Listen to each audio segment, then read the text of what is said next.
Good morning, guys. All right, so let's start off with some of the data and shit. All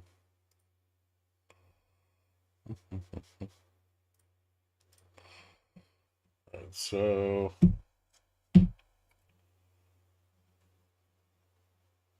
obviously yesterday there was the Apple OpenAI circle jerk, which ran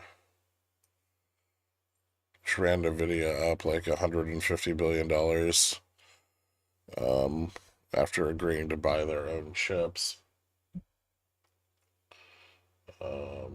Apple did pretty well on an analyst report that iPhone sales were going to be fairly durable. And I think that's mostly due to lack of upgrade, but will probably benefit them for the next couple of quarters. Hopefully, they baked in a lot of planned obsolescence into the current model and they can keep the iPhone train chugging.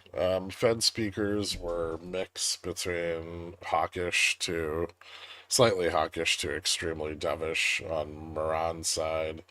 Um, Most of the rest of the Fed speakers expressed some worry that they were worried that rates were not simply just not restrictive enough for the potential uptick in inflation.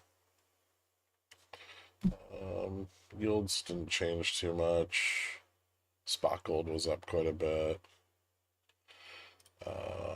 Goldman raised their S&P 500 index target up to about 6,800, so 2.04% upside move from yesterday's close, citing resilient corporate earnings, dovish Fed. They also raised their 6 and 12-month returns forecast to 5 and 8%, implying levels of 7,000 and 7,200. Goldman's been a bit behind the times over the last year. They generally just raise their price targets when we hit new all-time highs, but their price targets have stayed fairly close to the money, and they've been pretty wrong. Meanwhile, margin debit balances are the highest they've ever been, even higher than back during like the meme stock craze and shit. So everyone's over levered to the tits. Economic surprise, U.S. financial conditions falling off a cliff. Commercial and industrial loans are significantly on the upswing since April at all commercial banks. For CTAs, we're looking at quite a lot of sell side. Obviously, the strength of the trend will keep CTAs long here, but it looks like CTAs are ready to shed.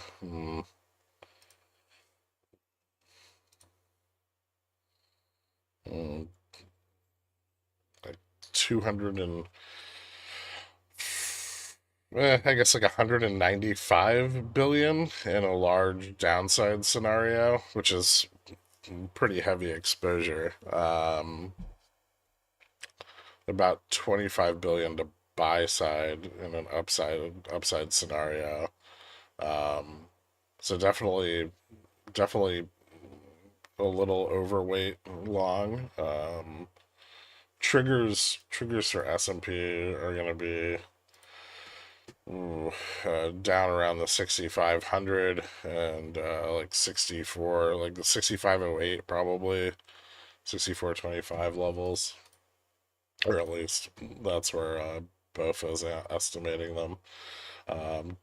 Deutsche's got overall CTA exposure around 72nd percentile, or not, sorry, 93rd percentile. What the fuck is that? Okay.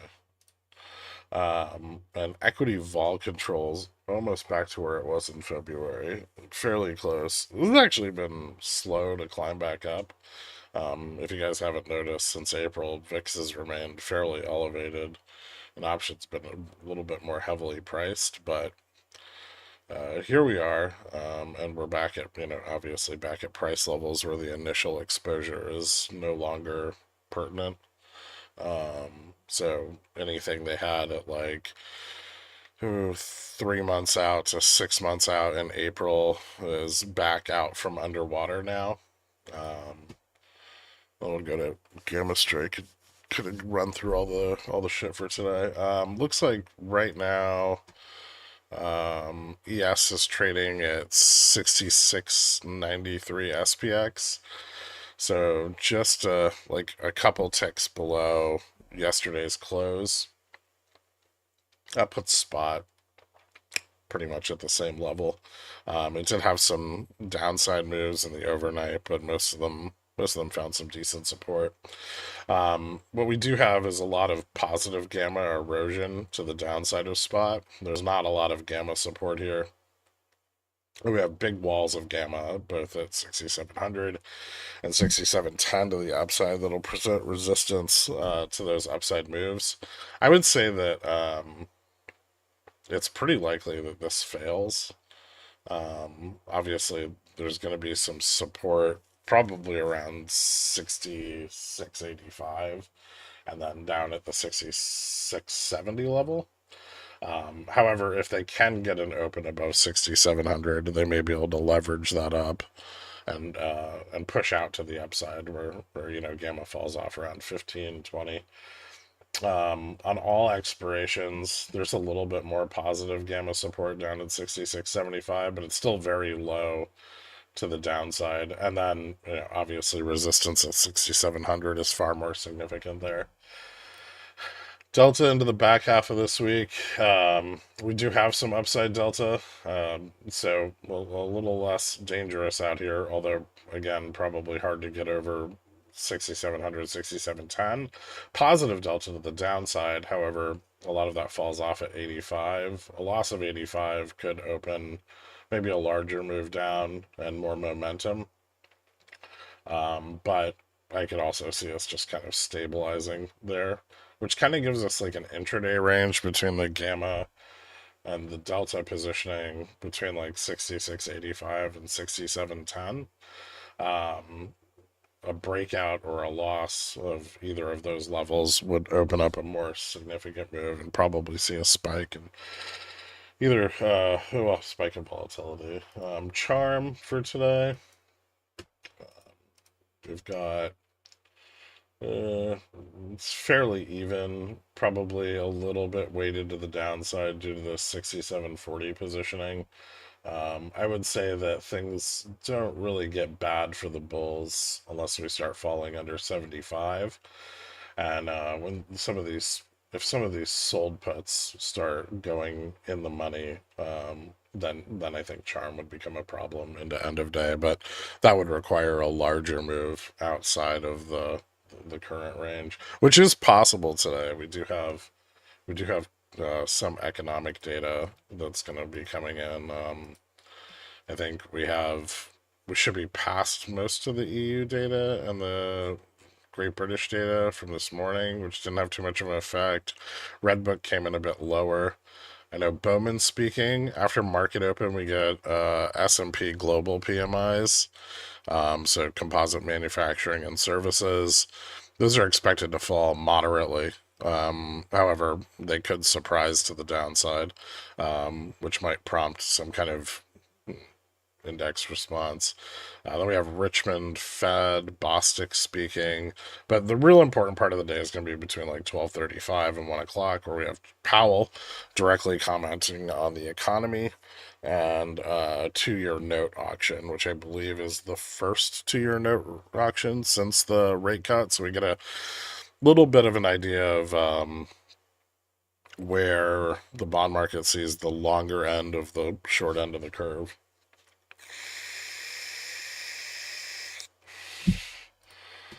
The gamma curve is flattening out to the upside. We're not getting a defined top, but it is flattening out quite a bit, and it is definitely steepening to the downside. We have quite a little bit of a drop off in gamma between 66.70 and like 66.25, and then it smooths out a little bit till we get down here around 65.75, and then that steepens again down to like 65.20. So that's interesting. Also revealing kind of that in the money call erosion and sold put risk off. Sorry, I need water. Um, for dealer positioning, um, so we can take a look at SPXW first. We did close just slightly above Vega neutral yesterday, which moved up a little bit with spot. Not very much above it. Although I do think that's difficult. There was quite the push to make that happen yesterday. I think there was about 50,000 uh, open sold puts on the chain between 66.75 and 6700 as we moved into close yesterday. But we did ultimately fail that breakout and failed to test 6700, which we could still get an attempt at today. I don't think we're going to see any substantial moves in volatility, at least until after Powell speaks, maybe into the end of day today as we approach the VIX expiration. But remember, those contracts, those AM expiry contracts now trade in the overnight session. I'm not sure if that's for just SPX AM contracts or if it's for the VIX contracts as well. But if it is for the VIX contracts, which I'll have to look up at some point today, then we may not see any kind of response to the VIX expiration until during the overnight session. However, volatility did stay elevated. It's down a little bit now, but it was up through most of the day yesterday, and VX was up through most of the overnight session as well. Um, Gamma neutral still kind of rocketing towards spot, and that's really where we're seeing that in the money call positioning and out of the money sold put positioning fall off the chain. Gamma max still moving to the upside. However, with spot moving up, that isn't necessarily bearish yet. If we spot flattens out and gamma max continues up, that might be a little bit more of a bearish signal. Um, Delta up and options on the short dated chain still looking a little bit more bought. For SPX, the monthly chain, Vega neutral moved up quite a bit. So maybe some short vol coming in out on the next AM expiry. Gamma max continues to move up at a very steady clip. However, delta neutral still moving down, and gamma neutral not really following. We're getting too close to spot yet, keeping a decent amount of distance from VN. Options following the OPEX did not seem to have recovered very much. Total delta fell by about almost $1 trillion, and yesterday saw an uptick of about 100 billion. So about 1/10 of what was on the chain prior to the OPEX. And obviously, total gamma fell off, but not too much. Went from like 35 billion down to about half, so about 18 billion at close yesterday.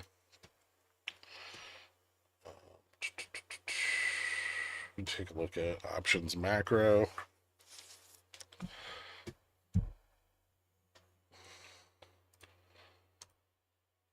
We got a big drop off in put leverage last week with the OPEX. Put leverage and call leverage both declined very significantly into the start of this week, but we still seem to be supported by short dated options.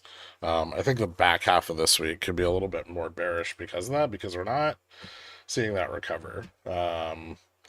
Call leverage moved from a low of like 4.85 to 4.87 yesterday, which put leverage stayed flat day over day. So not a lot of interest in selling puts, not a lot of interest in buying more calls.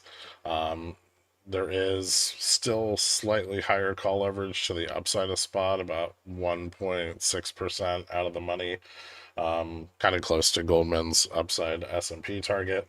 However, with the drop off in call leverage below spot and the money calls, support is definitely a lot weaker, and the potential for gamma to go or delta to go up on a downside move for puts is quite high. Puts are pretty bottomed out here, only about 1.03 trillion in delta. But the little bump of call buying is keeping us afloat for now. I would imagine if Powell says something today that disrupts that, we could see that kind of collapse a bit, but we're definitely not there yet. If we take a look at this, we can look at let's take a look at gamma. So we got about $5.9 billion of gamma on the. I want to look at the SPXW chain. Sorry.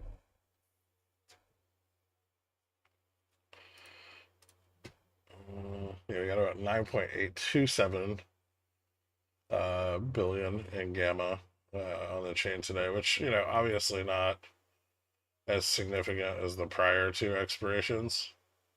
Fairly low, but possibly enough to keep us pinned relative to the rest of the week.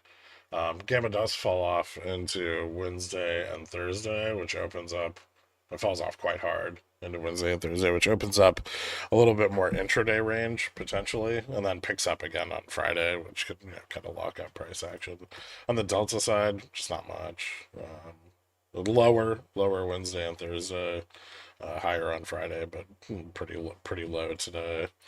And both of those lower enough than yesterday that we may get a little more intraday range, but we won't have that same. Obviously, we're not going to have that same overnight pump that we had last time.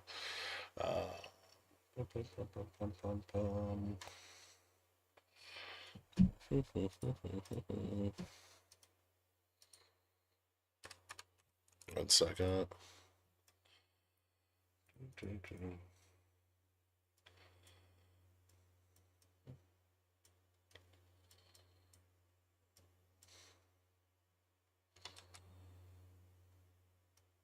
Save this for something.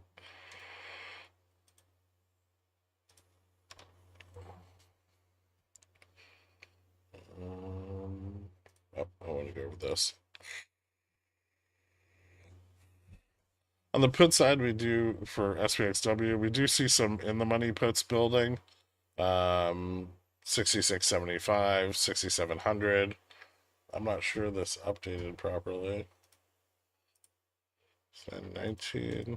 Okay, this isn't updated. That's a bug. Hold on. Let me save that real quick so I don't forget to tell the guys.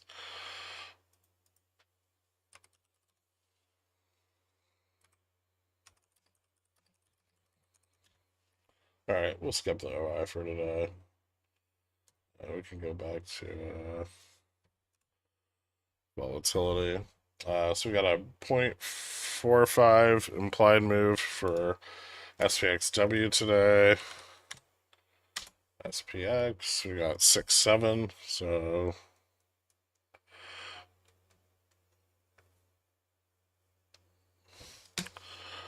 I'm giving us a average of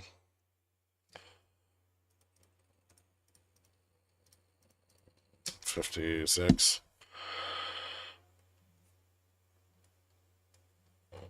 For the day.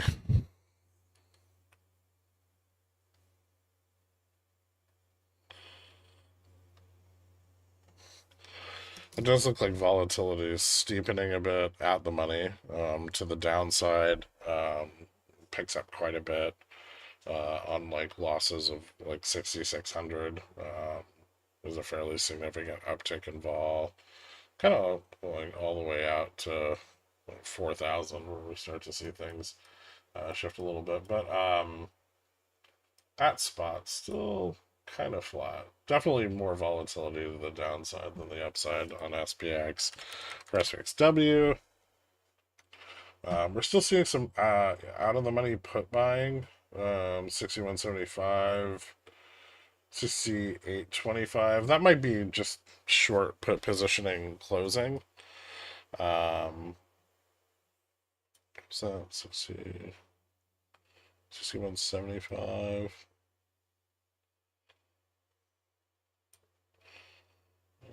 Down here.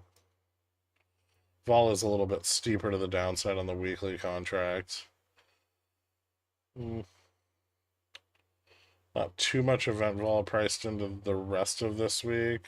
A little bit more with Friday's expiration. Slight increase, but only like 11% by Friday. So I would say that the market's expectation for increases in volatility is pretty fucking low. IV10's at 11.23, HV10 at 4.67, giving about 6.56, like kind of positive volatility risk premium. And then about 3.80 on the 30-day. Month out downside skew is still a bit richer. And the IV 1030 is still in fairly steep contango. So the front month or front end IV is much cheaper than the 1 month IV. Front IV continues to fall pretty hard, and HV10 slipped down a little bit, like down 55 points from yesterday. Let me pull. Oh, those closed. I would say that we're still very much in the same kind of volatility environment as far as, everyone's going to try to buy the dip. And pinning is likely on mean reversion if they sell off on the rip. So, um, yeah, no Rapture. Missed out on it.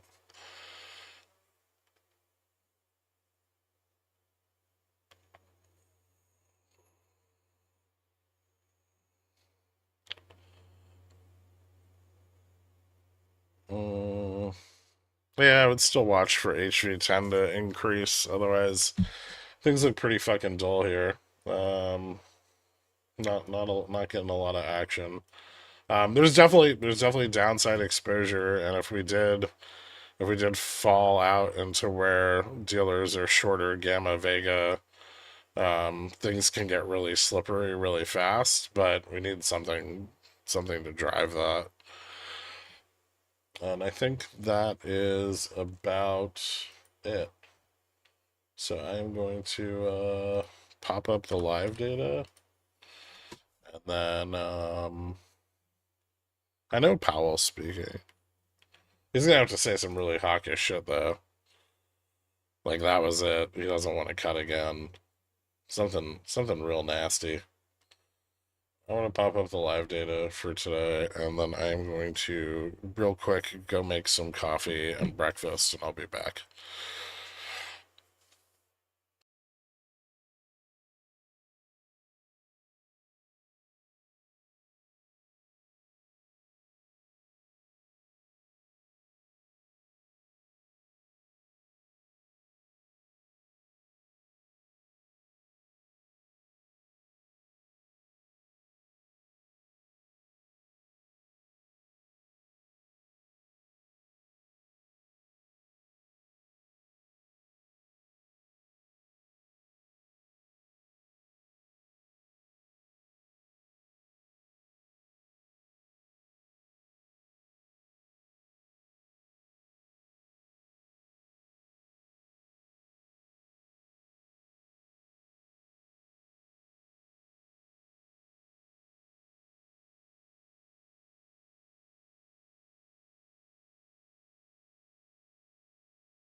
Morning, guys.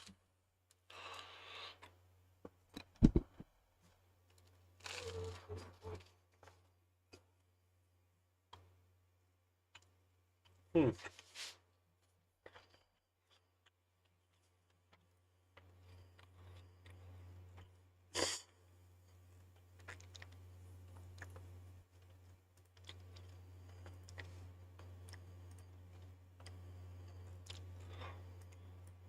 Weird. Still no breakout.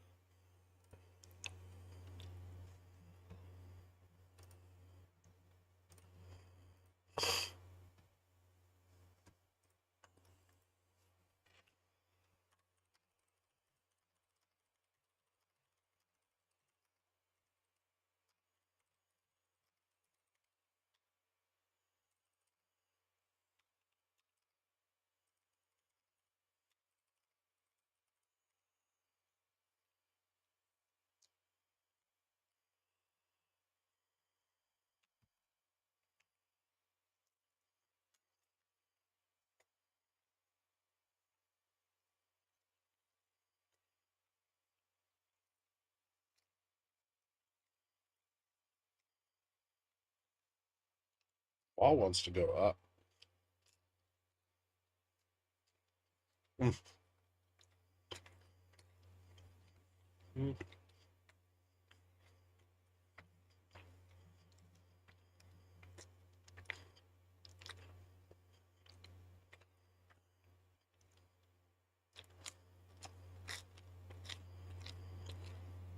I hope you didn't take Tylenol just now for your fever. You know it's going to make your autism worse. I don't know if you heard. I did hear about the verified and causal link between Tylenol and autism. And that's why now here at Pickle Financial we only take Aleve, the ultimate fever cure.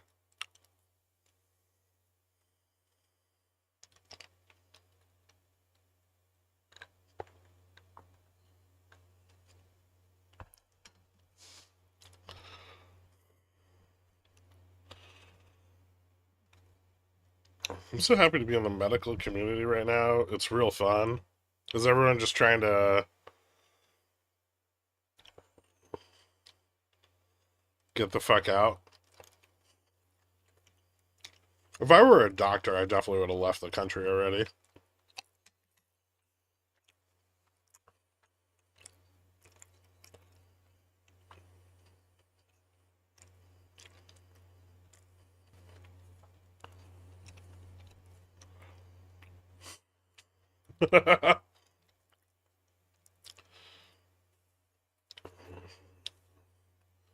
$6,700 is a fortress. It's a big resistance.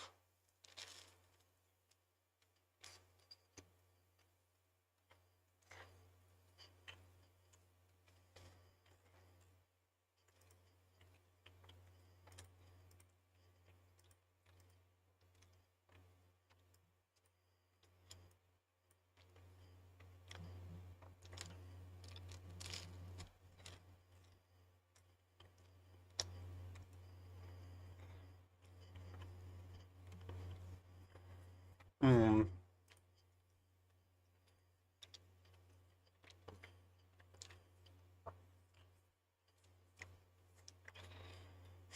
Someone bought a bunch of 55 and 50 puts.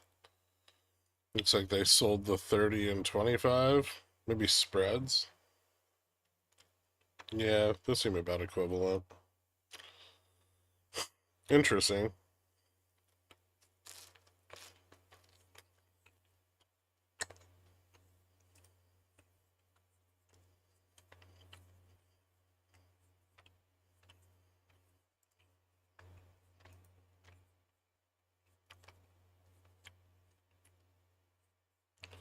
Big old put debits.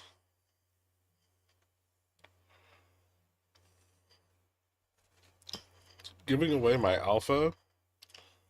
Oh yeah, I didn't realize you were trading blocks of 4,000 spreads at once. Sorry.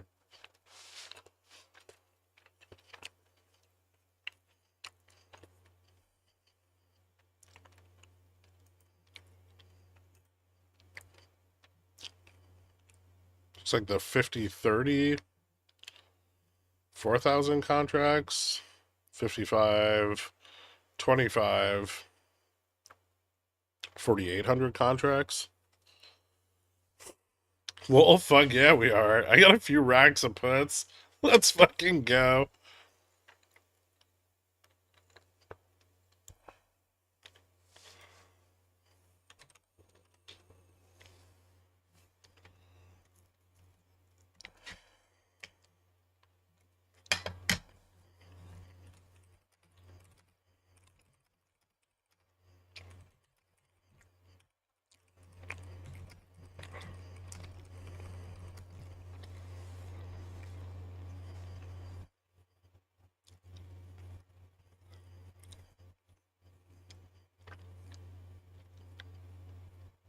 How you feeling? Fever's down, but now all my muscles hurt and my throat's really sore.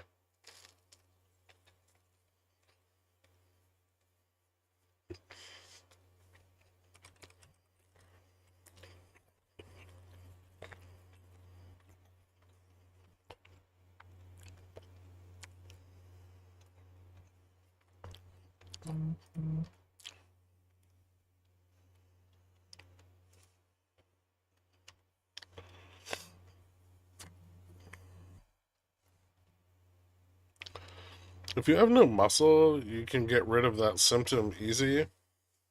How do I get rid of the muscles, though, Nuke?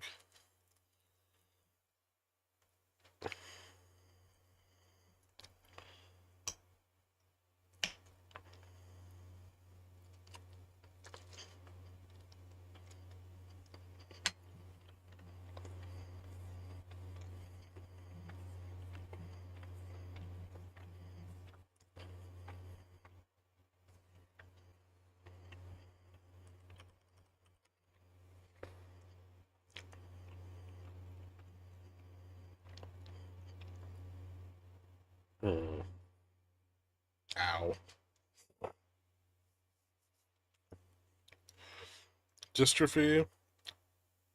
Mytrophy? Atrophy? Hmm.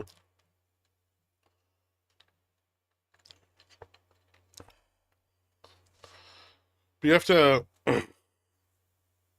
Atrophy, dystrophy.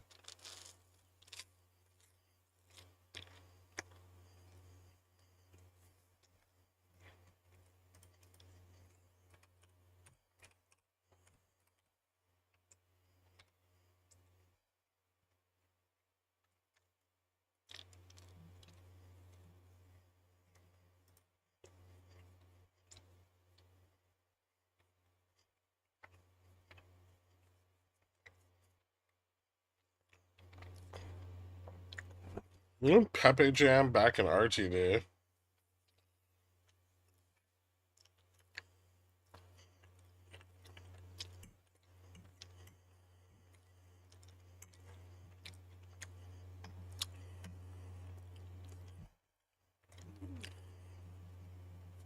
I assumed that you were going to put him in as a candlestick option when you add candlesticks.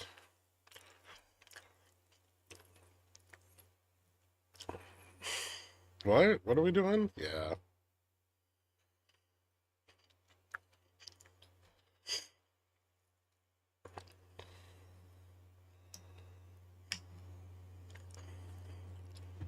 I think I should ask you the question that everyone's been wondering.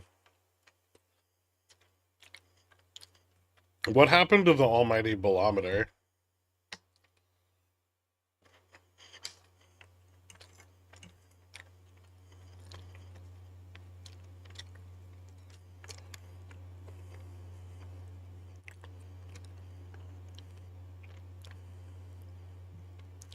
Where is it? They don't even know what I'm talking about. I know, I know.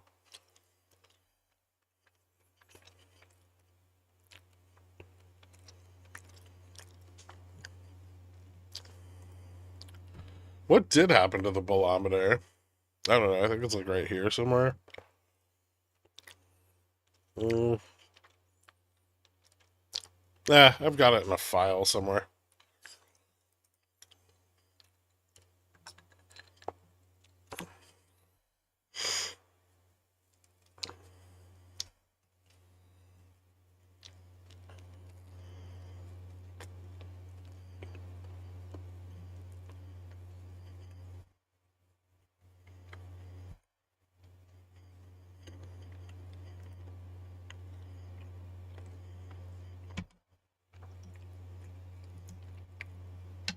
I also want to point out that you guys spent months worshiping mustard, and it's been gone for weeks. And no one said a fucking word.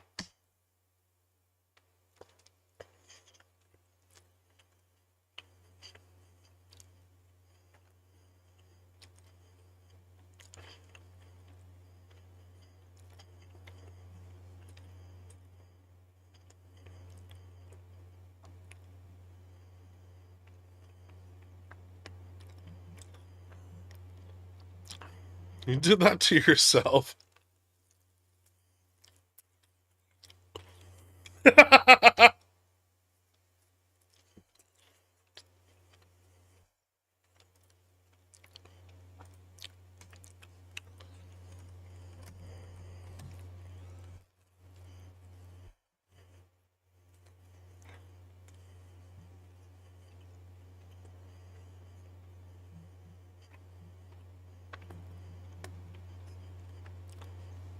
A reputable source told me mustard was fake news. A lot of people are saying it, actually. The best people? It's technically true.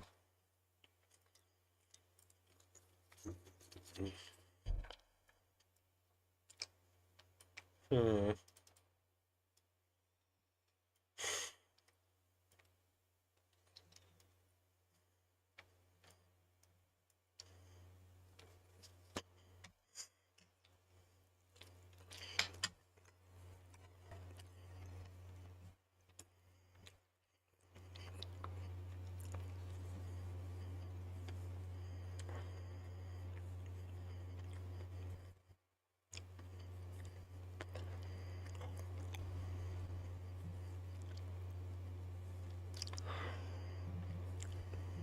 What's with these crazy candles? Jeez.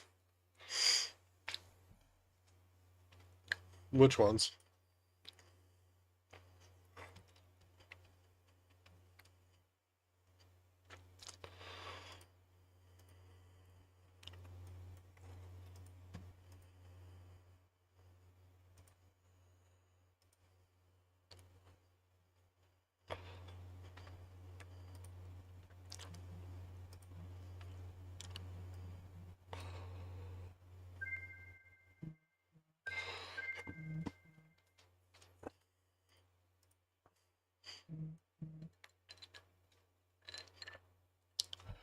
Ooh, man, someone just sold a bunch of puts at 66.90.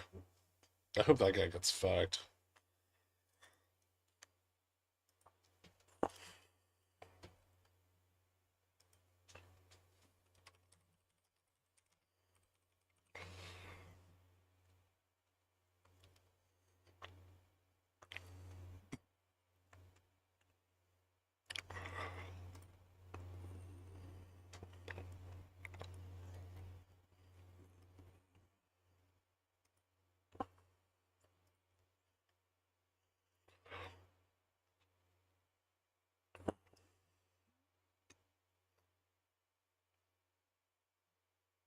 What's up, Potato Tom? Good to see you here for J Pow's speech. Hold the fuck. Am I up 77% on BTU? Thanks to the play, dude. Nice. No problem.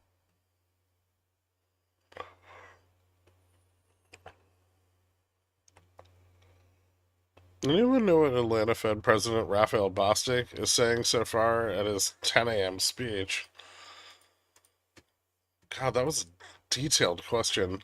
No? Also, who cares?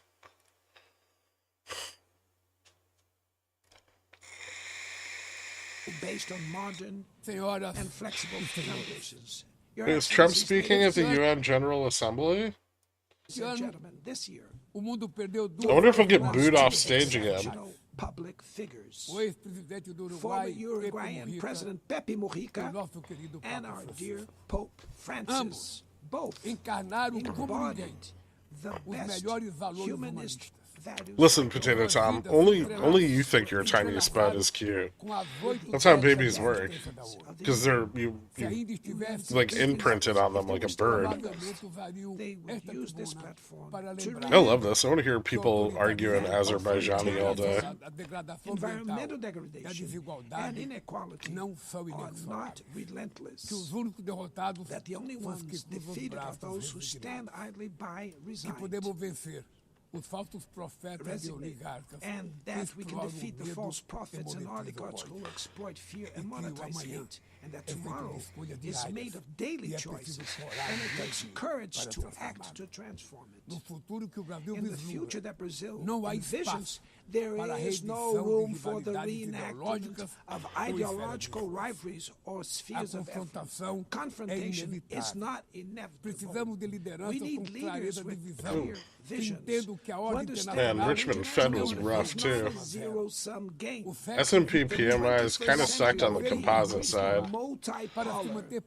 For it to remain peaceful, it cannot fail fall to multilateral. Richmond Fed is nasty. Giving increasing importance to European Union. Manufacturing shipments index is down negative 20. The G20. The voice of the global south must be heard. The UN.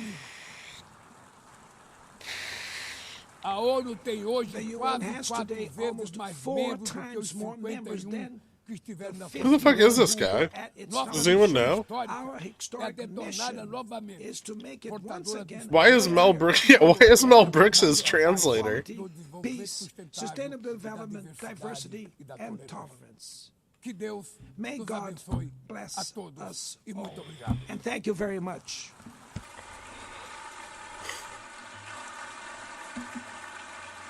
Was that Lula? On behalf of the Assembly, I wish to thank the President of the Federative Republic of Brazil,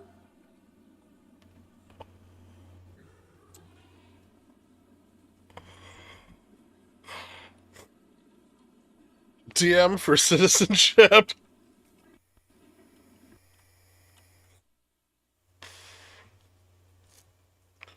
I don't have as much Brazilian exposure anymore. I don't need to become a citizen there. Although I do like how they handle dictators. You know, putting them in jail. Where you keep criminals. Right?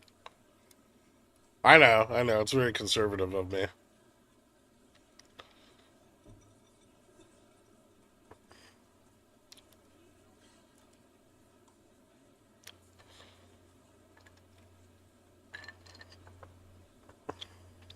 That's Antifa talk.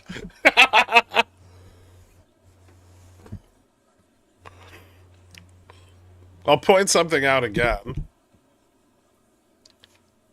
If anti-fascism has been declared terrorism, you're living under a fascist the regime. Assembly will hear an address by His Excellency Donald Trump, President of the United States of America. I request protocol to So the escort rapture His didn't happen? Excellency Well, and that's invite egg him on my to address face. the Hold on, Assembly. we don't know. All the Christian evangelicals might be gone. Has anyone checked?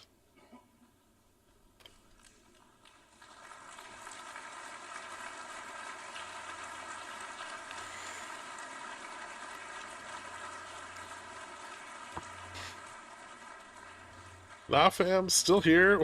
We good. Fuck. Thank you very much. Very much appreciated.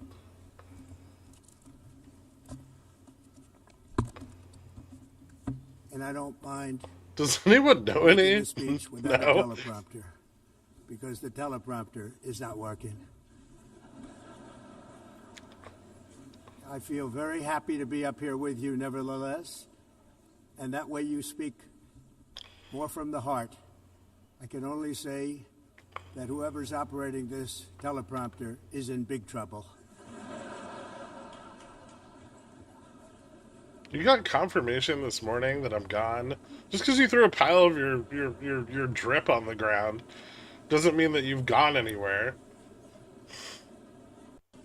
You just Hello, wanted to wear Madam First tan Lady. shoes with green pants today. Thank you very much for being here. And Madam President, Nothing Mr. happened. My Secretary hypocrite General, coworkers First are Lady of the still United here. States, distinguished delegates, ambassadors, and world leaders. I hope it's a bearish 6 ramble. years have passed since I last stood in this grand hall and addressed a world that was prosperous and at peace in my first term. Off script already. Since that day, the guns of war have shattered the peace I forged on 2 continents. An era of calm and stability gave way to one of the great crises of our time. And here in the United States, 4 years of weakness, lawlessness, and radicalism under the last administration delivered our nation into a repeated set of disasters. 1 year ago, our country was in deep trouble, but today, just 8 months into my administration, we are the hottest country anywhere in the world, and there is no other country even close. America is blessed. That's what with we the want to say in strongest front of the economy, UN. the strongest borders, the strongest military, the strongest friendships, and the strongest spirit of any nation on the face of the earth. This is indeed the golden age of Imagine America. being this We narcissistic. are rapidly reversing the Like, I'm economic narcissistic, but I can't even imagine we inherited from performing at these the levels. previous administration, Just including getting up in numerous front of price every increases world and leader and record-setting being like, you're all inflation. shit. Inflation we've I'm never the had best. before. Fuck you. Under my leadership, Eat my dick. energy costs are down. Thank you. Gasoline Actually, prices no, are I could down. give that speech. Grocery Never mind. prices I are could do down. it. Mortgage rates are down, and inflation has been defeated. The only thing that's up is the stock market, which just hit a record high. In fact, it hit a record high 48 times in the last short period of time. Growth is surging, manufacturing is booming.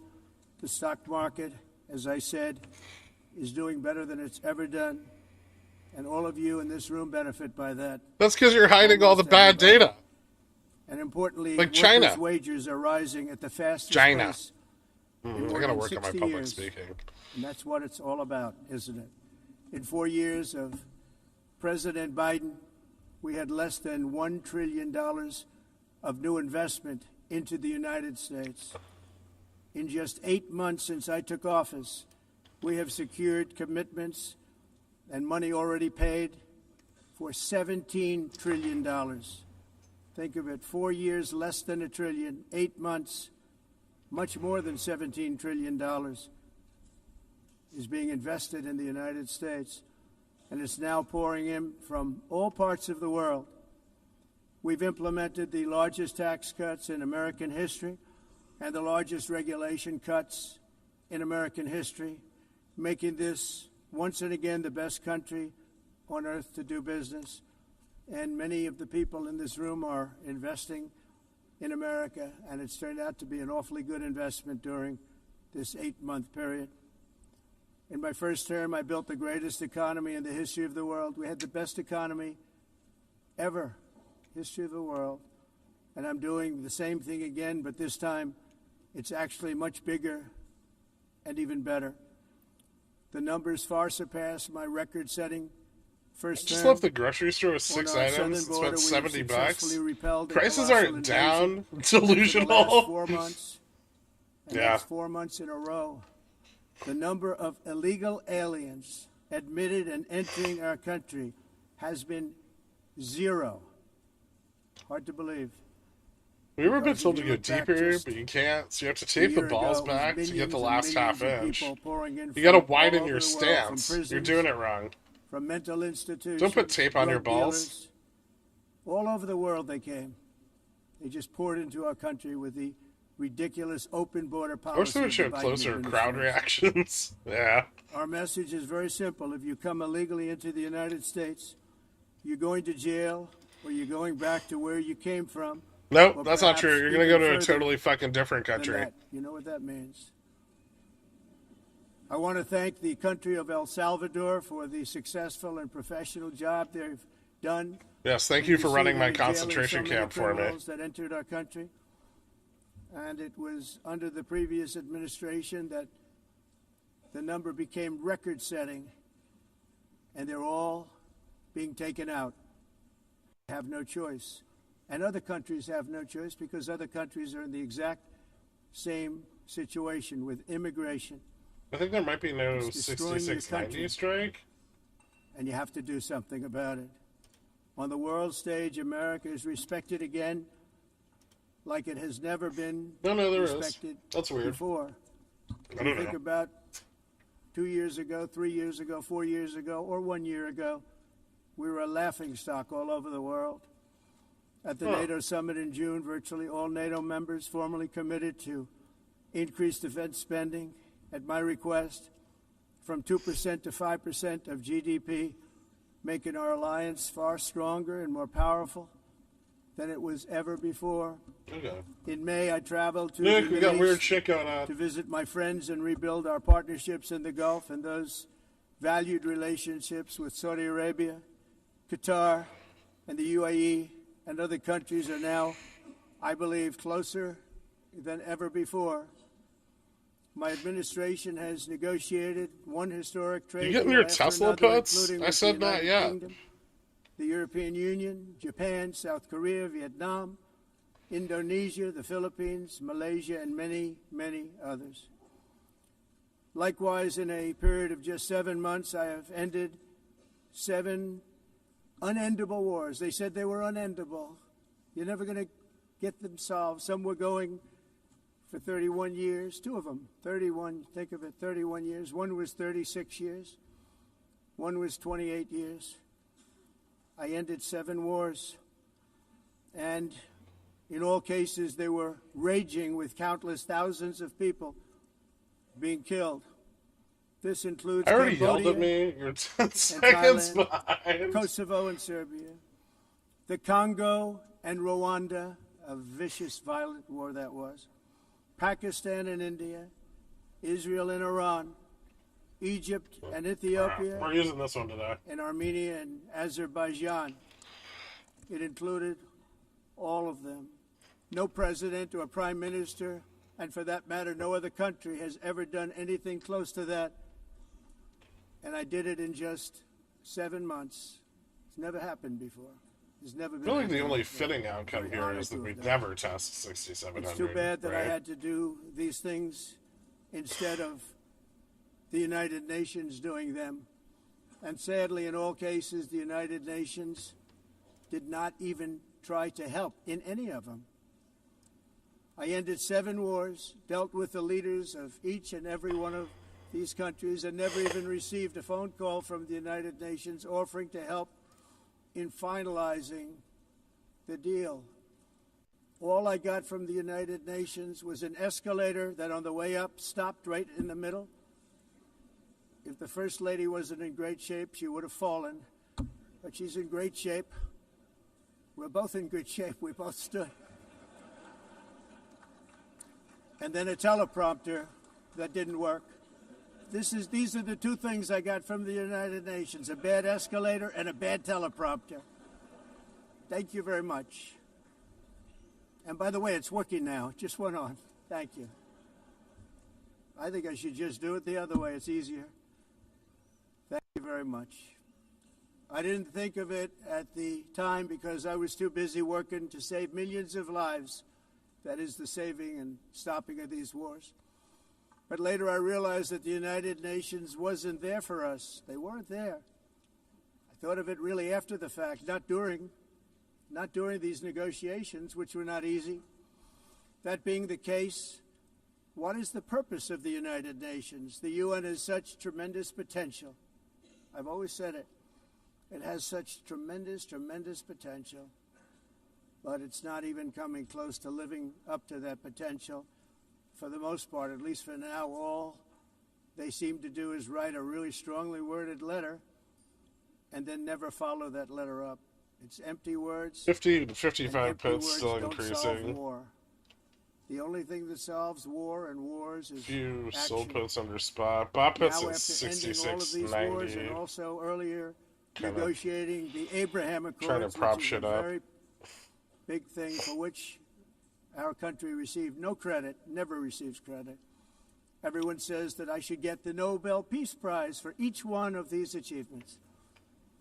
But for me, the real prize I heard one will be person the laugh. sons and daughters who live to grow up with their mothers and fathers, because millions of people are no longer being killed in endless and unglorious wars. What I care about is not winning prizes, it's saving lives. We saved millions and millions of lives with the 7 wars. And we have others that we're working on, and you know that. Many years ago, a very successful real estate developer in New York, known as Donald J. Trump, I bid on the renovation and rebuilding of this very United Nations complex. I remember it so well. I said at the time that I would do it for $500 million, rebuilding everything. It would be beautiful. I used to talk about, I'm going to give you marble floors. They're going to give you terrazzo. I'm going to give you the best of everything. You're going to have mahogany walls. They're going to give you plastic. But they decided to go in another direction, which was much more expensive at the time. What did he just say? And which actually produced About a far mahogany inferior walls and product. plastic? And I realized that they did not know what they were doing when it came to construction, and that their building concepts were so wrong, and the product that they were proposing to build was so bad and so What costly. the actual fuck is he It was talking going about? to cost them a fortune. And I said, and wait till you see the overruns. Well, I turned out to be right. They had massive cost overruns and spent between $2 and $4 billion talking about the on Fed? the building, and did not even get the marble floors that I promised them. You walk on terrazzo. Do you notice that? As far as I'm concerned, frankly, looking at the building and getting stuck on the escalator, they still haven't finished the job. They still haven't finished. That was years ago. The project was so corrupt that Congress actually asked me to testify before them on the tremendous waste of money, because it turned out that they had no idea what it was, but they knew it was anywhere between $2 and $4 billion. He put a bid to make the UN building, and he's annoyed they didn't choose him. But they had no idea, and I said, In what it cost much more than decade? $5 billion. Unfortunately, many things in the United Nations are happening just like that, but on an even much bigger scale, much, much bigger. Very sad to see. Whether the UN can manage to play a productive role, I've come here today to offer the hand of American leadership and friendship to any nation in this assembly that is willing to join us in forging a safer, more prosperous world. And it's a world that we'll be much happier with. A dramatically better future is within our reach. But to get there, we must reject the failed approaches of the past and work together to confront some of the greatest threats in history. There is no more serious danger to our planet today than the most powerful and destructive weapons ever devised by man, of which the United States, as you know, has many. Just as I did in my first term, I've made containing these threats a top priority, starting with the nation of Iran. My position is very simple. The world's number one sponsor of 6690 terror Pitts can guy never getting be allowed fucked. to possess the most The guy who dangerous sold weapon. him? That's a little why, bit. shortly after taking office, I sent the so-called Supreme Leader Soon? a letter making a generous Almost offer. retested the I letter. extended a pledge of full cooperation in exchange for a suspension of Iran's nuclear program. The Bostic, regime's I could answer support a was to continue their 1.75 to constant threats to their 2.25 neighbors inflation and target range at US some point interests down the throughout road. region, and some great countries that are Good right for him. nearby. Today, many of Iran's former military commanders, in fact, I can say almost all of them, are no longer with us. They're dead. And 3 months ago, in Operation Midnight Hammer, 7 American B-2 bombers dropped the 30,000-pound each bombs on Iran's key nuclear facilities, totally obliterating everything. No other country on earth could have done what we did. No other country Is has this the all on the equipment to do what we did. teleprompter? We have the greatest weapons on earth. We hate to use them. But we did something that for 22 years people wanted to do. With Iran's nuclear enrichment capacity demolished, I immediately brokered an end to the 12-day war, as it's called, between Israel and Iran, with both sides agreeing to fight no longer. As everyone knows, I have also been deeply engaged in seeking a ceasefire in Gaza. Have to get that done. Have to get it done. Unfortunately, Hamas has repeatedly rejected reasonable offers to make peace. We can't forget October 7th, can we? Now, as if to encourage continued conflict, some of this body is seeking to unilaterally recognize a Palestinian state. The rewards would be too great for Hamas terrorists for their atrocities. This would be a reward for these horrible atrocities, including October 7th, even Who's while watching this and thinking, stable genius? Instead of giving to Hamas and giving so much, because they've taken so much, this could have been solved so long Is he just ago. riffing on his grievances because the But instead of teleprompter is giving in broken? to Yep. Hamas's ransom demands, those who want peace should be united with one message: release the hostages now. Just release the hostages now. Stable genius seem like horse bet. Thank you. As we have got to come together, and we will come together, got to get it done. We have to stop the war in Gaza immediately. We have to stop it. We have to get it done. We have to negotiate. Immediately have to negotiate peace. We got to get the hostages back. We want all 20 back. We don't want 2 and 4. As you know, I got, along with Steve Witkoff and others that helped us, Marco Rubio, we got most of them back. We were involved in all of them. Jesus But I always said fucking the Christ. last 20 are going to be the hardest, and that's exactly what happened. We have to get them back now. We don't want to get back 2, and then another 2, and then 1, and then 3. Have this process. No, we want them all back, and we want the actually 38 dead bodies back too. Those parents came to me, and they want them back, and they want them back very quickly and very badly, as though they were alive. They want them. They want them every bit as much as if their son or daughter were alive. I've also been working relentlessly, stopping the killing in Ukraine. I thought that would be, of the 7 wars that I stopped, I thought that would be the easiest because of my relationship with Oh, look, President somebody Putin, donated which had this to the always been a National good one. Mall. I thought that was going to be the easiest one. But, you know, in war, That's you beautiful. never know what's going to happen. There are always lots of surprises, both good and bad. Everyone thought Russia would win this war in 3 days, but it didn't work out that way. It was supposed to be just a quick little skirmish. It's not making Russia look good. It's making them look bad. No matter what happens from here on out, this was something that should have taken a matter of days, certainly less than a week.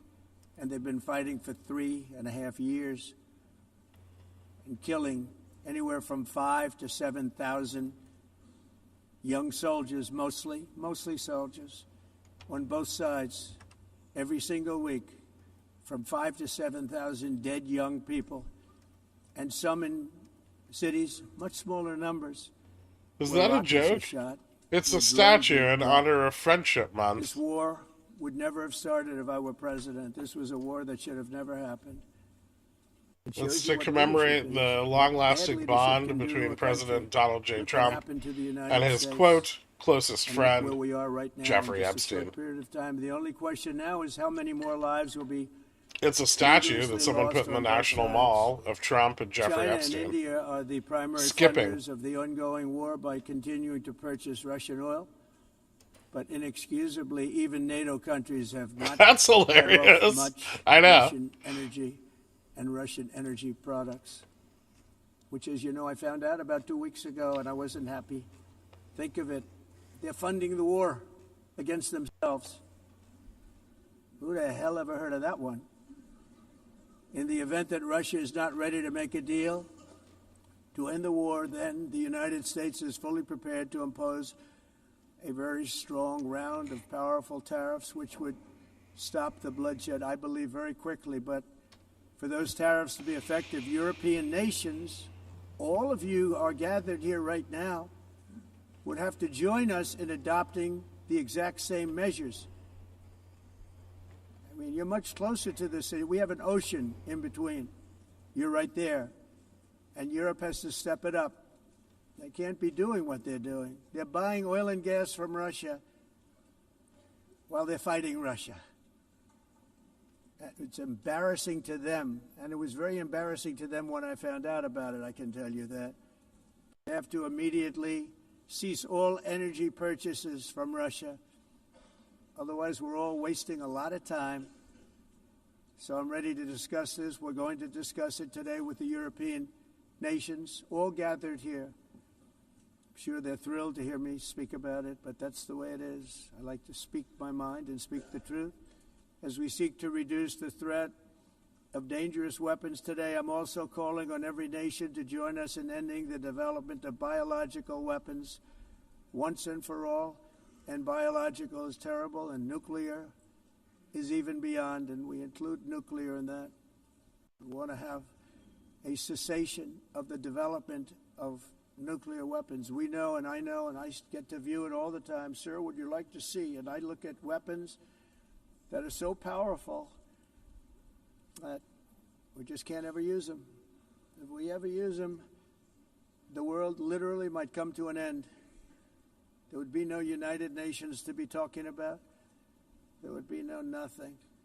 Just a few years ago, reckless experiments overseas gave us a devastating global pandemic. Yet despite that worldwide catastrophe, many countries are continuing extremely risky research into bioweapons and man-made pathogens. This is unbelievably dangerous.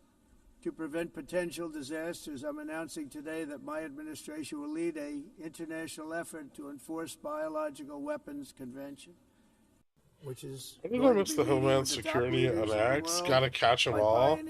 Is this timeline the best?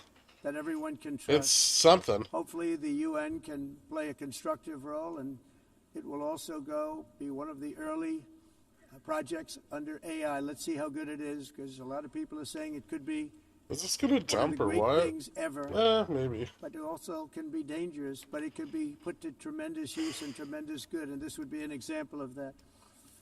Not only is the UN not solving the problems it should, too often, it's actually creating new problems for us to solve. The best example is the number one political issue of our time, the crisis of uncontrolled migration. It's uncontrolled. Your countries are being ruined. The United Nations is funding an assault on Western countries and their borders. In 2024, the UN budgeted $372 million in cash assistance to support an estimated 624,000 migrants journeying into the United States. Think of that. The UN is supporting people that are illegally coming into the United States, and then we have to get them out. The UN also provided food, shelter, transportation, and debit cards to illegal aliens. Can you believe that? On the way to infiltrate our southern border. Is this an important Trump speech? Only because we don't know what he's going to say next. And neither does he. People were pouring in, 25 million altogether over the 4 years of the incompetent Biden administration. And now we have it stopped, totally stopped. In fact, they're not even coming anymore because they know they can't get through. But what took place is totally unacceptable. The UN is supposed to stop invasions, not create them and not finance them. In the United States, we reject the idea that mass numbers of people from foreign lands can be permitted to travel halfway around the world, trample our borders, violate our sovereignty, cause unmitigated crime, and deplete our social safety net. We have reasserted that America belongs to the American people, and I encourage all countries to take their own stand in defense of their citizens as well.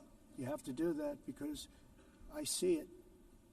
I'm not mentioning names. I see it, and I could call every single one of them out. You're destroying your countries. They're being destroyed. Europe is in serious trouble. They've been invaded by a force of illegal aliens like nobody's ever seen before. Illegal aliens are pouring into Europe. Nobody has ever, and nobody's doing anything Sliding to a little change bit it, under to get 'em VN out. here. It's not sustainable. And because they choose to be politically correct, they're doing just absolutely nothing about it. And I have to say, Getting some downside I bot look at puts at London where you have a 60 terrible or mayor, 70, terrible mayor. 80 and 75. Sorry. It's been so changed, so changed. Now they want to go to Sharia law, but you're in a different country. What the fuck is he talking about? Both the immigration and their suicidal energy ideas will be the death of Western Europe if something is not done immediately. This cannot be sustained. What makes the world so beautiful is that each country is unique. But to stay this way, every sovereign nation must have the right to control their own borders. You have the right to control your borders, as we do now, and to limit the sheer numbers of migrants entering their countries and paid for by the people of that nation that were there. What's up, that Nuke? built that particular nation at the time. They put their blood, sweat, tears, money into that country, and now they're being ruined. You Proud fucking Chad. nations must be allowed to protect their communities and prevent their societies from being overwhelmed by people they have never seen before, with different customs, religions, with different everything. Where migrants have violated laws, lodged false asylum claims, or claimed refugee status for illegitimate reasons, they should, in many cases, be immediately sent home. And while we will always have a big heart for places and people that are struggling and truly compassionate, answers will be given. We have to solve the problem, and we have to Every solve time it it in repeats their himself countries, in a not different create new way. I buy a problems in other put. countries. I And currently we own the have entire a lot of SPX put countries chain. that are just not able to send their people anymore. They used to send them to us in caravans of 25, 30. Did you guys know that the people. White House is creating a These Trump massive caravans RX of people website pouring into our so you can country, buy drugs totally directly unchecked from and pharmaceutical Not companies? anymore. According to the Council of Europe in 2024, almost 50% of inmates in German prisons were foreign nationals or migrants. In Austria, the number was 53% of the people in prisons were from places that weren't from where It's they going to are be now. called Trump In RX. Greece, the number was 54%, and in Switzerland, beautiful Switzerland, 72% of the people in prisons are from outside of Switzerland. When your prisons are filled with so-called asylum seekers who repay Get him on kindness, QE and then that's get what him on they do, repay opiates. kindness with crime. And now It's we're time to good. end Sounds the like failed experiment. CrossFit. Yeah, but with Well, less we have to like end it now. less I orgies. can tell you, I'm really good at this stuff. Your countries are going to hell. In America, we've taken bold action I'm not to joking. swiftly shut down uncontrolled migration. Once we started detaining and You deporting guys don't want to everyone buy who crossed drugs the border direct? and removing illegal aliens from the United States, they simply stopped coming. They're not coming anymore. We're getting a lot of credit, but they're not coming anymore. This was a humanitarian act. I've never for been to all a involved, CrossFit orgy because where the men and on the men trips up, are men and women are thousands too. of people a week were dying. Women were being raped. Nobody's ever seen anything like it. Raped. What's next? Horribly. Trump health insurance? Raped. Yeah. On the trip up, the journey up, it was a long walk. It was a long, arduous journey, indeed. Apparently, you just It buy was the also a drugs. historic victory against human trafficking throughout the region. I don't What think we you'll be able did to buy was a Tylenol. victory, and we saved so many lives of people that wouldn't make the journey. That journey was loaded up with death. Loaded up with death. Dead bodies all along. What's he talking about? Dead all people along in the Germany? roads of jungles to get up. They go through jungles. They go through areas so hot you couldn't breathe. They were dying of suffocation. Areas so hot that you couldn't breathe. Where's the big like Dead hook that bodies they used all to over. pull people off the stage in By them cartoons? not coming, we're saving tremendous numbers of lives. Is there a People have jungle done in Germany? fantastic job in doing what they did, and the American public agrees with it. I mean, I was. You very mean the proud to see autism this pill? morning have the highest So many vote parents numbers are going to they've be ever had. Part overdosing of their it is because children of what we've done on the border. I Tylenol. guess the other Be like, part why is aren't what you we've done on the autistic yet? economy. Joe Biden's Slap 'em. policies empowered murderous gangs, human Wash it down smugglers, with whiskey. child traffickers, drug cartels, and prisoners from all over the world. The previous administration There's also a lost 1,000 nearly white trash 300,000 moms and children. trailers Think in of that. Alabama They right lost now thinking my baby's going to more be the than next Zuckerberg. 300,000 children, little children, who were trafficked into the United States on the Biden watch. Many of Oh, whom have been Win raped, Doctor, exploited, and talk to me. abused and Win sold. Doctor, Dad, I'm Sold. 3. Nobody talks about that. The fake news doesn't write about it.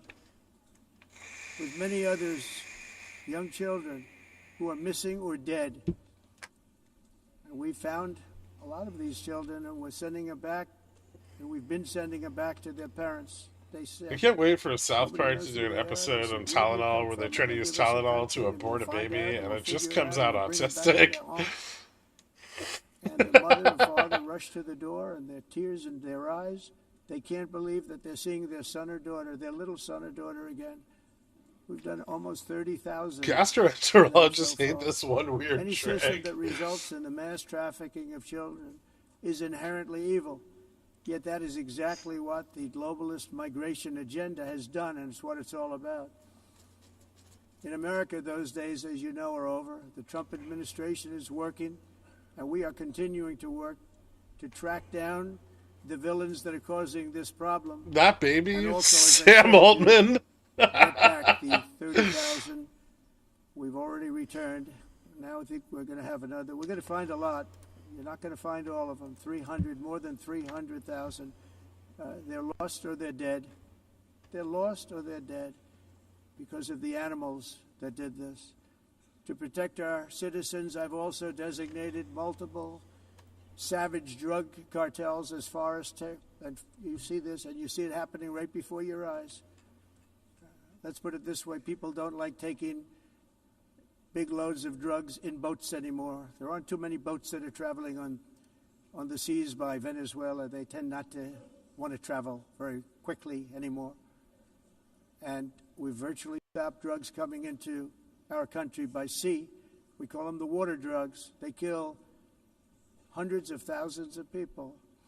I've also designated multiple savage drug cartels as far as foreign terrorist organizations, along with 2 bloodthirsty transnational gangs, probably the worst gangs anywhere in the world, MS-13 and Tren de Aragua.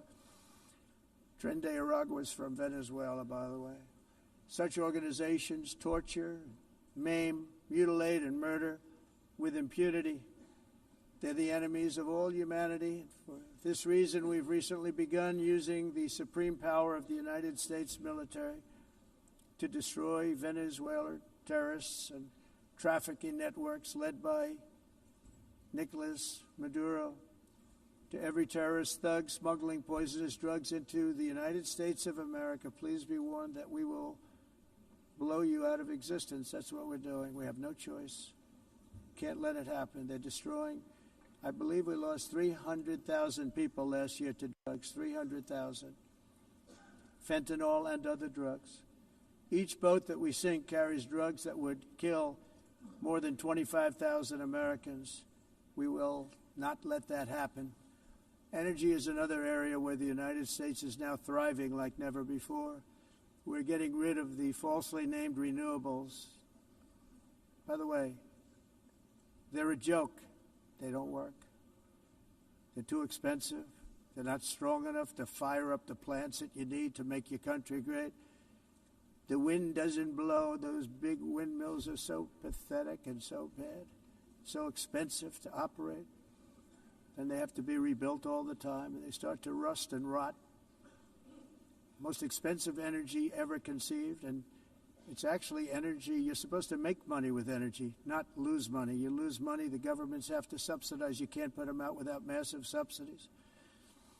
And most of them are built in China, and I give China a lot of credit. They build them, but they very few wind farms. So why is it that they build them and they send them all over the world, but they barely use them? You know what they use? Coal. They use gas.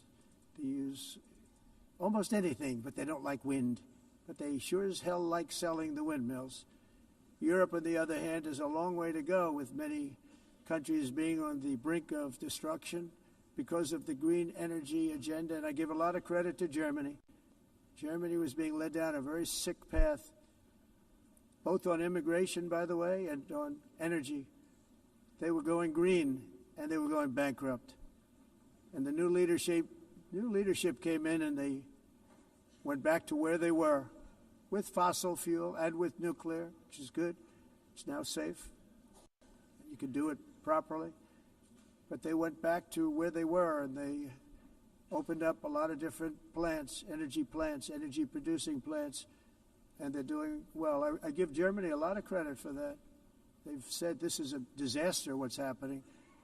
They were going all green. All green is all bankrupt. That's what it represents. And it's not politically correct. I'll be very badly criticized for saying it, but I'm here to tell the truth. I don't care. It doesn't matter to me. I'm in New York City. I'm feeling a lot safer. Crime, we're getting crime down. And by the way, speaking of crime, Washington, D.C. was the crime capital Getting of some America. more bot puts. Now it's a totally, after 12 days, 6680. it's a totally safe city. Everyone's going out to dinner. They're going out to restaurants. Your wife can walk down the middle of the street with or without you. Nothing's going to happen. My people have done a fantastic job. Oh, Jesus and yes, Christ. I called in the National Guard, and the National Guard took care of business, and they weren't politically correct, but they took care of business. We got 1,700 career criminals out, brought them back to where they came from, the countries where they came from, or put them in jails. Washington, D.C. is now a totally safe city again, and I welcome you to come. In fact, we'll have dinner together at a local restaurant, and we'll be able to walk. We don't have to go by an armor-plated vehicle. We'll walk right over there from the White House. They've given up their powerful edge, a lot of the countries that we're talking about, in oil and gas, such as essentially closing the great North Sea oil. Oh, the North Sea, I know it so well. Aberdeen was the oil capital of Europe, and there's tremendous oil that hasn't been found in the North Sea. Tremendous oil. And I was with the Prime Minister I respect and like a lot, and I said, you're sitting with the greatest asset. They essentially closed it by making it so highly taxed that no developer, no oil company can go there. They have tremendous oil left, and more importantly, they have tremendous oil that hasn't even been found yet. And what a tremendous asset for the United Kingdom. And I hope the Prime Minister is listening, because I told it to him 3 days in a row. That's all he heard. North Sea oil, North Sea, because I want to see them do well. I want to stop seeing them ruining that beautiful Scottish and English countryside with windmills and massive solar panels that go 7 miles by 7 miles, taking away farmland. But we're not letting this happen in America. In 1982, the executive director of the United Nations Environmental Program predicted that by the year 2000, climate change would cause a global catastrophe. He said that it will be irreversible, as any nuclear holocaust would be. This is what they said at the United Nations. What happened? Here we are. Another UN official stated in 1989 that within a decade, entire nations could be wiped off the map by global warming. Not happening. You know, it used to be global cooling. If you look back years ago in the 1920s and the 1930s, they said, global cooling will kill the world. We have to do something. Then they said global warming will kill the world, but then it started getting cooler, so now they could just call it climate change, because that way they can't miss. It's climate change, because if it goes higher or lower, whatever the hell happens, there's climate change. It's the greatest con job ever perpetrated on the world, in my opinion. Climate change, no matter what happens, you're involved in that. No more global warming, no more global cooling. All of these predictions made by the United Nations and many others, often for bad reasons, were wrong. They were made by stupid people that have cost their countries fortunes and given those same countries no chance for success. If you don't get away from this green scam, your country is going to fail. And I'm really good at predicting things, you know. They actually said during the campaign they had a hat, the best-selling hat. Trump was right about everything. And I don't say that in a braggadocious way, but it's true. I've been right about everything. And I'm telling you that if you don't get away from the green energy scam, your country is going to fail. Take a little If you support don't here. stop people that you've never seen before, that you have nothing in common with, your country is going to fail. I'm the President of the United States, but I worry about Europe. I love Europe. I love the people of Europe. And I hate to see it being devastated by energy and Calls coming in, immigration. 95, This 6700. double-tailed monster destroys everything in its wake, and they cannot let that happen any longer. You're doing it because you want to be nice. You want to be politically correct, and you're destroying your heritage. They must take control strongly and immediately of the unmitigated immigration disaster and the fake energy catastrophe before it's too late. The carbon footprint is a hoax made up by people with evil intentions, and they're heading down a path of total destruction. You know, the carbon footprint was a big, big thing a few years ago. I remember hearing about the carbon footprint, and then President Obama would get into Air Force One, a massive Boeing 747, and not a new one, an old one with old engines that spew everything into the atmosphere. He'd talk about the carbon footprint, we must do so. Then he'd get in and he'd fly from Washington to Hawaii to play a round of golf. And then he'd get back onto that big, beautiful plane and he'd fly back and he'd talk about, again, global warming and the carbon footprint. It's a con job. At extreme cost and expense, Europe reduced its own carbon footprint by 37%. Think of that. Congratulations, Europe. Great job. You cost yourself a lot of jobs, a lot of factories closed, but you reduced the carbon footprint by 37%. However, for all of that sacrifice and much more, it's been totally wiped out and then some by a global increase of 54%. Much of it coming from China and other countries that are thriving around China, which now produces more CO2 than all the other developed nations in the world. So all of these countries are working so hard on the carbon footprint, which is nonsense, by the way. It's nonsense. You know, it's interesting. In the United States, we have still radicalized environmentalists, and they want the factories to stop. Everything should stop. No more cows. We don't want cows anymore. I guess they want to kill all the cows. They want to do things that are just unbelievable, and you have it too. But you know, we have a border, strong, and we have a shape, and that shape doesn't just go straight up. That shape is amorphous when it comes to the atmosphere. And if we had the most clean air, and I think we do, we have very clean air. We have the cleanest air we've had in many, many years. But the problem is that other countries, like China, which has air that's a little bit rough, it blows. And no matter what you're doing down here, the air up here tends to get very dirty because it comes in from other countries where their air isn't so clean. And the environmentalists refuse to acknowledge that. Same thing with garbage. In Asia, they dump much of their garbage right into the ocean.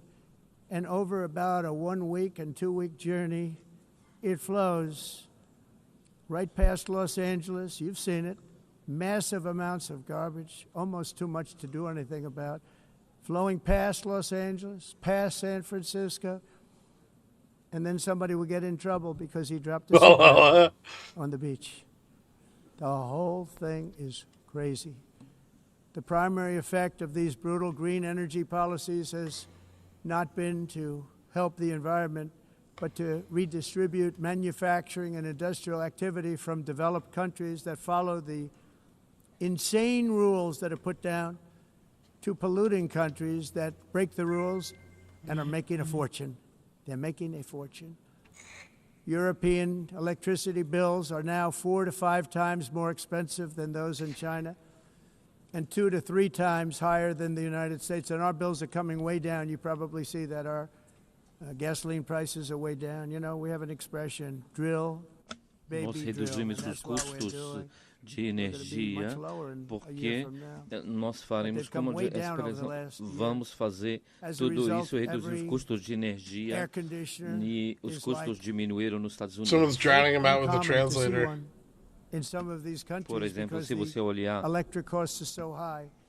So while nos the U.S. has países approximately faturas de 1,300 heat-related deaths nós não annually, it's a lot. Europe loses mas nós nos Estados Unidos conseguimos usar eles e evitar aumento da temperatura, porque é muito caro também usar nada e ninguém usa. Tudo isso The entire globalist concept asking successful industrialized nations to inflict pain on themselves and radically disrupt their entire societies must be rejected completely and totally, and it must be immediate. Aumento da temperatura, porque é muito caro também usar nada e ninguém usa. Pretending to stop is paying so much more than every country. Others weren't paying. China didn't have to pay until 2030. Russia was given an old standard that was easy to meet, a 1990 standard. For the United States, we're supposed to pay like $1 trillion. And I said, this is another scam. The fact is, the United States has been taken advantage of by the world for many, many years, but not any longer, as you probably noticed. I unleashed massive energy production and signed historic executive orders to hunt for oil, but we don't have to do much hunting because we have the most oil of any nation anywhere, oil and gas in the world. And if you add coal, we have the most of any nation in the world. Clean, I call it clean, beautiful coal. You can do things today with coal that you couldn't have done 10 years ago, 15 years. So I have a little standing order in the White House. Never use the word coal, only use the words clean, beautiful coal. Sounds much better, doesn't it? But we stand ready to provide any country with abundant, affordable energy supplies if you need them, when most of you do. We're proudly exporting energy all over the world. We're now the largest exporter. In the United States, we want trade and robust commerce with all nations, everybody. We want to help nations. We're going to help nations. But it must also be fair and reciprocal. The challenge with trade is much the same with climate. The countries that followed the rules, all their factories have been plundered. It's really sad to watch. They've been broken. They've been broken by countries that broke the rules. That's why the United States is now applying tariffs to other countries, and much as these tariffs were for many years applied to us, uncontrollably applied to us. We've used tariffs as a defense mechanism under the Trump administration, including my first term, where hundreds of billions of dollars in tariffs were taken in. And by the way, we had the lowest inflation, and now we have very low inflation. The only thing different is that we have hundreds of billions of dollars flowing into our country. But this is how we will ensure that the system works for everyone and is sustainable into the future. We're also using tariffs to defend our sovereignty and security throughout the world, including against nations that have taken advantage of former U.S. administrations for decades, including the most corrupt, incompetent administration in history, the sleepy Joe Biden administration.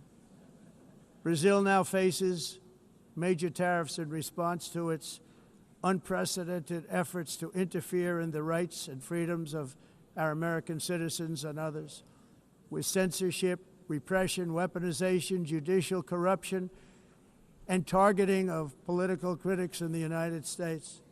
I have a little problem saying this because I must tell you, I was walking in and the leader of Brazil was walking out. We saw him, and I saw him, he saw me, and we embraced. And then I'm saying, can you believe I'm going to be saying this in just 2 minutes? But we actually agreed that we would meet next week. We didn't have much time to talk, like about 20 seconds. They were in retrospect, I'm glad I waited because this thing didn't work out too well. But we did talk. We had a good talk, and we agreed to meet next week, if that's of interest. But he seemed like a very nice man, actually. He liked me, I liked him. But if you, and I only do business with people I like. When I don't like them, I don't like them. But we had, at least for about 39 seconds, we had excellent chemistry. It's a good sign. But also in the past, Brazil, can you believe this, unfairly tariffed our nation, but now because of our tariffs, we are hitting them back, and we're hitting them back very hard. As president, I will always defend our national sovereignty and the rights of American citizens. So I'm very sorry to say this, that Brazil is doing poorly and will continue to do poorly. They can only do well when they're working with us. Without us, they will fail, just as others have failed. It's true. Next year, the United States will celebrate the 250th anniversary of our glorious independence, a testament to enduring power and American freedom and spirit. We will also be proudly hosting the 2026 FIFA World Cup, and shortly thereafter, the 2028 Olympics, which is going to be very exciting. I hope you all come. I hope that countless people from all over the globe will take part of these will be great celebrations of liberty and human achievement, and that together we all can rejoice in the miracles of history that began in July 4th, 1776, when we founded the light to all nations. And it's something really that an amazing thing came out of that date. It's called the United States of America. In honor of this momentous anniversary, I hope that all countries who find inspiration in our example will join us in renewing our commitment, values, and those values, really, that we hold so dear. Together, let us defend free speech and free expression. Let us protect religious liberty, including for the most persecuted religion on the planet today. It's called Christianity. And let us safeguard our sovereignty and cherish qualities that have made each of our nations so special, incredible, and extraordinary. In closing, I just want to repeat that immigration and the high cost of so-called green renewable energy is destroying a large part of the free world and a large part of our planet. Countries that cherish freedom are fading fast because of their policies on these two subjects. You need strong borders and traditional energy sources if you are going to be great again. Whether you have come from north or south, east or west, near or far, every leader in this beautiful hall today represents a rich culture, a noble history, and a proud heritage that makes each nation majestic and unique, unlike anything else in human history or any other place on the face of the earth. From London to Lima, from Rome to Athens, from Paris to Seoul, from Cairo to Tokyo and Amsterdam to right here in New York City, we stand on the shoulders of the leaders and legends, generals and giants, heroes and titans who won and built our beloved nations, all of our nations, with their own courage, strength, spirit, and skill. Our ancestors climbed mountains, conquered oceans, crossed deserts, and trekked over wide open plains. They charged into thunderous battles, plunged into grave dangers, and they were soldiers and farmers and workers and warriors and explorers and patriots.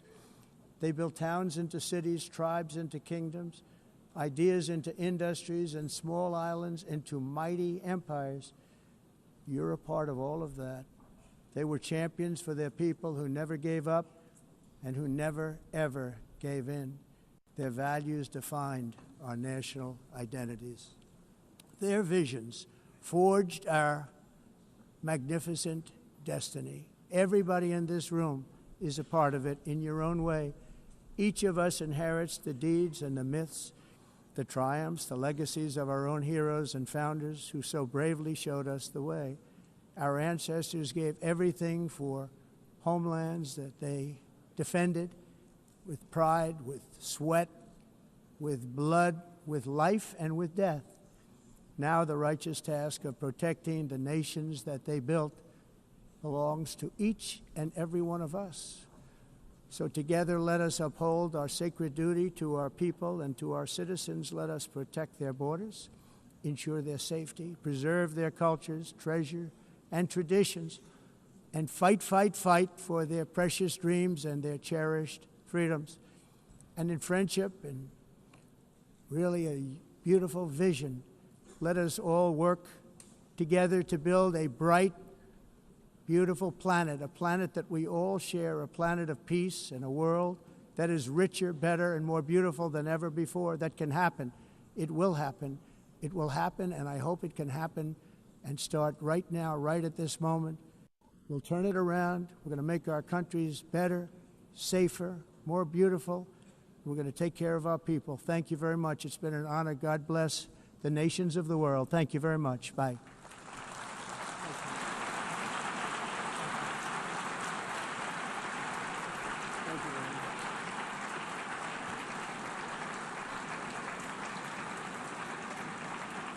Jesus Christ.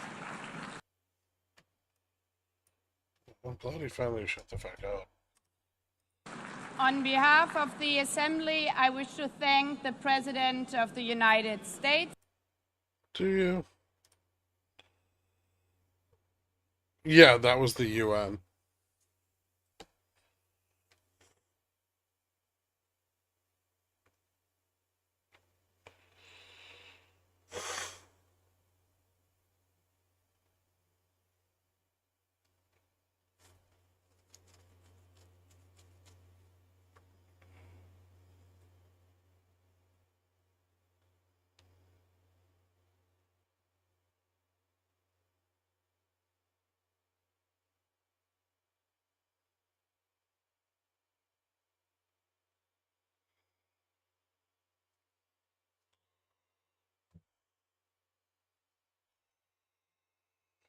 At least he didn't break out into rants about those people again. That's true.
Hmm.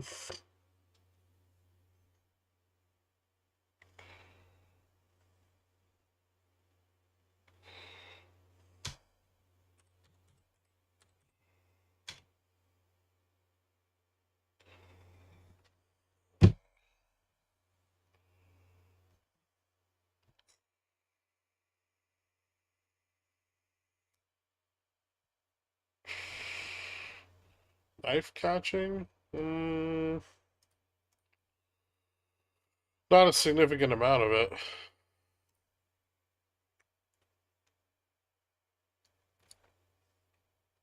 Trump's a New York guy. Is he?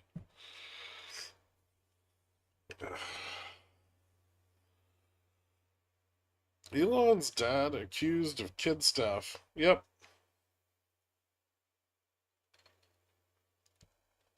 At least that helps us understand what the fuck is wrong with Elon.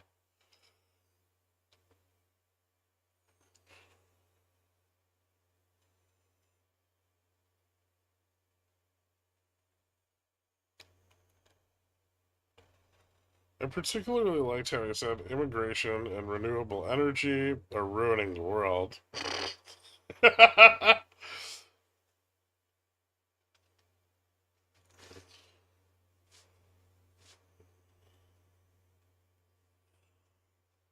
Accused? He has a kid with his stepdaughter, but he's now been accused of stuff. Ooh, bunch of bot puts coming in. Interesting.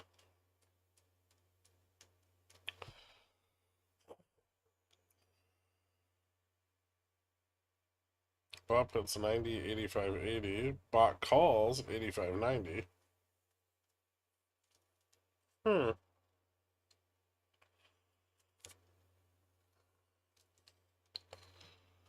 What's your take on GME warrants issuance? What do you mean? It's just fixed price dilution.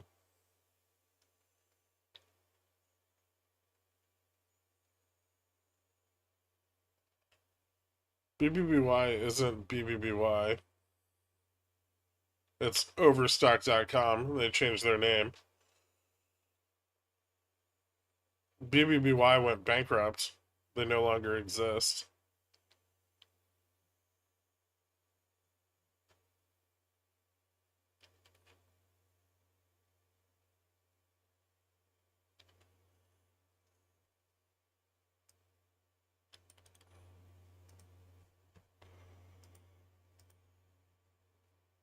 Can you explain, like I'm five, the difference between bought and sold puts?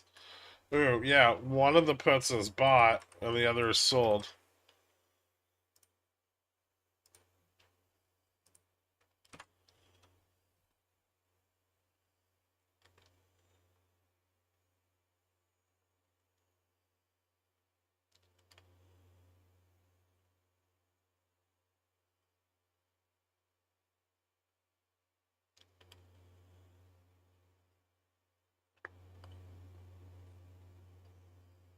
What is it that you don't understand?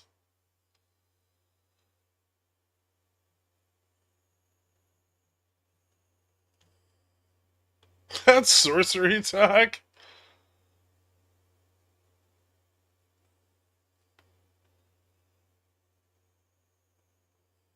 Buy put, profit if down. Sell put, profit if up.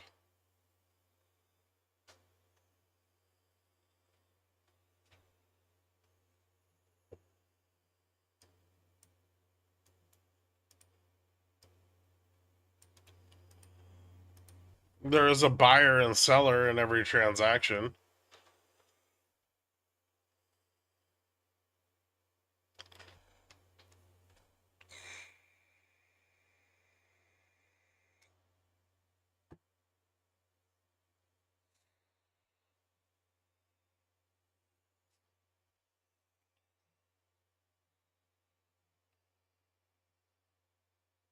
But the risk profiles for the participants are different.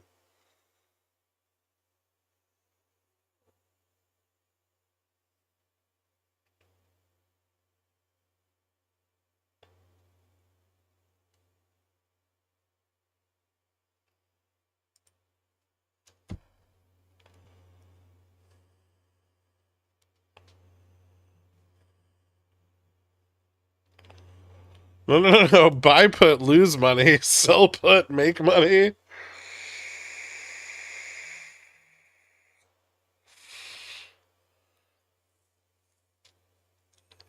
Well, not down is theoretically up.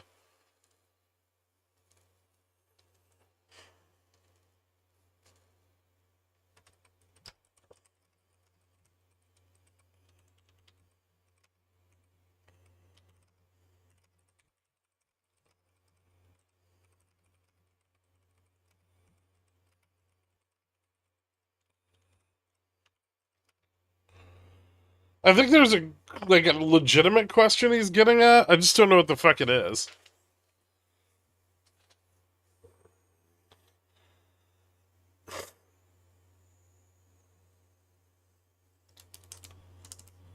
What are your thoughts on IWM maybe breaking out of a multi-year triple top? What's the incentive to go long small caps besides them just squeezing?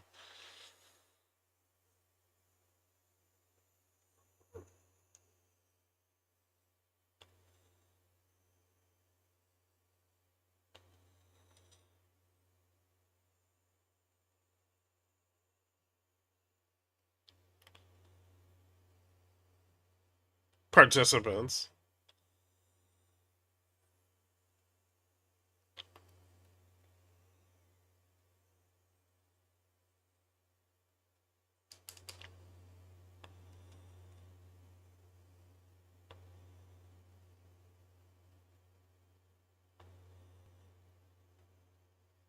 We technically tested VN already.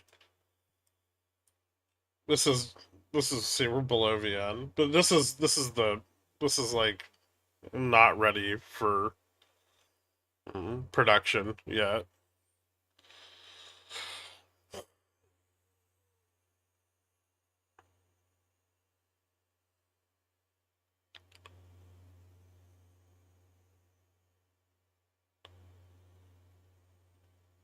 I think he's I think he's asking about I think he's asking about like the effects on the dynamic hedge from whether participants are buying or selling options. If customers are buying puts, then dealers are short puts, which means they have negative gamma, vega exposure. They're positive theta and delta. Well, at least at the time of transaction. Which means increased volatility when price falls. And the dealer's short put position would become more long delta. So they have to sell stock to hedge. And as price rises, they buy stock. So you get realized volatility amplification. So they buy volatility into sell-offs, which pushes IV up, and that's reflexive. So as price is falling, price falls faster. And if dealers are long puts or customers are selling puts, then dealers would be positive gamma, vega, negative theta, delta. So as price falls, the dealer becomes more short delta. They buy stock. As the price rises, they sell stock. And that creates realized volatility dampening. And since they're long vega, they sell vol on rallies. So that softens the moves in implied volatility.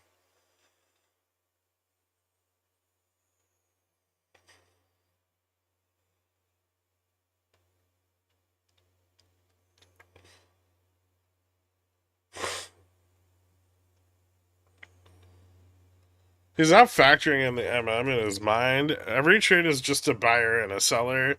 Yeah, I mean, there is no true equilibrium there. Because one or both of those participants are inventorying those positions, which means they're holding them, and the value of those positions changes over time. So the closest to equilibrium the trade is at the time of the transaction, and then it shifts. And even that's still relative to the bid-ask spread. So if the spread's very tight, yes, the effect of whether that put is bought or sold is sort of irrelevant. But as price moves, it becomes more and more important.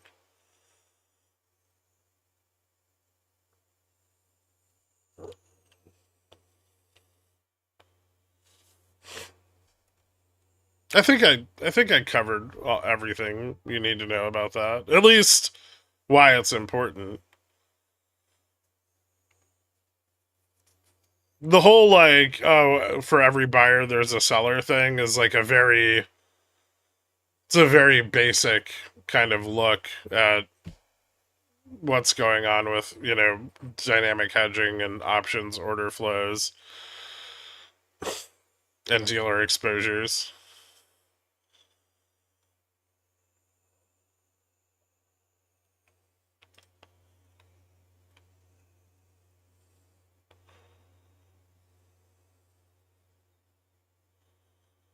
If someone just decides to sell puts to open, does OI increase? Yes. Well, then the position is wiped out. So OI technically only changes at the end. There is no intraday OI. So if you're talking about an open and close,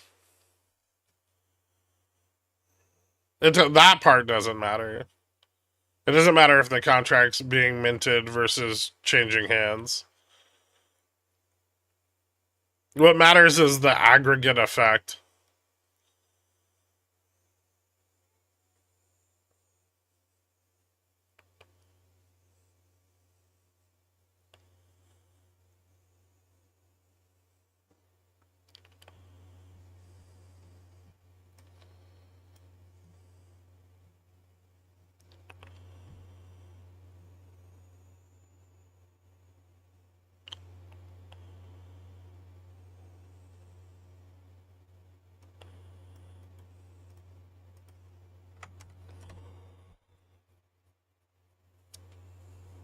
And usually you can tell that through, like measures of volatility like skew.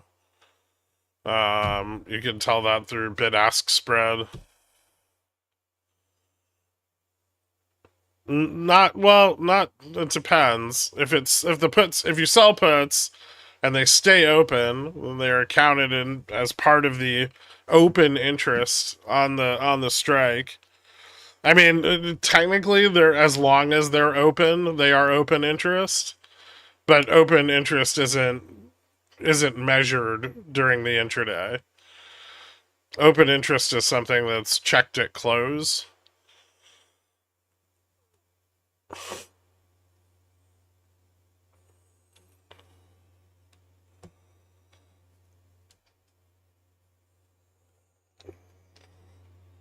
Some exchanges like SIBO can flag trades as being, an open, like a new contract is minted, or open close, where one opens while another exits, or close, where both parties are theoretically reducing intraday OI.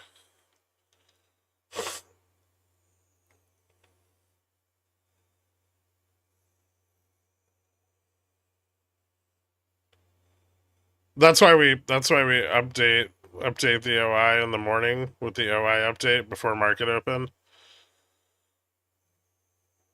Yes, both are pressure in a direction.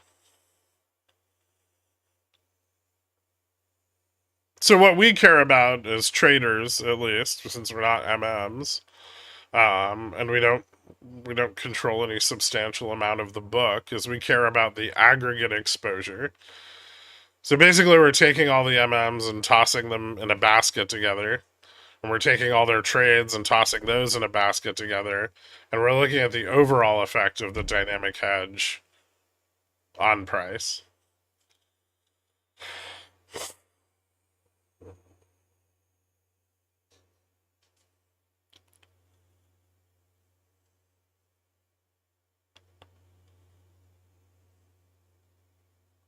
But I don't care about open at all.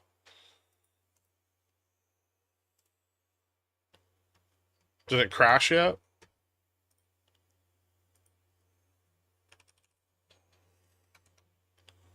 Oh, there you go. Fantastic.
I don't have a VIX position. I have a long Vega position on SPX. And yes, I do.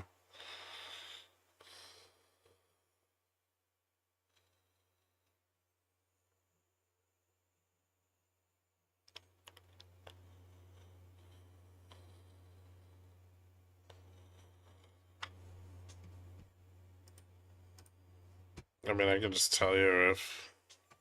A really good way to, like, just tell if, charm is negative is just look at the, like, delta flip. So it's close, but not there yet. I can tell you more specifically, because that's not the most accurate measure.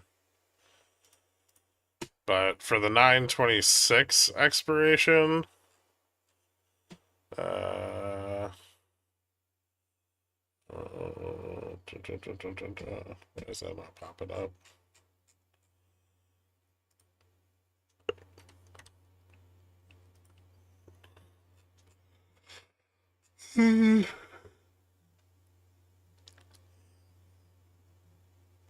Yeah, charm's a little bit negative. A 13, negative like 13 million.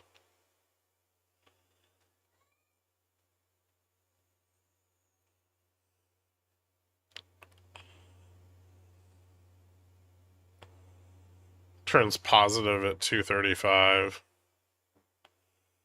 Although the effective charm kind of falls off under like 220.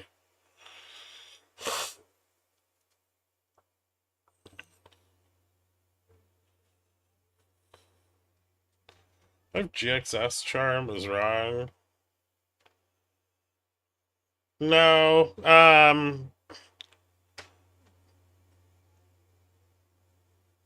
it's not. I mean, charm is negative on Amazon, which makes me wonder if the delta flip is like correct there.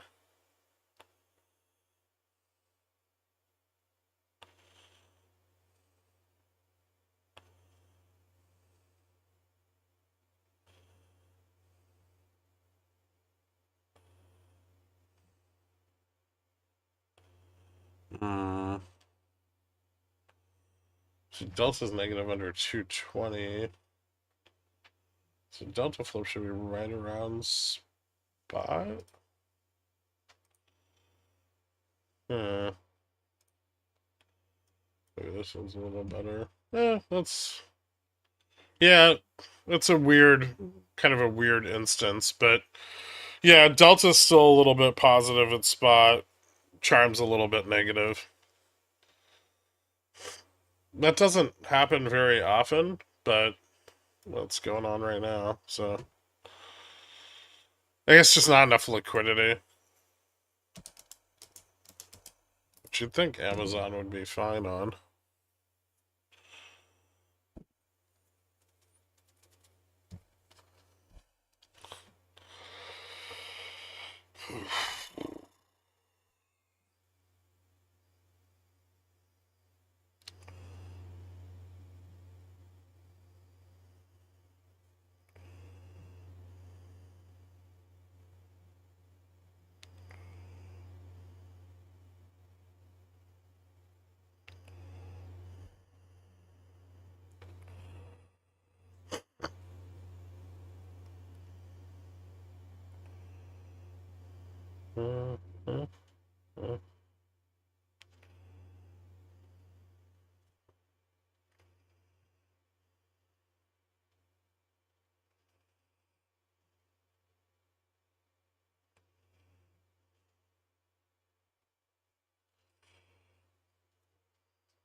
Do you have your monologue ready for the Kimmel show tonight? I don't. I haven't prepared anything.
Nice. I think I know someone who's like a writer for it, or used to know someone who was a writer for it.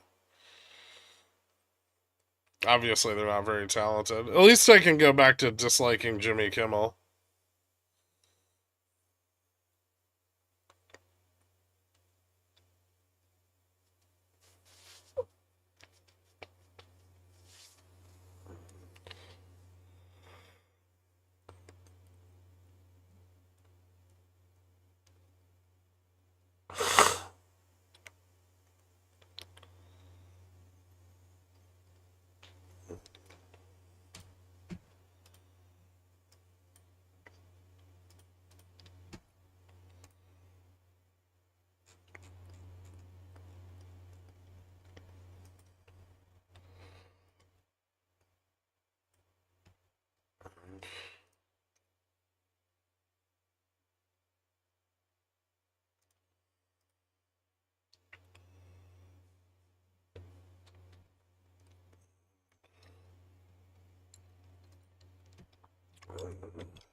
Any change in positioning? Not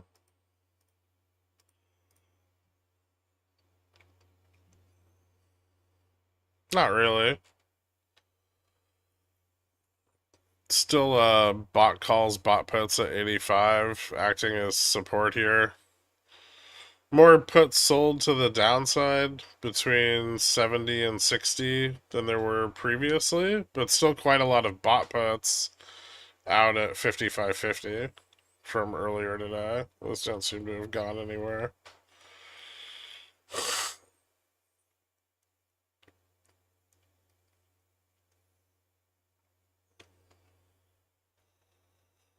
JPow's coming up soon, 12:35.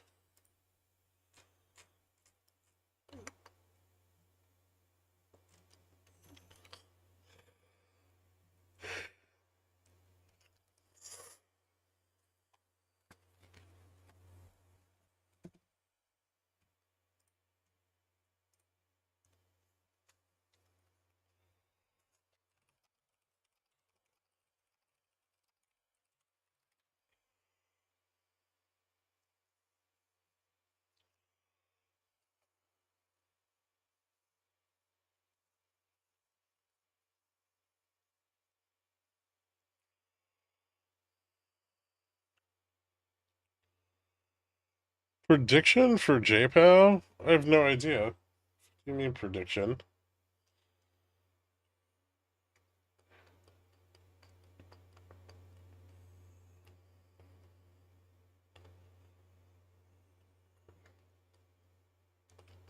Didn't miss much.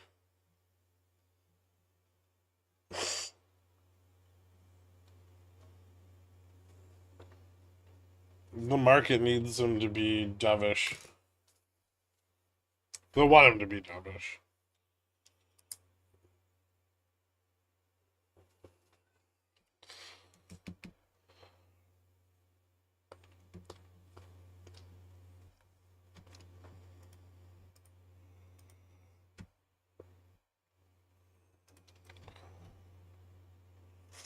What does that TQQQ indicator look like? It still looks overextended, but maybe bottoming.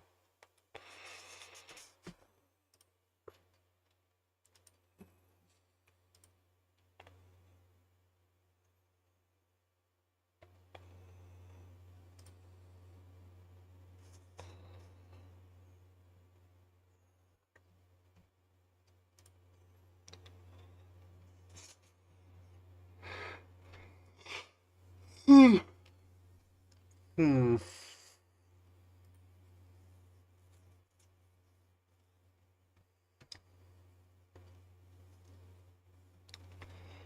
Starting to look like another day of everything looking kind of like shit.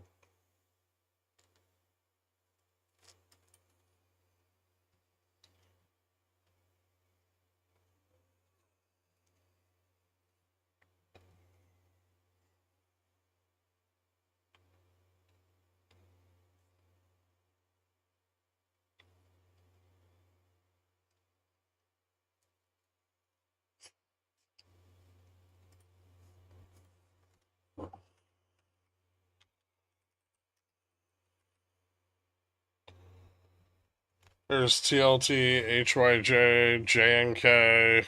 IEF, LQD, SGov, BND,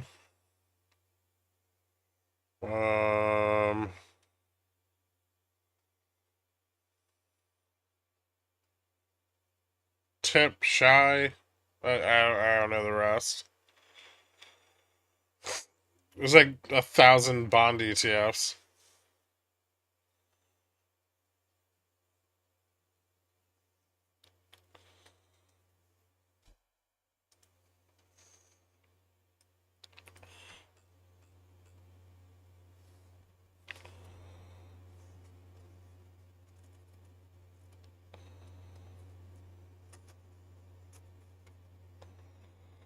What does the T in QQQ mean? What does the QQQ in TQQQ mean?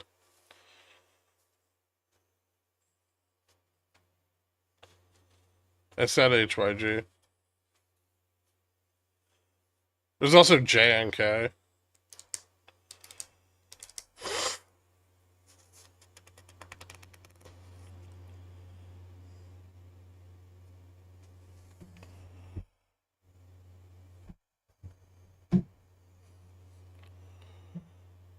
I would say TLT, JNK, and HYG are the most liquid bond ETFs.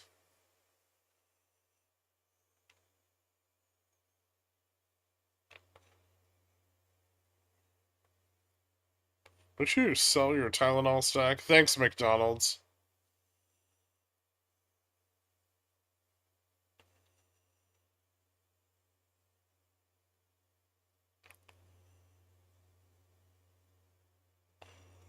We're gonna wait till Tylenol's done selling off and then buy a bunch of the stack, because people who take Tylenol are not going to stop taking it.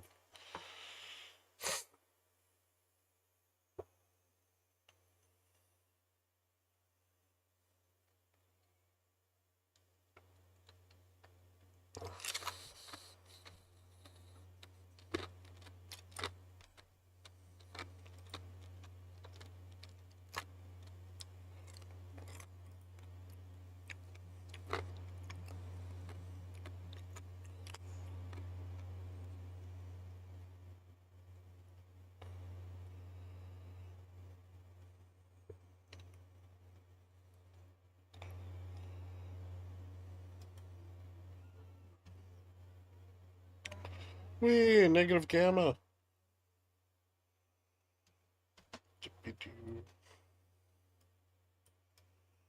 Hmm.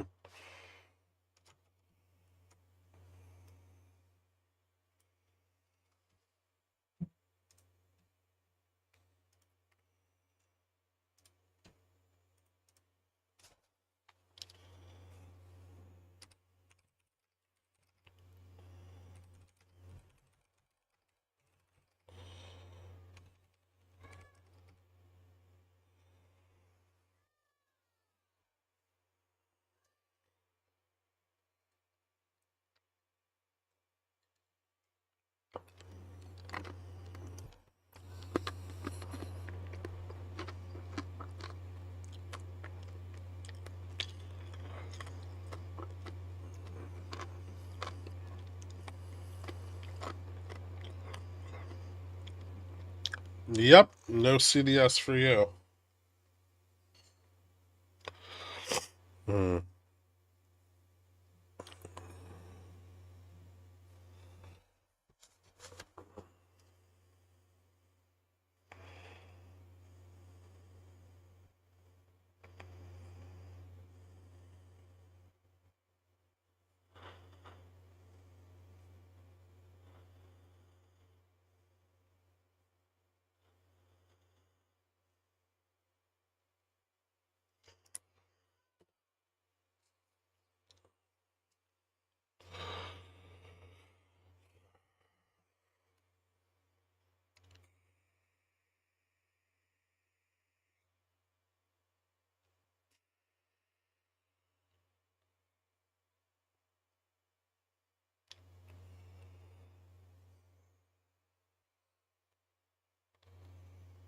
Why would it be higher than... It is higher than 107. It's just I haven't moused over that. It's 1.2. Now it's 1.08.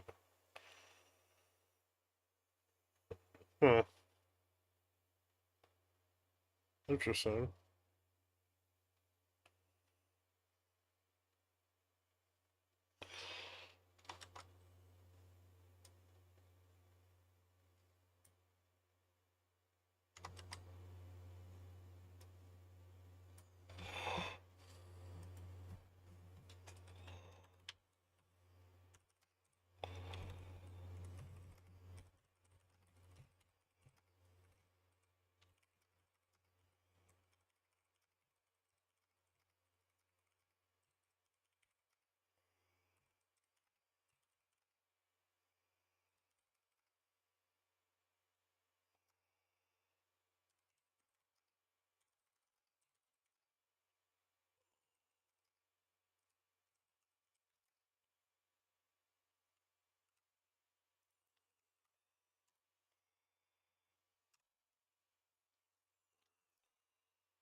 Give me 1 second, guys.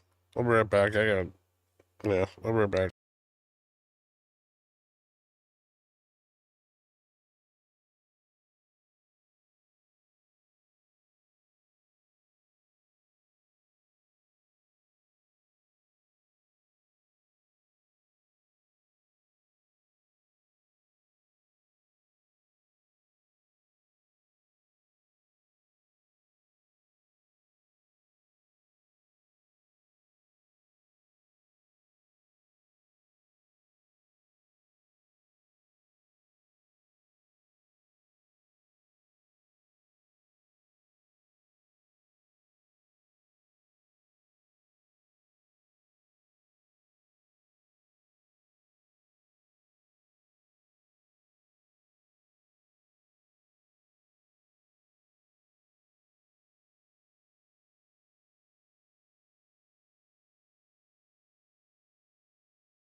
Elder retested the gamma flip.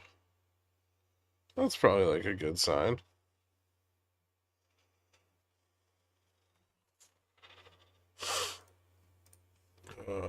So many bills. Jesus fucking Christ. Why am I paying for all this shit?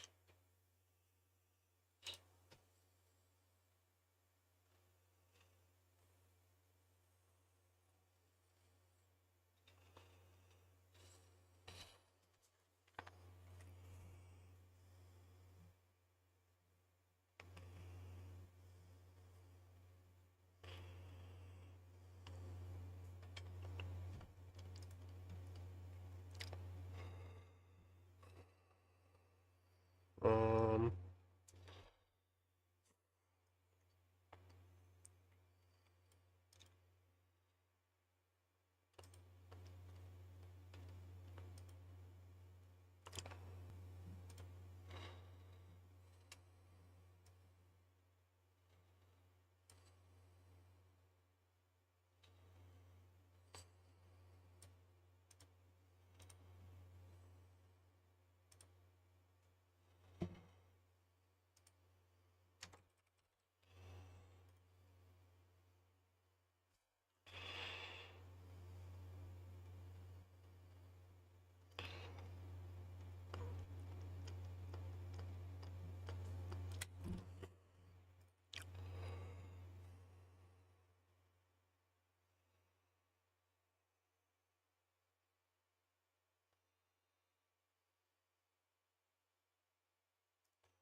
you cut your puts yet?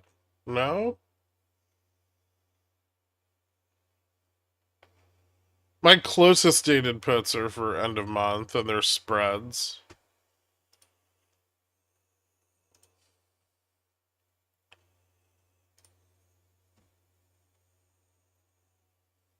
Everything else I have is like Jan OPEX. Where do you think this bottoms out? There's support around 70 right now. So I could see us maybe pushing down to that 70, 75. We could pick up vol. I mean, we have like a decent amount of room to move down on the implied move, at least.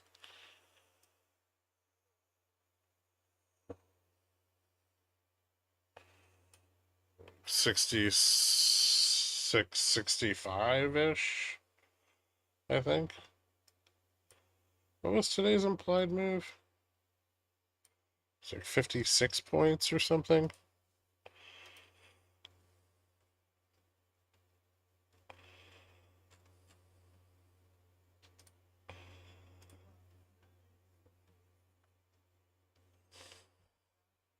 $56.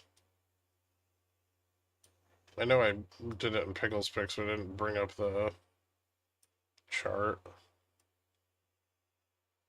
Yeah, we got range to the downside to like 66, 60, 57, right around there. Off the implied move, at least.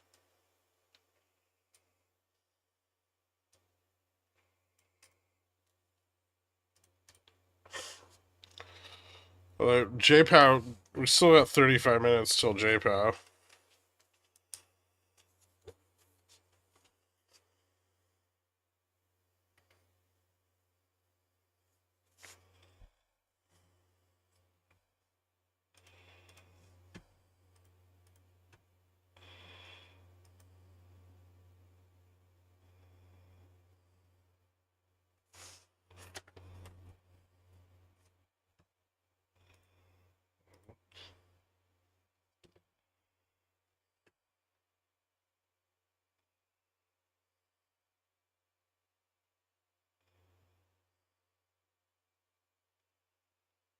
the actual fuck?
Seems like a lot.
Hmm. Yeah, it looks like there's some room down to 70. It's looking a little better now, too. Watch for a bounce at VN.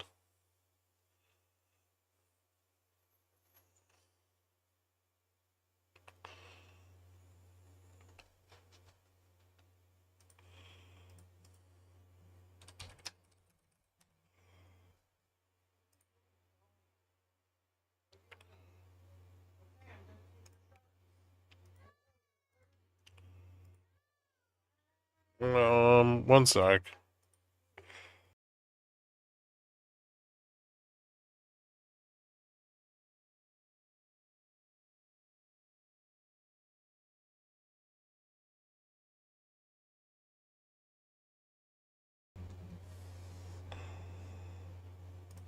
Okay.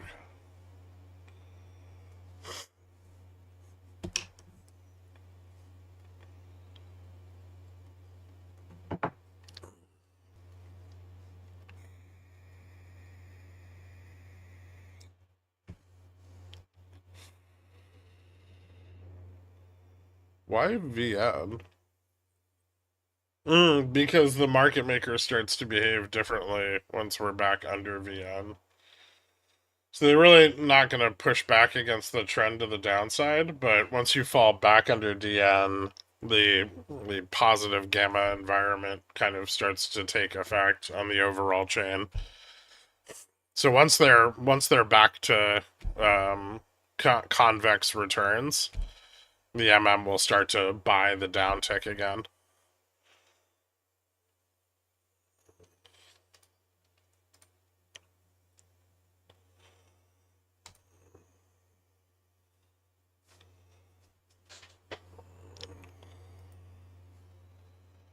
Uh,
different calculations in the development environment than in the production environment.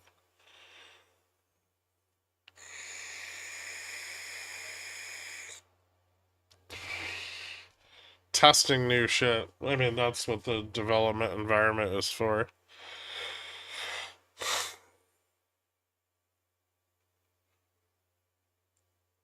Always trying to make things better if we can. Yeah, I know, because the VN on here is different than yours. Oh, where's my fucking mail? Shit. Hold on.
right.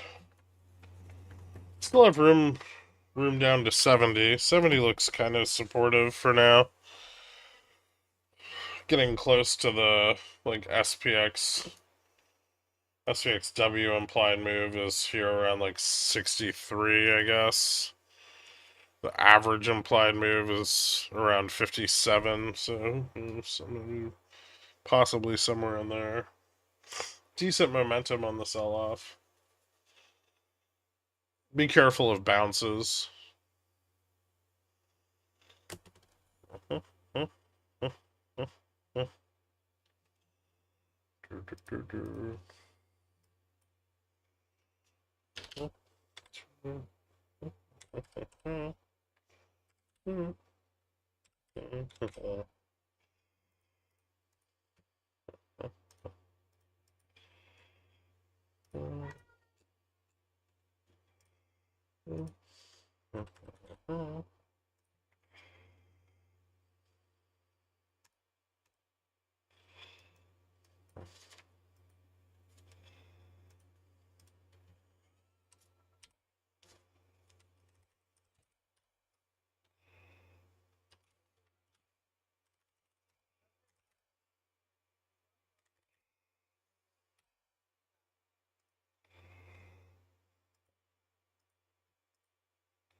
I feel like we've gotten a little overextended to the downside here, but I'm not sure how much.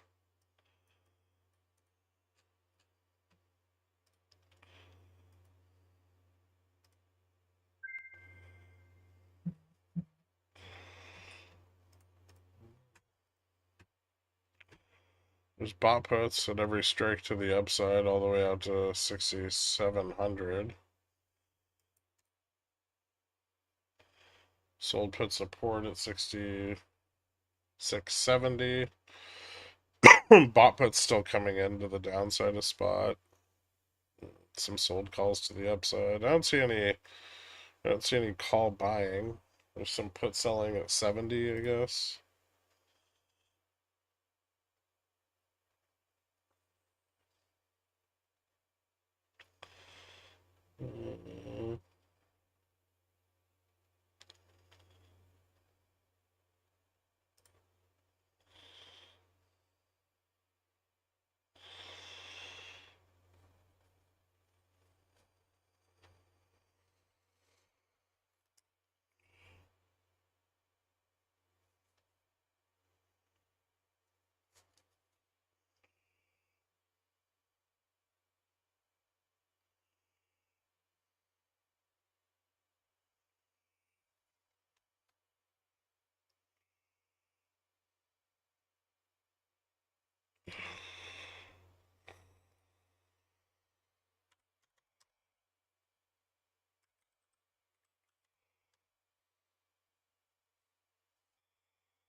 Not entirely sure a bounce here is going to be successful, but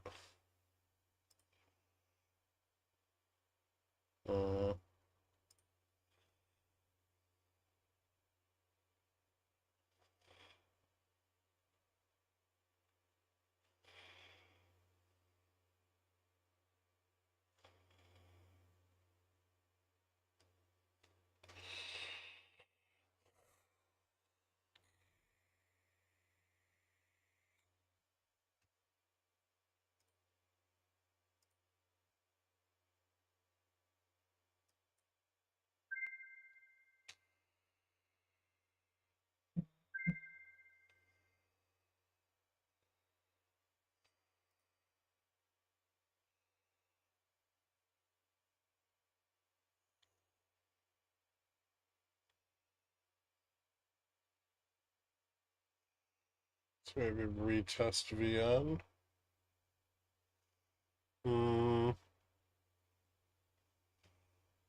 Positive gamma to the upside on the 5-minute, but not here yet. Resistance at 85.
Alright.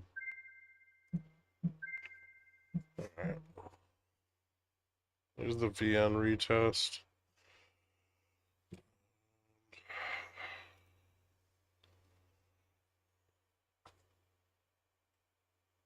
I didn't sell any puts there because I think we could still fail. Like, get a little bit of a capitulation rally here, but I'm not sure that it's like a full rally. If we get back to Delta Flip, that changes, but not a V yet. Although we are in the environment for them. 213.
Gap at 66.81 to the downside.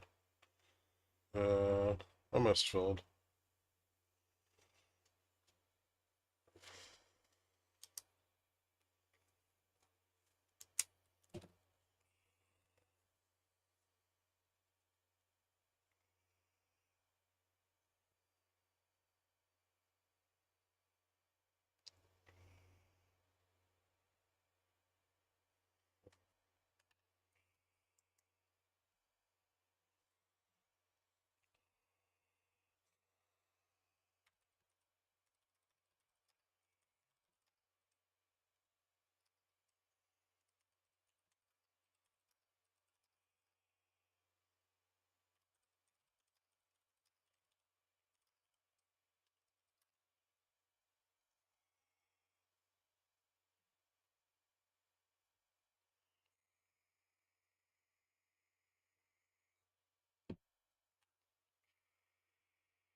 LPSX gives me life. Out of all the settled funds, all out of settled funds, and I don't trust myself on margin. Thanks, Guap.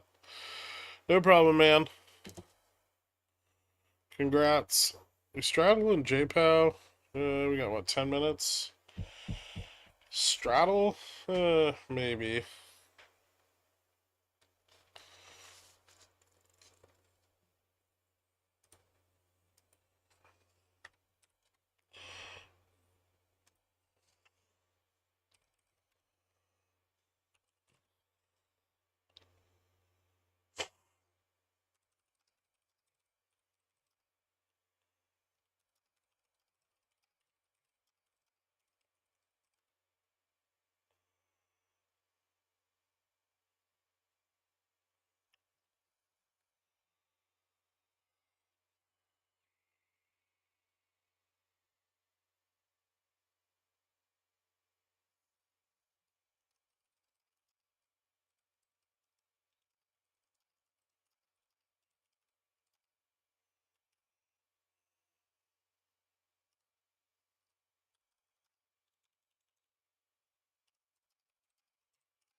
explains it.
Start to get set up for the Powell speech.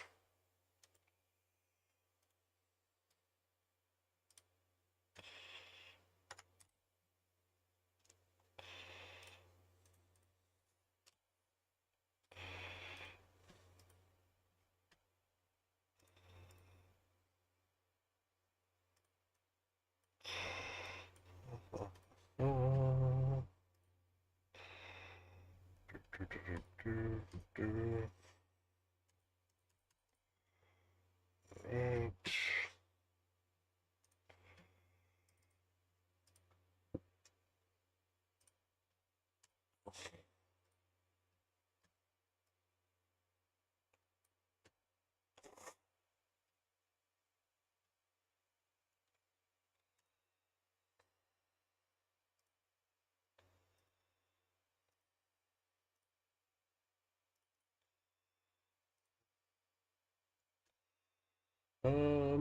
Some bot puts came in on the bounce.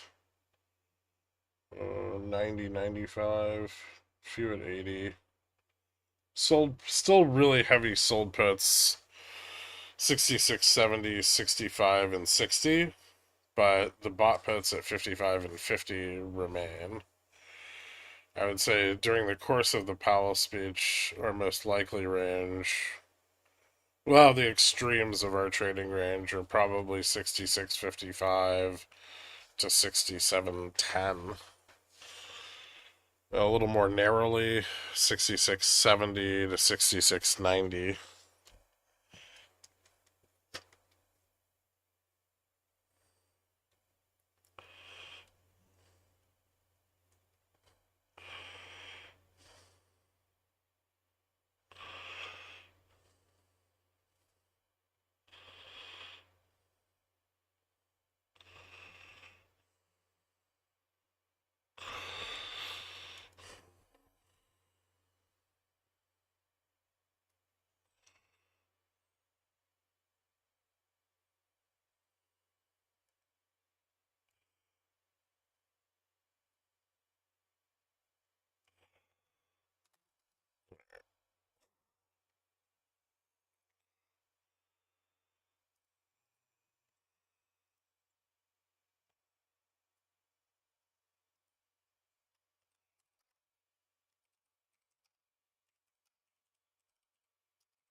I'm guessing Powell's speech is out. We're getting a reaction right at 12:35. Distinct possibility.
Somehow managed to stay laser focused on achieving the Fed's dual mandate to achieve maximum employment. Just jumped right into that shit, I guess. Chair Powell, thank you for doing your job with honesty, integrity, and humility. I speak for all of us here. There are few examples of patriotic, decent dedication to the nation as shown well. And thank you for returning to the Providence Chamber during your final few months as Fed Chair. You are more than welcome. Ladies and gentlemen, would you please join me in welcoming Chair of the Federal Reserve, Jay Powell.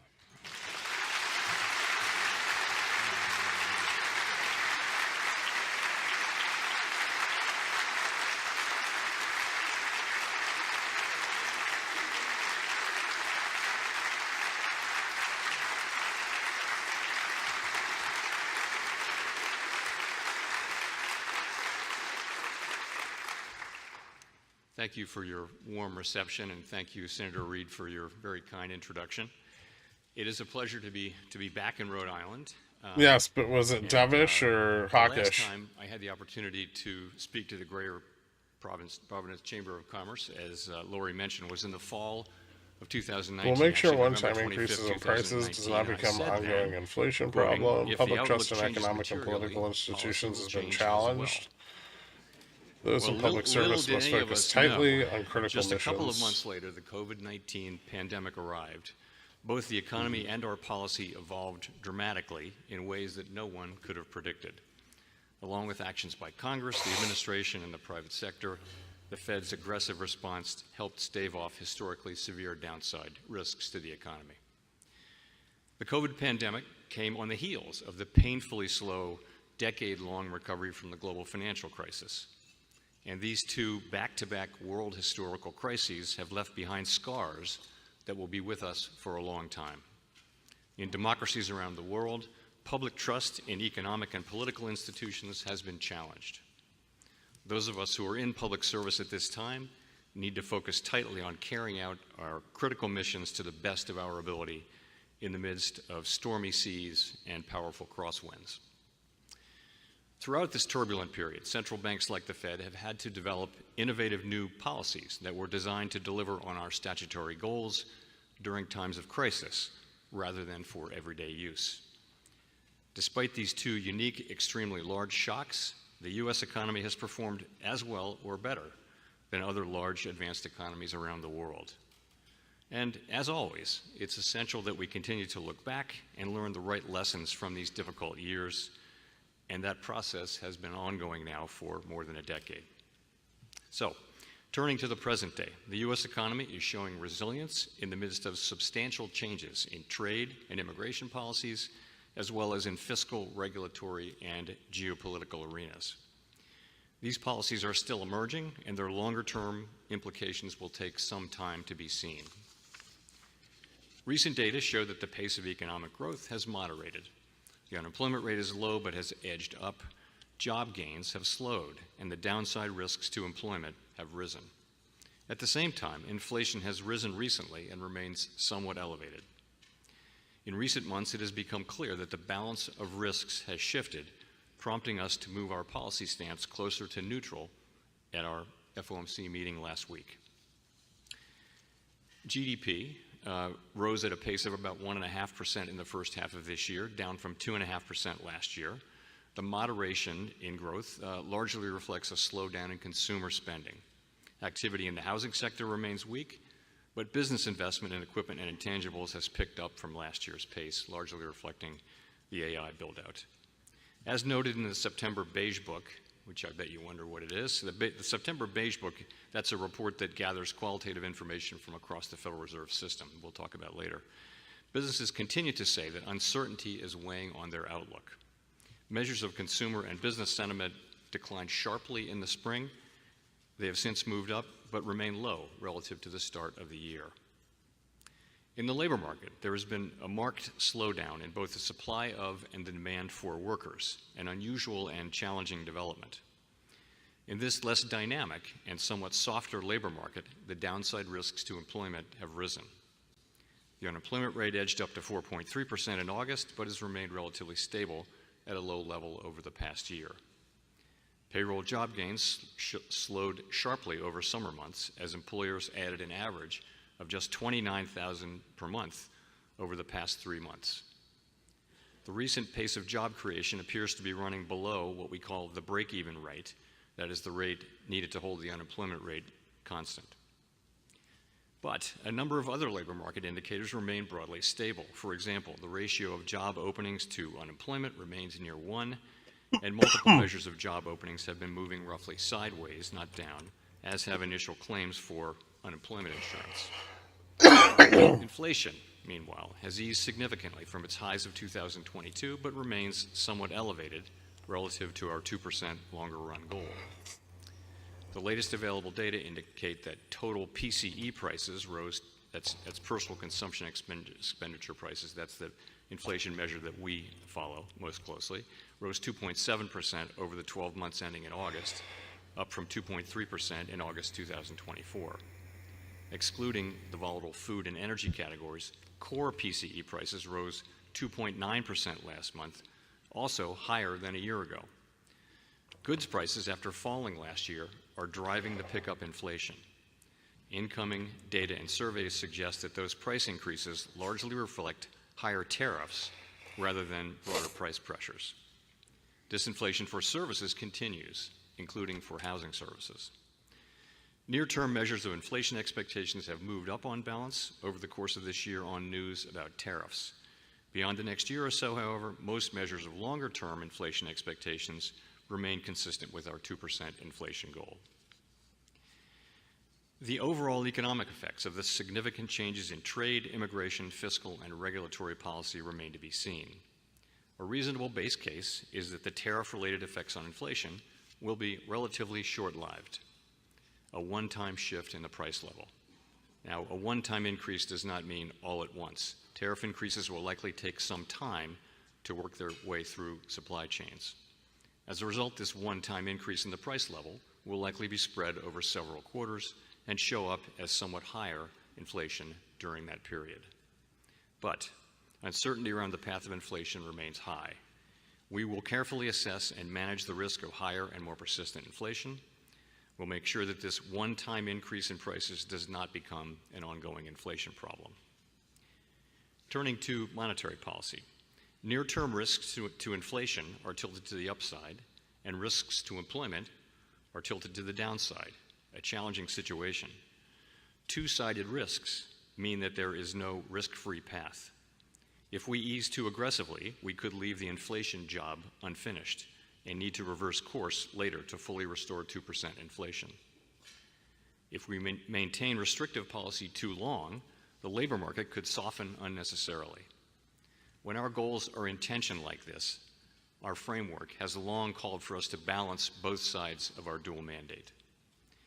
The increased downside risks to employment have shifted the balance of risks to achieving our goals. We therefore judged it appropriate at our last meeting to take another step toward a more neutral policy stance, lowering the target range for the federal funds rate by 25 basis points to 4 to 4.25%. This policy stance, which I personally see as still modestly restrictive, leaves us well positioned to respond to potential economic developments. Our policy is not on a preset course. We will continue to determine the appropriate stance based on the incoming data, the evolving outlook, and the balance of risks. We remain committed to supporting maximum employment and bringing inflation sustainably to our 2% goal. Our success in delivering on these goals matters to all Americans, and we understand that our actions affect communities, families, and businesses across the country. So thank you again for having me here, and I very much look forward to our discussion. Thanks.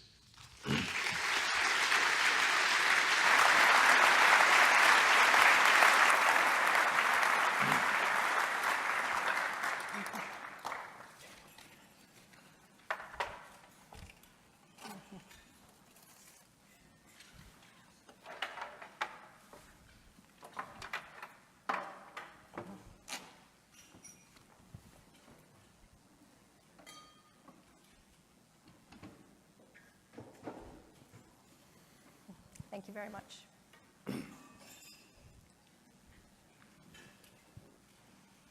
Good afternoon once again, Mr. Chair.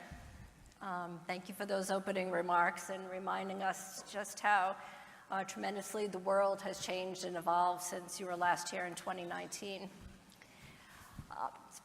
President of the Federal Reserve Bank of Boston, Susan Collins, is also here with us today. And President Collins, we have had the opportunity many times to discuss with you the conditions in this Fed region, of which Rhode Island is part of the Boston region. So, Mr. Chairman, I would ask you to think about your comments reflecting on the importance, what you have said, the importance of deeply understanding local labor markets. And I'm wondering if in your deliberations leading up to the most recent FOMC meeting, whether there was anything particularly distinctive in what you saw coming out of the Boston Beige Book. So let me say a word about the Beige Book. So there are 12 reserve banks, as you know, around the country, and each of them has deep ties into not just the business community, but medical community, educational community, nonprofits. And each FOMC cycle, which is sort of 8 of those a year, they do a deep dive and they collect lots and lots of information about the economy. And so, and that information gets collated and put into what we call the Beige Book because it's beige, and we're not that original. And So we get that a couple weeks before each FOMC meeting. And I have to say, I don't know of any source of sort of qualitative information about the economy that even approaches this. It's just a lot of conversations with a lot of people, and I personally find it very useful. Sometimes you look at that book and you see significant regional differences, and this is not one of those times. So, for example, the Boston Fed piece in the last Beige Book talked about lots of spending on AI. Well, guess what? That was pretty common across 8 or 9 of the districts. So I would say nothing really jumped out from the Boston piece. What you saw was all around the country, you saw pretty modest growth, wage and price inflation at modest to moderate levels, the economy growing but not fast, and uncertainty, significant uncertainty about federal public policy is kind of weighing on investments and decisions about investment and hiring, except in the area of the AI build-out, which is just going really strong pretty much many parts of the country. So nothing distinctive from the Boston region that would inform your future decision-making looking at the setting of monetary policy? What I saw from Boston was quite similar and overlapping with a number of other districts. Again, sometimes that's the case where things are pretty much of a piece. Sometimes different regions, particularly if there's a commodity price thing, you would see maybe things in the commodity-oriented regions doing differently from other regions of the country. Right now, it's it's much more the same around the country, I would say.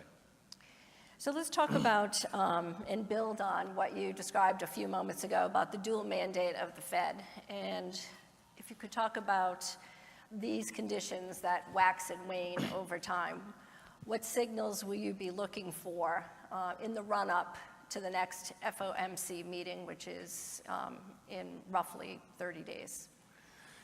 We have 2 goals, as you mentioned, maximum employment and price stability, and they're equal goals under the law.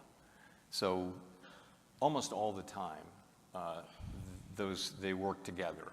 They complement one another. So, for example, when the economy is weak, the unemployment rate might be high and the inflation rate would be low, and that it calls for stimulus from us. And when the economy is really strong and the labor market is tight, that's when inflation will be moving up, and so policy might be a little bit tighter. That's almost always the case. Right now is the quite unusual case where risks to, as I mentioned in my remarks, risks to employment are to the downside and to inflation to the upside. Now, we only have one tool, which is monetary policy, really interest rates, and really it's calling for different answers. So for a long time, we have a document called the Statement on Longer Run Goals and Monetary Policy Strategy. We call it the consensus statement to save time. That says, for a long time, it's said that when the 2 goals are in tension, we'll look at how far each one is from its goal and the time that it's expected to take to get back to that goal. And so we balance the 2 goals. So what we've done all year this year is we've had our policy rate has been tight because inflation has been above our target, but the labor market was very solid. Now, over the last really 4 months, really over the summer, the labor market has softened, payroll jobs have dropped a lot, so we can't really say that anymore. And I think what that told us is that stance of really having a tight focus on inflation really needs to moderate toward a more balanced approach. And so that's why we took the action we took at our last meeting. And as we go to our next meeting, to your question, we'll be asking ourselves, we'll be looking at the data very carefully, labor market data, growth data, inflation data, all of the vast quantities of data that we get, and asking ourselves, is our policy in the right place? And if not, we move it there. Some may wonder about the frothiness of the markets reaching record heights and also record valuations. How does the Fed think about that in the equation? Financial markets? So we monitor financial markets very carefully. I don't think I'd sell calls here. Financial conditions. So that's credit spreads and interest rate levels and I don't know if calls would be the direction I'd equity be prices playing. in the aggregate that can affect Falls spending, a little for example. skewed to the We look at all of downside that, to about but, 70. Really, our Still looks focus like is there's on some our support 2 at 70 goals, though. and that is maximum employment and price stability. And when we see one of them weakening, we're going to respond appropriately with our tools. And in this case, that meant reducing the federal funds rate by 25 basis points and we'll see what the future brings, but that's what we do. We look carefully at financial conditions, more from a perspective, though, of financial stability. So we see that the banks are well capitalized. Actually, in the aggregate, households are in good shape financially. I know people at the bottom end of the income spectrum are under pressure, no question about that, but it's not a time of elevated financial stability risks. Mm-hmm. So the federal funds rate really governs consumer credit, but not so as it pertains to mortgage rates, correct? That's right. And let's talk about how the average consumer is going to see any difference in the intervening months relative to an easing of interest rates and the ability and maybe even more confidence to spend. So we don't set mortgage rates, but when we change the federal funds rate, it will affect the mortgage rates and also all other consumer borrowing rates. Really, all interest rates that are on a floating basis will move a little bit or even a lot if they're short term, based on our moves. So the people will feel that over time. Also, it's not just these days. The market is pricing in the next 6 months what's going to happen to rates. So this is something that wasn't really the case 50 years ago. Now markets listen to us and follow, and they make an estimation of where they think rates are going, and so they'll price things in. And so longer term rates will move because of what the market participants expect us to do. So you'll begin to see, and you're already seeing changes in rates long before we make the decision. It can often be already priced in. Is it fair to say that the Fed and the markets really have a higher tolerance for risk today, more so than perhaps before the pandemic? I think if you look at some prices, then they're elevated relative to historical levels. There were times before the pandemic when it happens periodically. Equity prices will move up and down, and we do monitor that, but we're not targeting any level of prices for particular financial assets. We don't have a view that we know what the right price of any particular financial asset is. We do look at overall financial conditions, and we ask ourselves whether our policies are affecting financial conditions in a way that is what we're trying to achieve. But you're right. It by many measures, for example, equity prices are fairly highly valued. Let's segue to the topic of AI, and largely AI stocks and periphery stocks really driving the markets in many ways. Let's talk a little bit about the great unknown of AI, and if we think about various ages, our industrial ages, whether it be steam to electricity to the information age and now to the age of AI, would you consider this to be the most disruptive force ever in modern American history? I think it's way too early to say that. I wouldn't go that far. I would say clearly generative AI has all the earmarks of an emerging technology that could be very important in our economy and in our society. But it's very early to be making that kind of bold statement. So, what we're seeing is companies and institutions like the Fed for that matter, are starting to experiment with how this new set of tools can be used in our operations. Mm-hmm. And it's very early days on that. Mm-hmm. And I think we have to wait and see. That's a good thing. I know many of the large financial institutions and other central banks, and we are asking ourselves, how can this help us do our jobs better? And I think it's going to be a period of experimentation over a period of years. And the history is always that there's a lot of fear that technological innovation will eliminate jobs. What has tended to happen in history over time is that it just raises productivity and creates new jobs to replace the old jobs. And that happens. And sometimes it can take a long time, but ultimately that has been the pattern for the last couple of 100 years. Is this time going to be different? I just don't think we know yet. I don't think anybody knows. Mm-hmm. You are a labor It's market the bear sign? futurist, yeah. Also a historian. And the concept of AI and humans in the loop, very profound impact on the labor force. If you guys could drop a like, I would appreciate What it. are your thoughts about specifically agentic AI as a differentiator from generative AI? And how will the Fed be looking at the impacts of the workforce, the labor participation rate, given the unknown of what Are could there happen 300 with watching? displacement around AI tools? We have that many at all pickle ends of the jar, spectrum. or we get Kenny's intern here. Our tools work There's on demand. like 1,100 people Lower in interest rates, the higher pickle interest rates, jar. they work on demand. When there are structural changes in the economy, there's Thanks, not a Boom lot Boom that Yow. interest rate change can do for that. And so if you're talking about distributional issues or labor force participation or retraining or any of the things that come to mind in connection with those questions, that's really going to be something for legislators and the private sector. We of course, we have many labor economists, and a good portion of them are studying what the potential effects of AI on the labor force, and many great economists around the country and around the world 1,100 sounds are like a publishing lot. on that That's- now.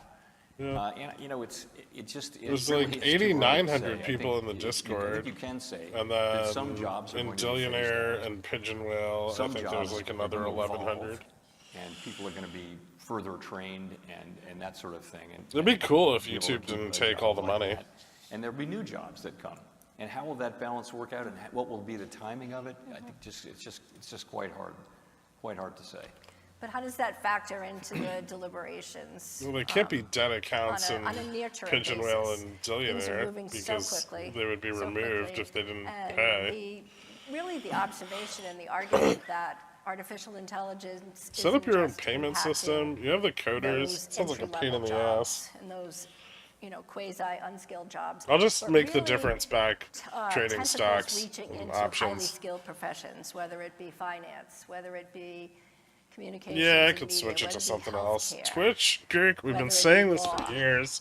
finance. I don't know how to stream So on there. It's all weird, ends of the okay? spectrum, highly educated individuals. I think it's like down 50% to, or a little more. more easily automated tasks. Sort of a really interesting problem for those of you that are studying labor market economics. How do you approach that? Well, a lot of what we're doing with our time is trying to understand the current position of the economy, what's actually going on in the economy today. Pardon me. So part of that is hiring rate has really dropped.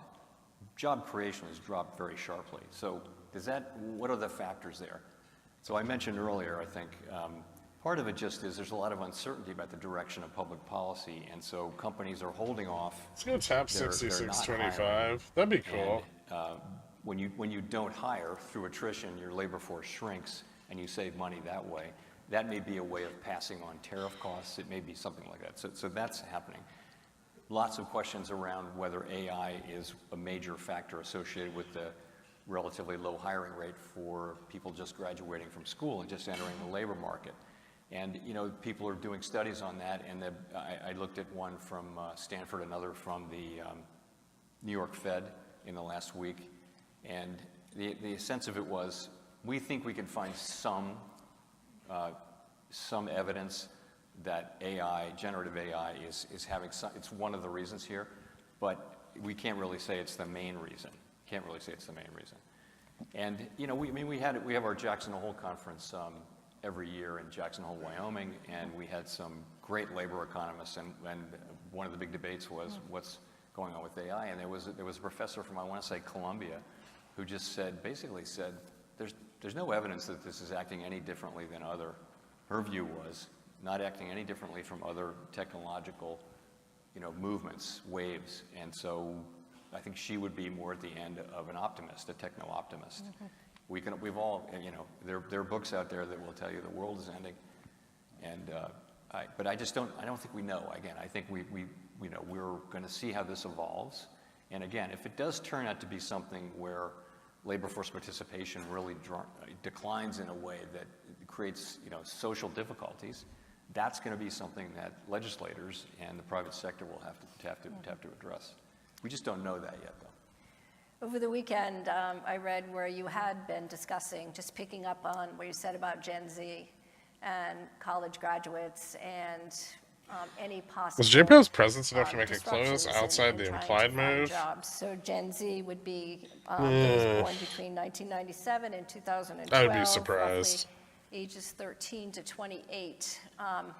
What are your thoughts? I will say some on sold put support is college eroding at 70, enrollment? We'll talk a little bit but about 60 labor and disruption 65 in just a still minute, look and supportive. Jackson Hole, because I know that's a favorite of yours. But a lot of the individuals in this room today may have family members that fall squarely in that 13 to 28 category. What would you say about that? I mean, again, we all see the data that it's just gotten tough for people just entering the labor force to be hired. But remember, the overall national aggregate hiring rate is at very, very low level.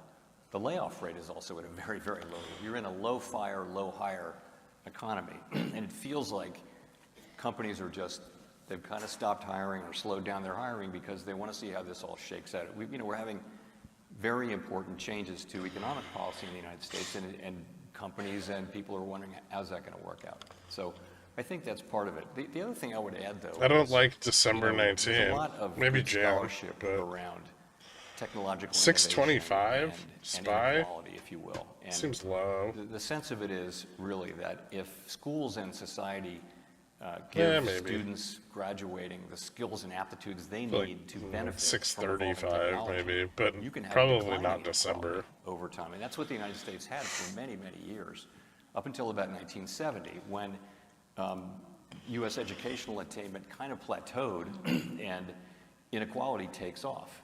So it's really down to having the skills. So kids who come out of school today with technological skills and can work with The this new TQQ technology, put I they're bought probably is up fine. 1 They're cent. gonna be great. If you don't Ooh, let have me those check skills, mine. though, you're increasingly left with less attractive employment options. So in a way, it's an educational issue.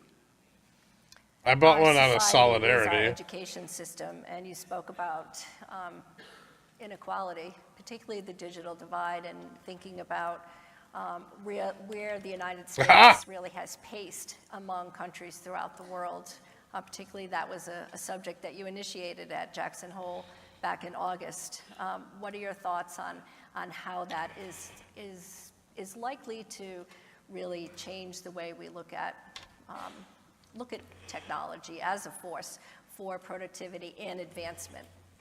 I mean, technology has been raising incomes and productivity for really a couple hundred years since the Industrial Revolution. It's been an amazing thing for the quality Why would we of human expect a life, significant and there's no reason correction? why that has to change. In the United States was the first country to have gender-blind secondary education. Should never And expect a if you go back, significant you'll see correction that, unless there's a great there's book on this, but some sort of just basically massive the US had, break you know, in fast technological the macro innovation conditions. for a century, and also declining. You're targeting inequality a because what? people were coming Greater out than and greater than educational 6% move to the The downside. capabilities they took out of the educational system. Roughly gave them the 6% ability move to the benefit downside. from It seems a all bit technology. extreme. So, and that's really the key, because of technology, what it does is it makes But it it's a more bubble. productive. I used to, You think? I don't think the one bubble's summer ready to I break worked yet. on a project that Definitely was not by awesome. December I basically had 19th. a shovel, and I just dug most of the summer. A lot of it's And going to depend on now if Trump that can would be delay a reporting bobcat, which would earnings. do 100 times the work, no blisters, And it's a no Vega water put. breaks. It's got shitty It's just much Vega more productive. because And I first used off, to it's on see the housing SPY options got, at garbage, least it and did then get for a while, much more additionally, productive, right? Not so much later. it's too far out of the money. That I think is the story, and you know, while U.S. educational attainment, college graduation rates and things like that leveled out, they're still going up.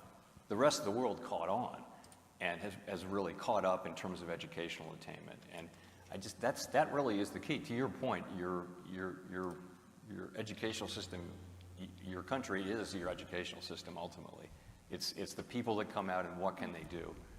And a variety of other factors too, obviously, but I think that's a key element. I'm struck by this because this was a major factor at our recent conference, and we had a great conversation about it. Well, tell us about the book. He gave me a homework assignment the other day, so I did download it, but I think everyone should follow that lead. All right.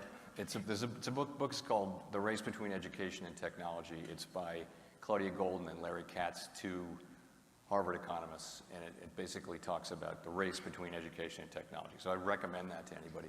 It was written in, I want to say, 2005, and they basically presented at Jackson Hole, they presented an update to the current day. The findings basically hold. It's very, I mean, I'm not a PhD economist. I read it 20 years ago. But you said it still holds very much true today. It does. And I think it's a good explanation for why the U.S. has had, rising inequality. This is their thesis, and I think it's they call it also skill bias technical change. So you need skills to benefit, but if you have those skills, then technology makes you more productive, and that's what we need. Incomes can only rise if productivity is increasing. We're sort of working as many hours as we can work now, so it really is down to how much output can you have in an hour, and that's productivity. So I would recommend that. I'm not getting any royalties for that, but by the way, Claudia Golden won the Nobel Prize for her work about 2 years ago. So I'm not the only one who thinks it was good work. Chair Powell, let's move on to tariffs. This is an issue that confronts the business people here with us today. You addressed it very briefly in your opening remarks. You indicated that you believe that the costs of the tariff movement is in fact more transitory than embedded in supply chain. So I think we would appreciate hearing more about how the Fed thinks about evolving tariff policy. So we're now collecting a good bit of revenue. The federal government collecting a good chunk of revenue, at a $300 billion a year pace. And the question is, who's paying that? And the candidates for paying those tariffs would be the exporter, the foreign exporter, or someone on our shores. It could be a company or a retailer, or someone who's using the imported product to manufacture something, or the end consumer. And so so far, in its incredibly early days, it doesn't look like the overseas exporters are carrying the bulk of it. It looks like it's that middle group. It's retailers and it's importers, and they're not passing along to consumers that much of the cost. So the actual effects on inflation have been quite modest so far. It's really not. It's a small amount, but I mean, for example, I mentioned that core PCE inflation is 2.9%. Maybe 0.3 or 0.4 of that is tariffs. So EQQQ is not a good way to play bingo. You're better off buying it at the money. Inflationary thing, but it is something that is driving up inflation a bit. And the question is, are companies then, are they going to eventually be able to pass that stuff through, and then that might drive inflation up a little higher? So we've been watching this since the beginning. Half our mandate is inflation, and I would say that the pass through to consumers has been later and less than we expected. How much of that will continue, I don't know, but the responsible thing from our standpoint was to watch and wait, because it's our job to make sure we don't make a mistake on inflation. Well, that was my question. Do you imagine that is going to change, where the cost of tariffs will be more deeply embedded and passed on to the consumer? What do you foresee as? So our forecast, and I think almost all the forecasts are for there to be a one-time pass-through, which will go through the end of this year, well into next year, and that by the end of next year, the one-time increase from the tariffs will be done, and you'll be back to the non-tariff related inflation, which should be much closer to our 2% goal. That's almost everyone's base case. It's actually our job to make sure that that's the outcome, though. So we can't be in a situation where we're just going to assume that. We can't leave that part of the goal unguarded. And so that's why we've been careful about cutting. We didn't want to cut too early. I mentioned in my remarks, if we cut too early, we may find out in a year that inflation actually wasn't under control and it's back up to 3.5% or 4%. No one thinks this is the base case, but that's the risk of cutting too early or too much. Of course, the risk of cutting too late, as I mentioned, is that we unnecessarily, the labor market weakens unnecessarily. There's no risk-free path, and it's a very difficult policy environment when your two goals are telling you two different things. You've got to make a compromise, and we really, again, haven't been in that situation for many, many years. It does happen, but it's happened now, and we'll manage our way through it. But we sort of have to look at both of them as equal. We can't just say we're going to do this one and not that one. unless this one is clearly a greater risk. And now they're coming into closer balance, I would say. We do see meaningful weakness in the labor market now, very low job creation. The unemployment rate's still low, though, and the quits rate is low, and a lot of things suggest that the labor market has reached a kind of unusual stability of much lower demand and much lower supply for workers. It's a really unusual kind of a balance, if you want to call it that, but nonetheless, we think it's downside risk. Well, if you could elaborate, what are some of the factors that are leading to depressed demand for labor? So depressed demand for labor, based on surveys and talking to people who are doing hiring, a big chunk of it is that they're just unsure about what to do. Businesses, and I'd love to talk to people after this. Businesses don't want to do a lot of hiring. They may be postponing major capex, major initiatives, major acquisitions, and maybe they'll replace workers who retire, but they're not looking to grow. This isn't every company and every part of every company in the world. It's just an effect kind of at the margin. That's got to be part of it. I think that's the demand side. The supply side, of course, has a lot to do with Should go down to top 70 already. Immigration was at a very high level for 2 or 3 years before this year, and now immigration has really gone close to zero, and immigration is not really contributing to the labor force growth now, whereas it's been most of what the labor force growth was, and now so at the same time you've got declining demand and also declining supply of workers, of new workers. One of your passions is demystifying the Fed.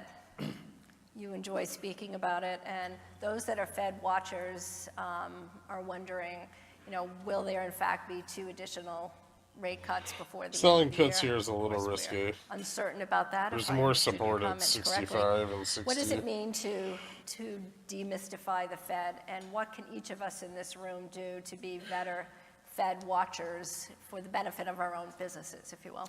So not so many years ago, maybe 40 years ago, and for a long time. So positioning for a rebound in in 90? The main theory 90?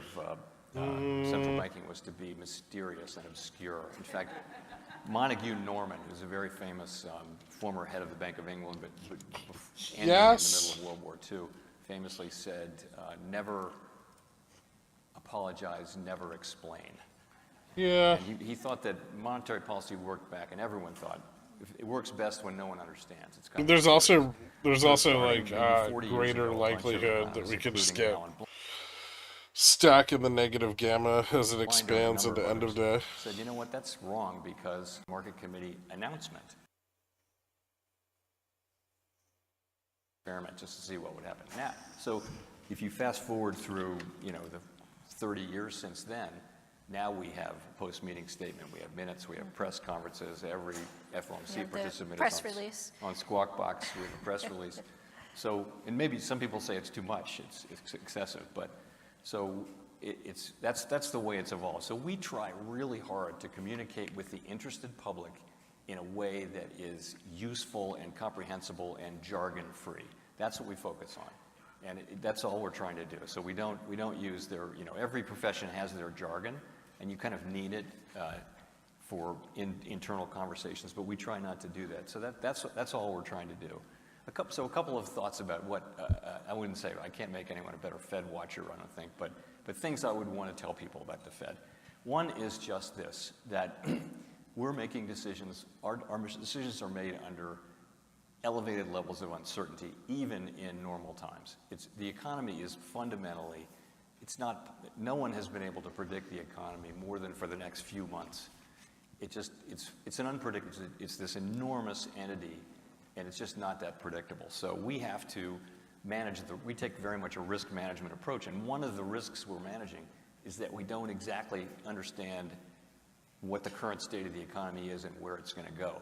So we try to have policy that can cover the range of plausible outcomes, not just one outcome.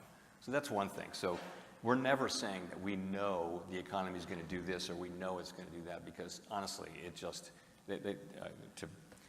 famous statement is financial forecasters are a humble lot with much to be humble about. So that's one thing I would say. Another is that you should, I just have to say this, whenever we make decisions, we're never, ever thinking about political things. And so we're based in Washington, D.C., and many of people, in Congress, and often things are seen through a lens of, is it good for this party or bad for this party or this politician? We're just not looking at things that way. We're looking at what's the best thing for the people that we serve in the medium term. What's the best policy? And many people don't believe us because they think, come on, you're really political. But the truth is, most of the people who are calling us political, it's just a cheap shot. And also, we don't engage. We don't, our argument is doing our jobs. We don't get into back and forth with external people. We just do our jobs. We keep our head down and do our jobs. That's what we do.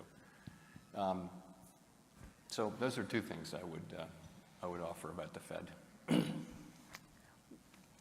We have run out of time. We have come to the end of our program, and I'm wondering if there's anything additional that you'd like to share with the members here today, and again to help us be more prepared as we begin to look to 2026 and picking up at strategic plans for 66.70. business and things on the horizon. Starting to kind of that would squeeze help those out to, a bit. of course, create more jobs and more prosperity.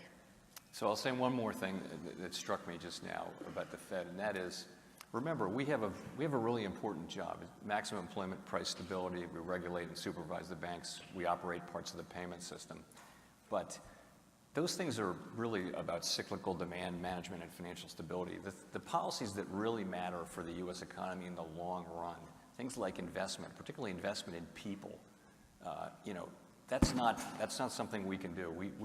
I think we get a disproportionate amount of attention compared to the things that really matter for the country, which are the things that Congress can do and the private sector can do, which are the things that will really matter for future generations, are not interest rate policy and the things that we do. I would think they would try and push to squeeze the negative Beyond delta that, I'll just say out. this has been great, as always. I've enjoyed talking to so many people here. You have to remember that it's still dangerous to sell vol here. Like, to sell more puts here is very risky.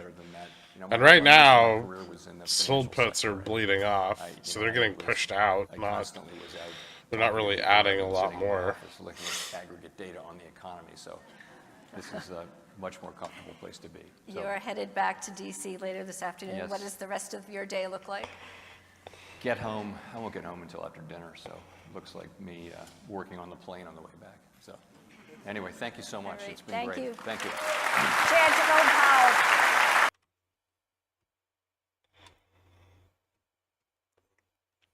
Well, that was exciting.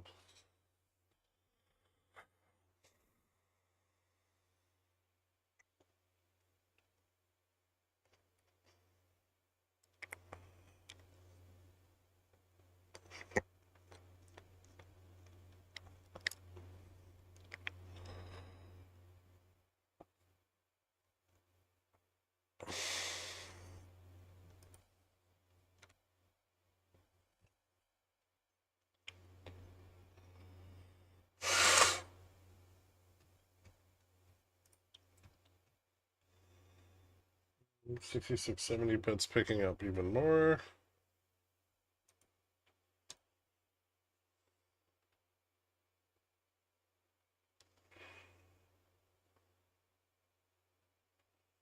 $66.65 pits being bought back. $66.60.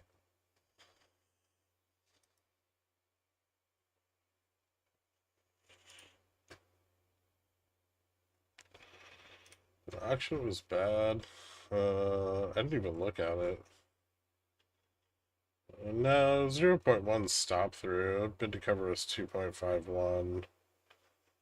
85.19% of the bids awarded at high. Primary dealers took 11.49%.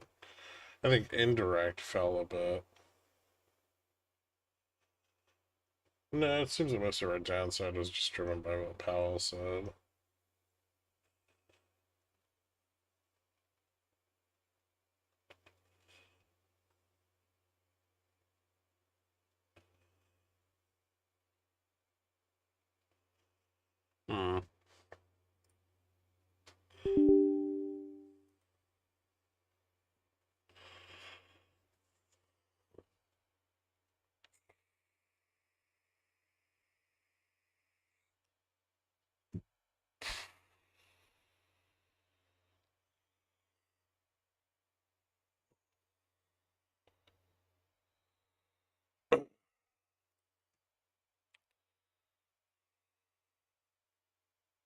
I told you guys, vol up this week.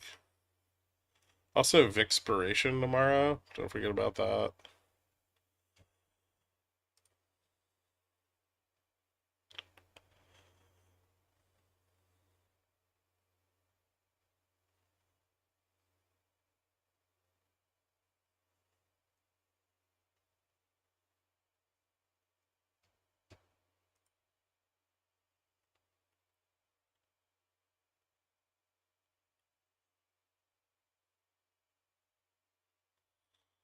I saw an article saying 45% of spending comes from the top 10% highest earning families, which was only over 250K annual income. Is this common knowledge? Yeah, I think so. Oh, no. VIX contracts are it's Wednesday morning.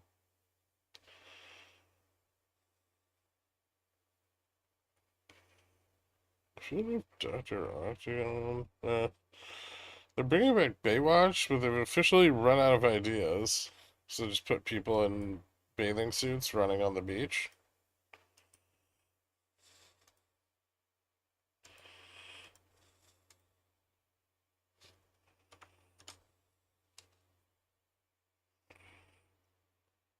Yeah, of course, in slow motion. Ooh, fun. There we go. More downside.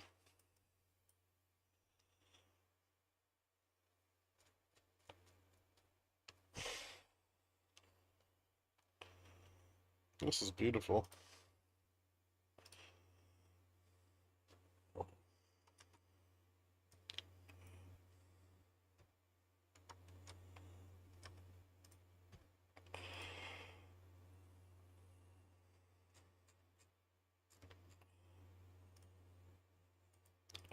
Another vibe trading win. I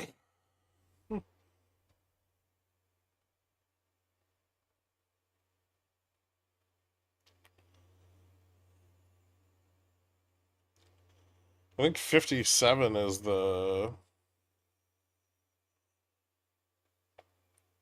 Yeah, 57 was the average implied move. Market thinks J Powell's a chump. I don't know. Yields fell a little bit. Not at the front end.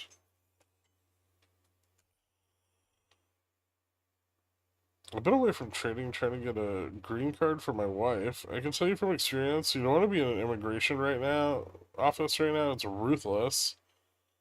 Hmm. Terrible day for calls. It's not, yeah, okay, it is. Yeah, they're mad he doesn't see the economy slowing. I don't think we see the economy slowing either. That makes sense. Not yet. There's still a lot more money to Ponzi around.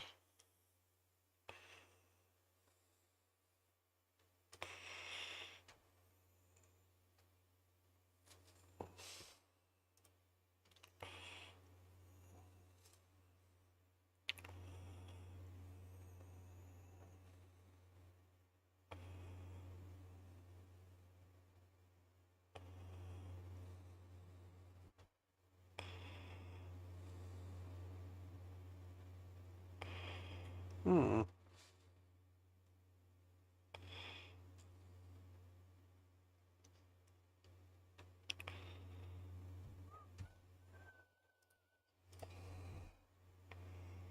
Hmm. Okay, I want to do this.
Hold on, I gotta call my doctor's office. I'll be right back.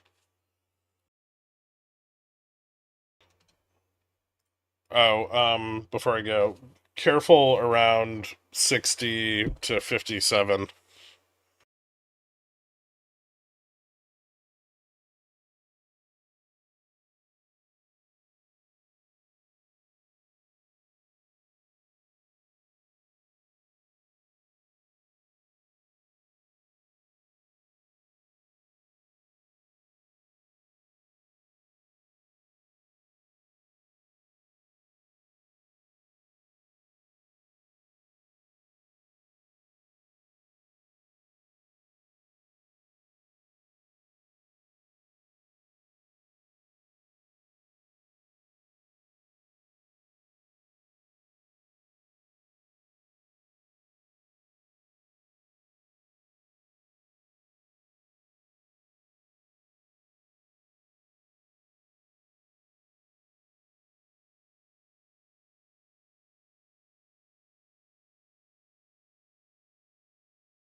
One sec.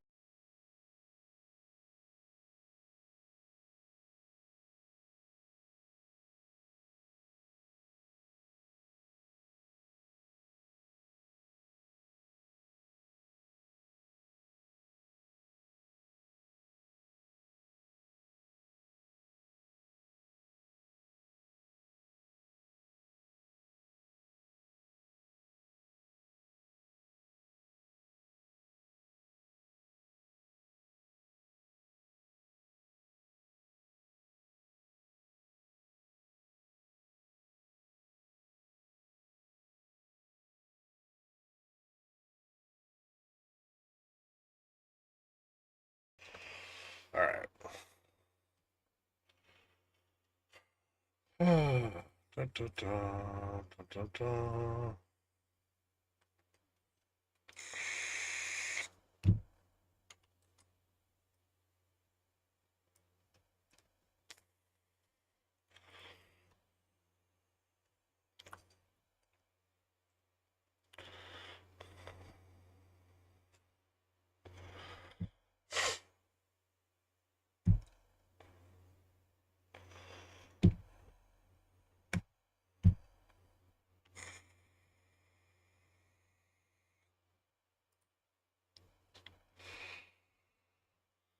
Careful about a bounce here. Might not get one. Puts really piled in on the drop there, but it's not impossible. And we have some call buying at 65.70. That's kind of ongoing. We're a bit below the implied move here.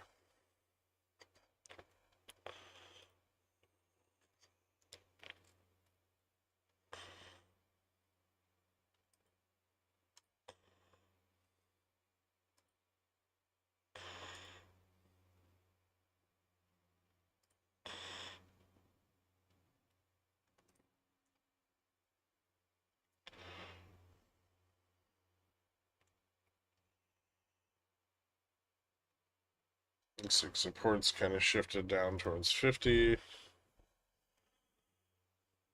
Next stop on ES to the downside is the 66.97 level, or a snapback towards 66.21, where the prior week close was at.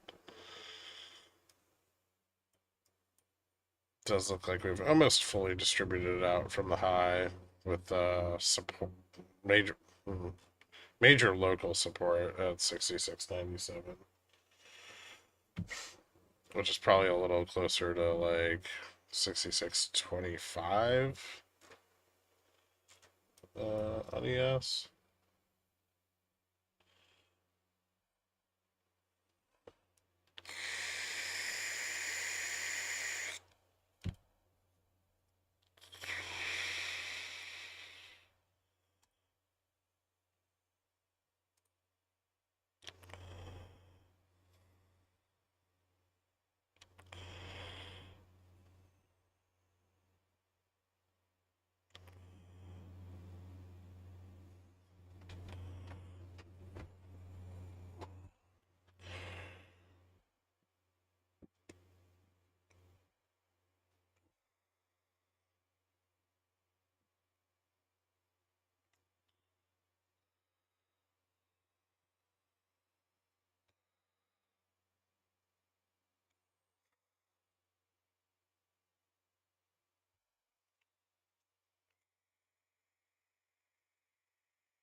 Big sell-off.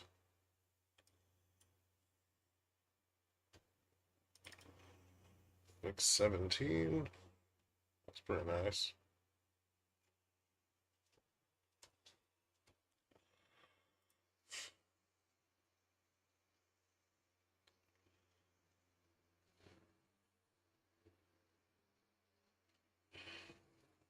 Getting a bounce.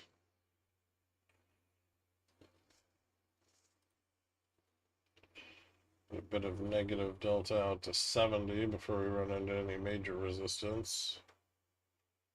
Then squeeze off above 80.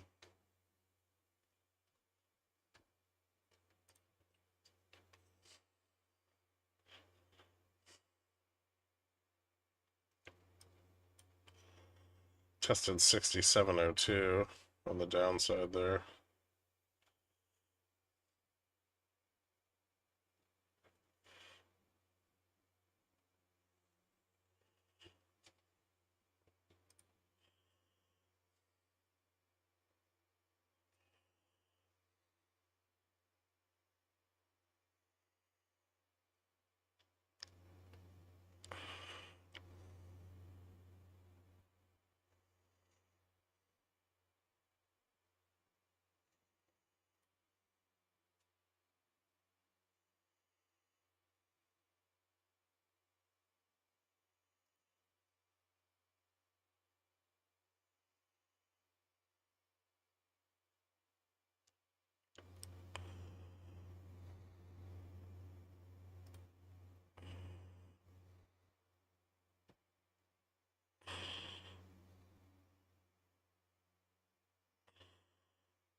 Oh.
Hmm.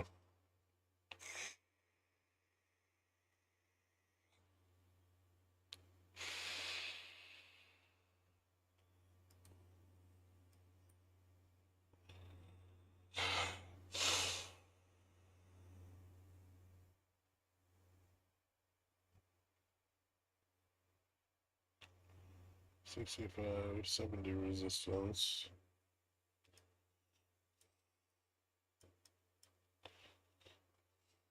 Still quite a lot of negative gamma out there.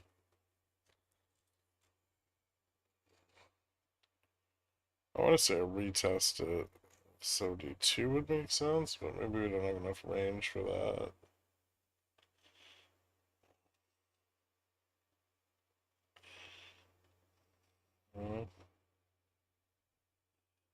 It's like 68 or 74.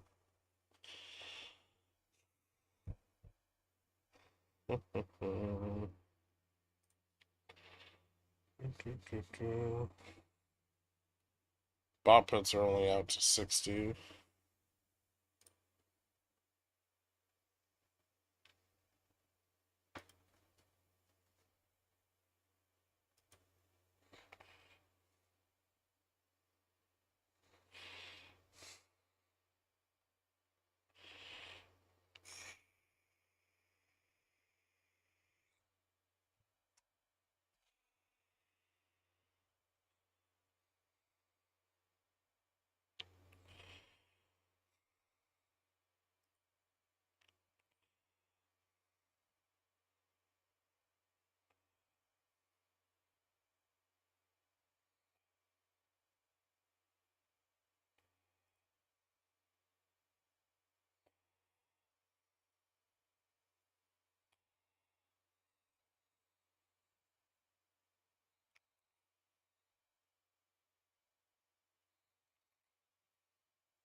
Never mind.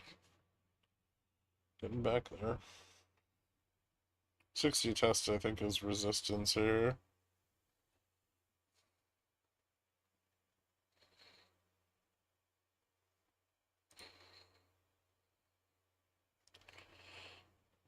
Room to move a little bit higher.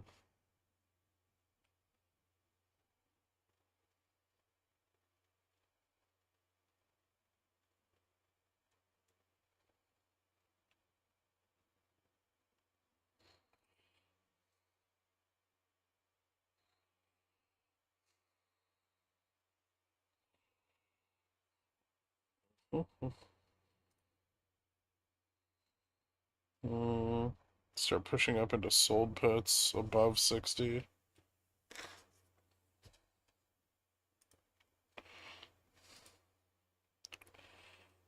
Bot puts at 55. Still some in the money call buying. Ooh, big bot puts at 55.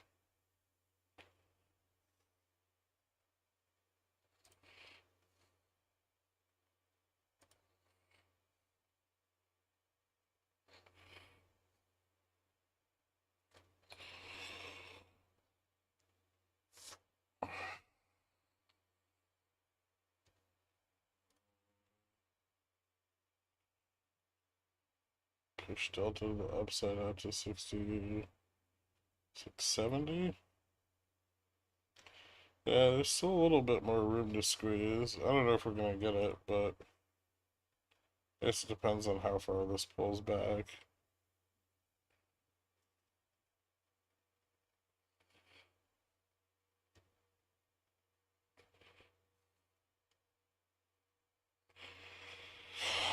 Hmm.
One sec.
Breakout here at 60 is pretty bullish.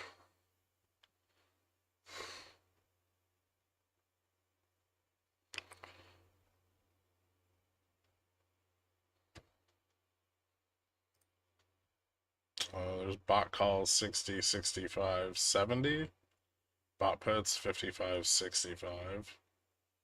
So bulls are definitely trying to push back to at least the 70 level. I don't know if they'll get it or not, but they're trying. Delta exposure's picked up a bit. Yeah, that's the most of the rest of the squeeze to the upside. At least, yeah. So they're trying to just push this negative delta off, kind of back to the mean reversion. But probably going to be hard to do until they shake off the bot puts at 55, which they haven't done yet. Still getting pinned to those a little bit.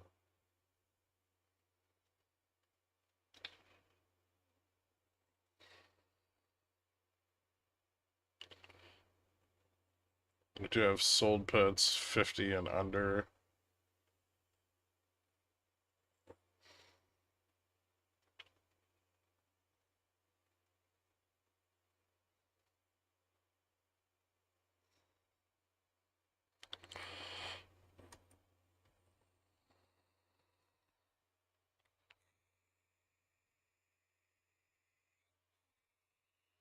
I didn't even know Sava was still in business.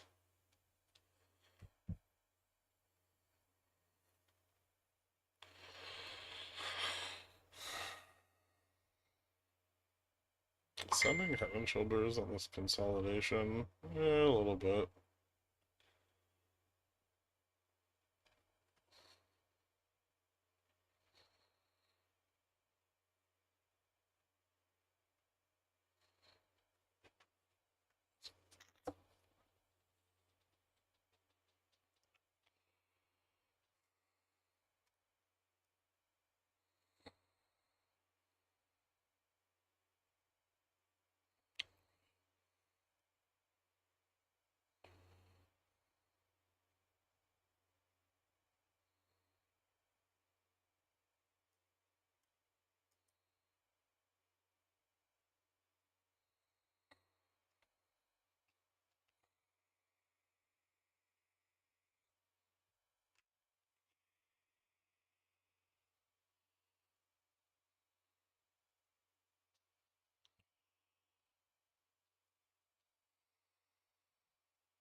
Some of the 55 bot puts are pulling back a little. 65s haven't budged.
Large quantities of sold puts at 35 and 45.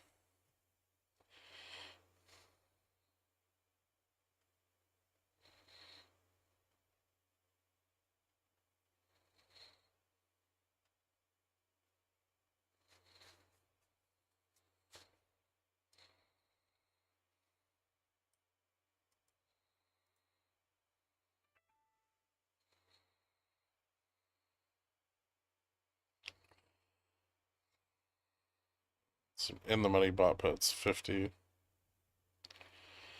Still have some bot calls to the upside.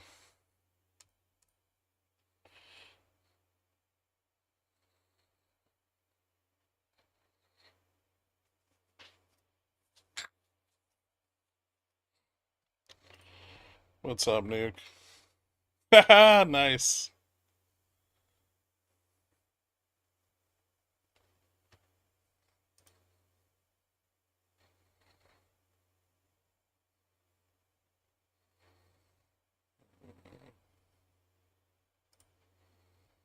Yeah, this is failing a bit.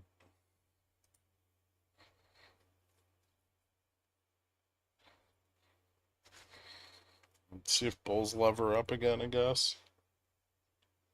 I still need to turn around the spike and vol, which is tough.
Kind of makes sense for NQ to retest like 24.9.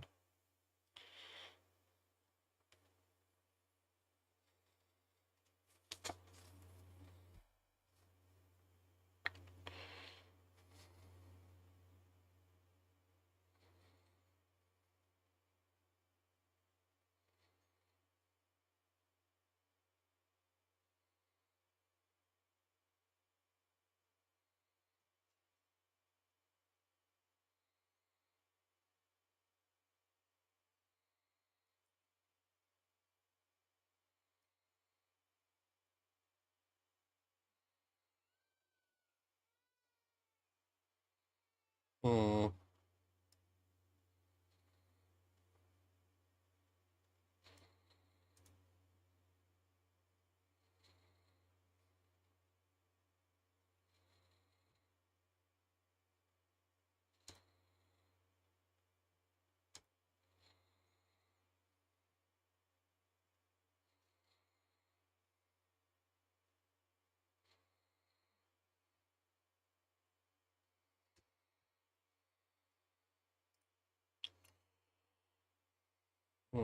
Alright, check off the bot calls at 60. There's still bot pits at 55. Bot calls coming in at 55 and 50.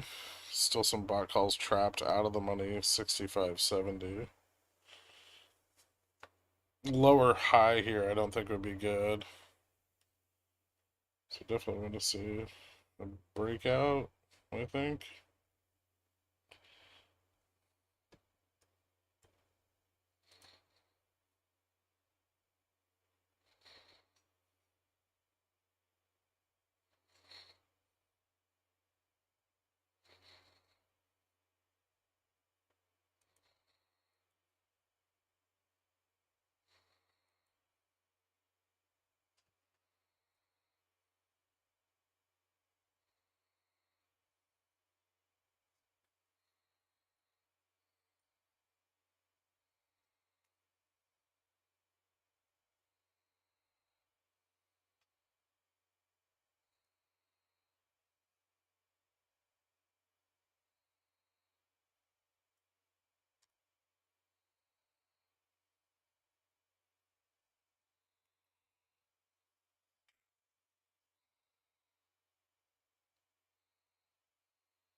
Hmm.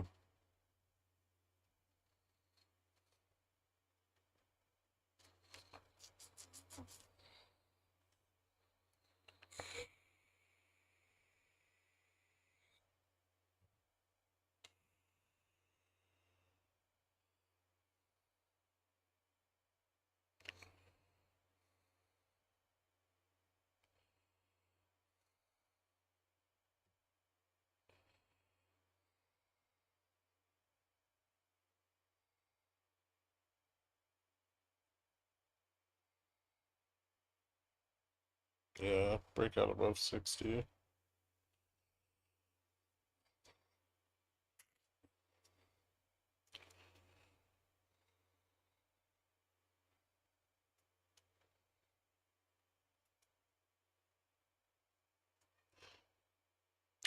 Yeah, there's a ton of time left.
Hmm.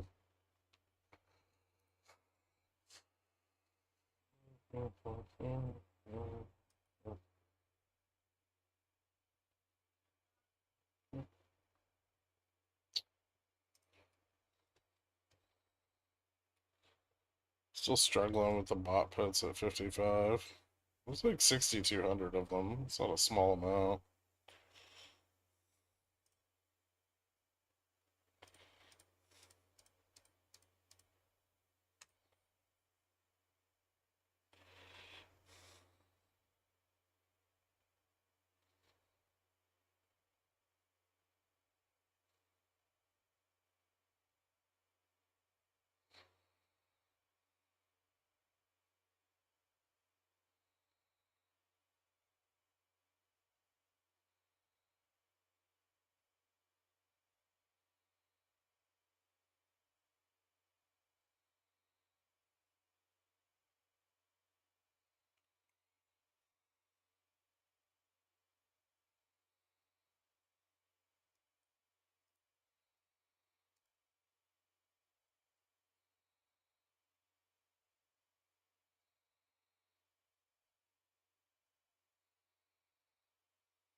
Hmm.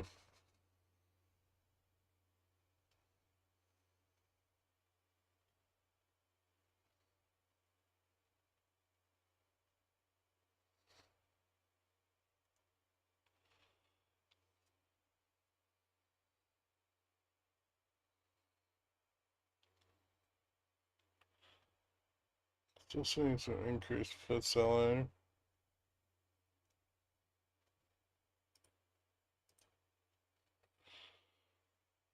Doesn't seem like there's much delta or gamma to the downside. There's a little bit. Like we could fall back towards like 50 or 45.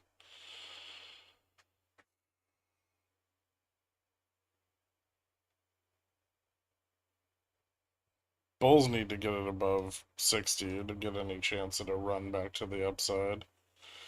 And even then, that probably dies off around 66, 70, which is tough.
Hmm.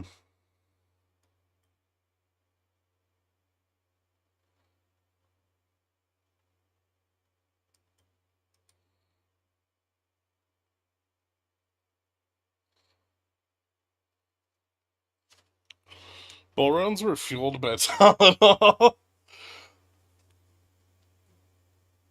I don't know. We gotta figure out where bulls are gonna be willing to lever up again here.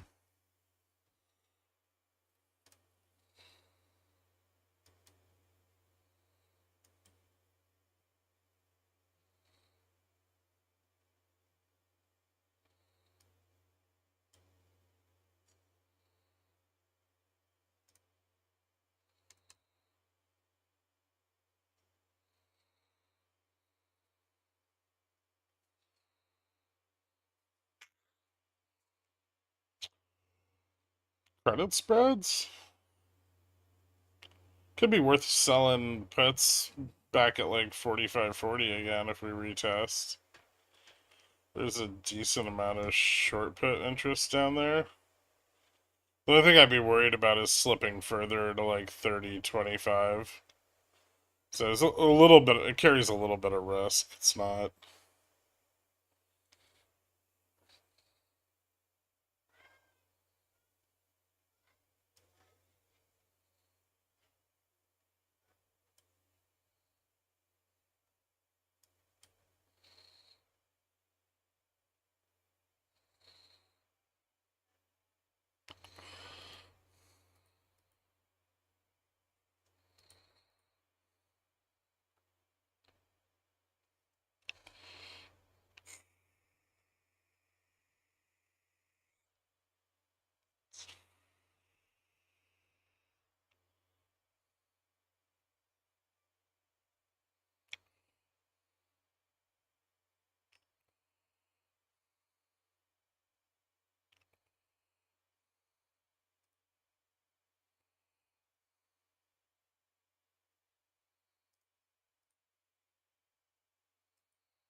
He's an okay support. 45 is a stronger one.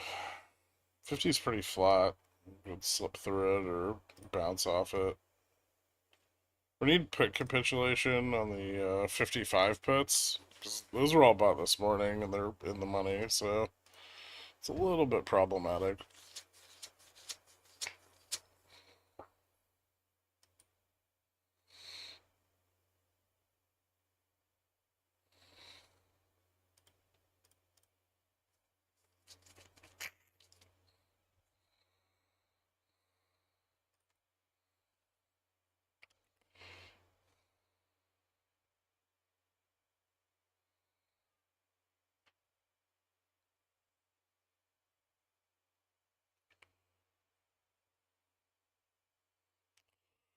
It depends on how much negative delta's in the money. This isn't like a small amount, so it's going to be more than a little bit of work to get that positioning back.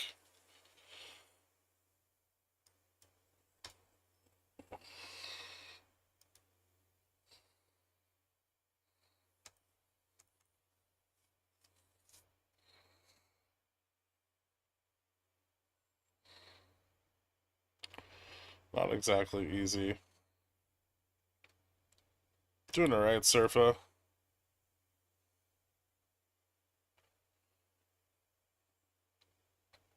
Yeah, they're sellable as long as they're in the right brokerage. They're just an options contract, basically, without the leverage. So like a shitty options contract.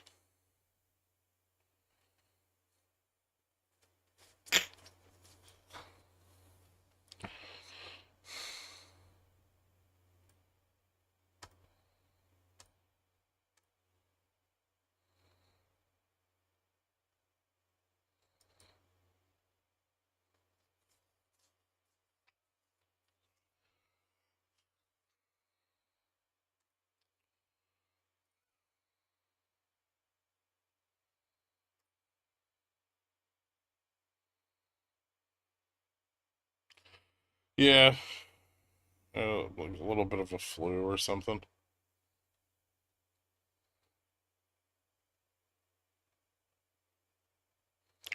What happened to the test and rejection at 60? Well, we rejected. Bulls weren't able to break through it. Some of their positioning failed. Some of it got stuck. There's a shitload of bot puts at 55. Like, a fuck ton of them. They are starting to pull back and take profit, but they are definitely far from gone. What are your thoughts on sell Rosh Hashanah Yom Kippur? I don't know if that's a real trading strategy.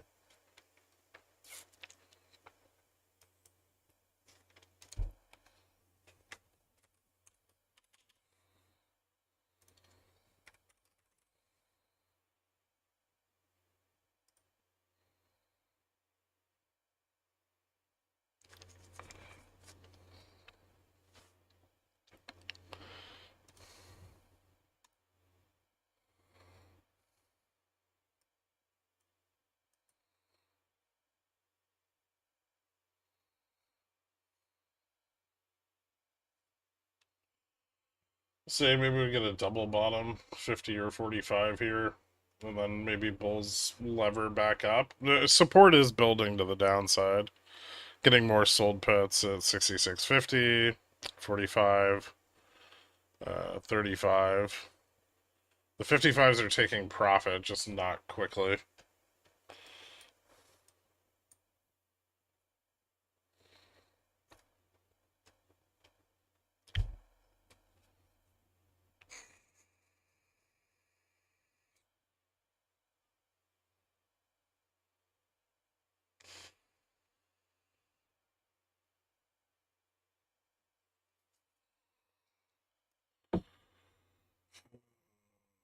Boom, boom, boom.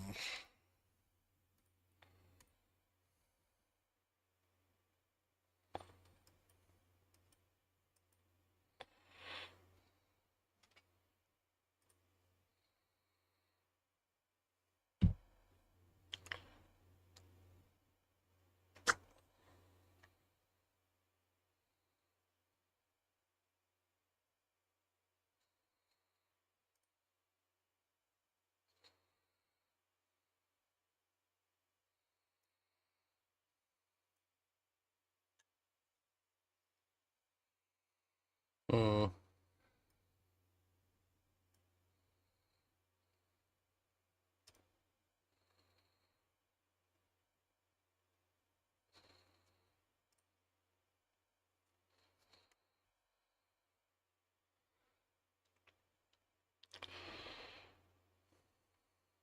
sold puts is, yeah, it's slightly bullish. It means they're building up support. But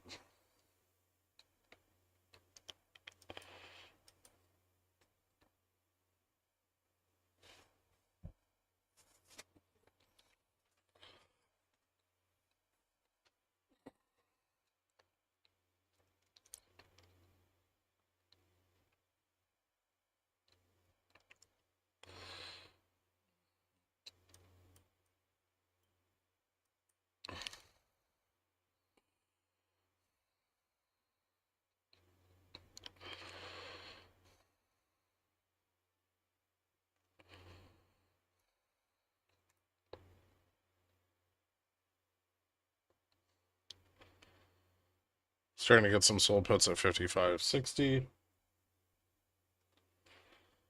I'm gonna try to push back up into the bot puts at 55, which should be some resistance, although not a lot. Getting above 60, remember, you could squeeze out to 70, then Delta kind of flattens out, so it'll be like the 70 to 80 range is going to be probably a lot of resistance as well. So 60 and 70, and then 80. Charm's pretty negative. Speed picks up quite a lot on the upside move, especially above 60.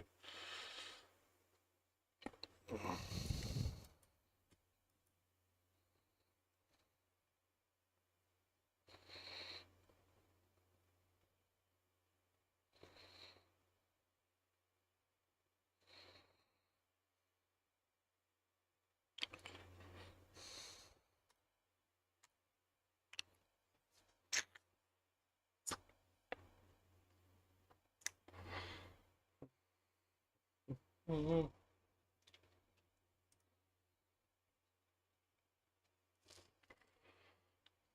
Mhm.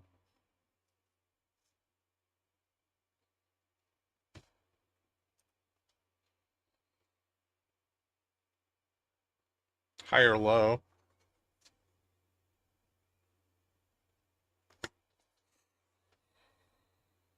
Fix back under 17.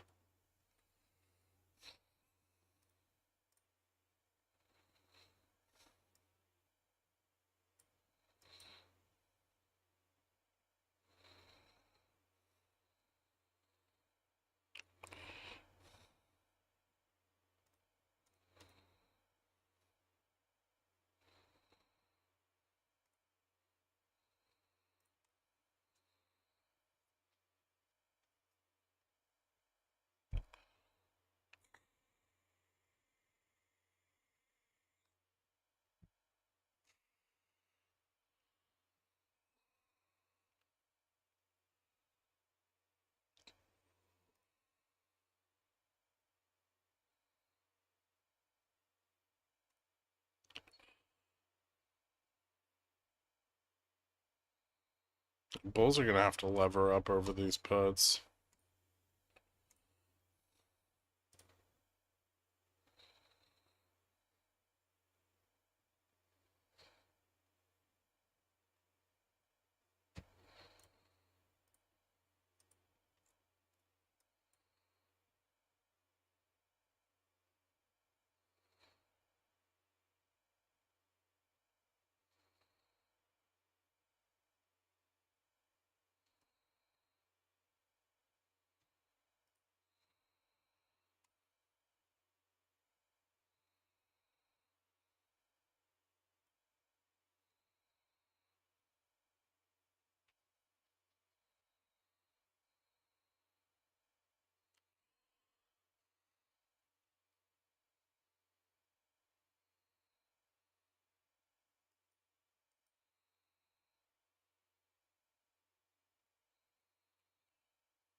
Between two VNs with Greg Galifianakis.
This looks more like an inverse head and shoulders.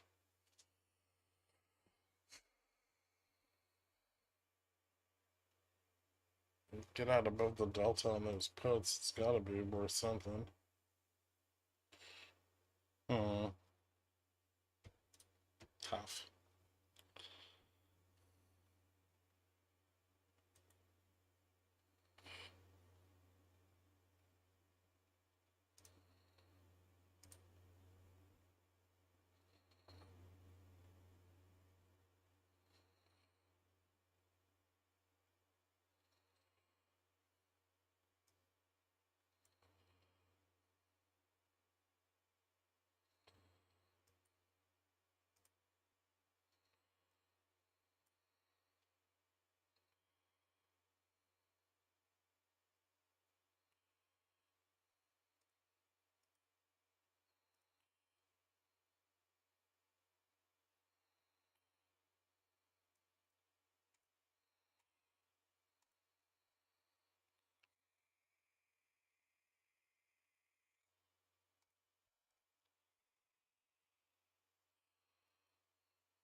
Why are you buying puts at the bottom?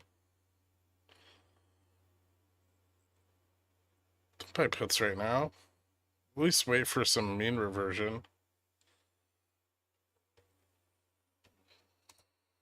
God damn it. God damn it, Thunder.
Alright, we got back above the bot puts a little bit. There's still about 4,900 of them on the chain. Getting bot calls at 55. There's still sold puts at 60.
Those are trying. They're going to try to push for the 60 breakout, which gives them a little edge on the delta.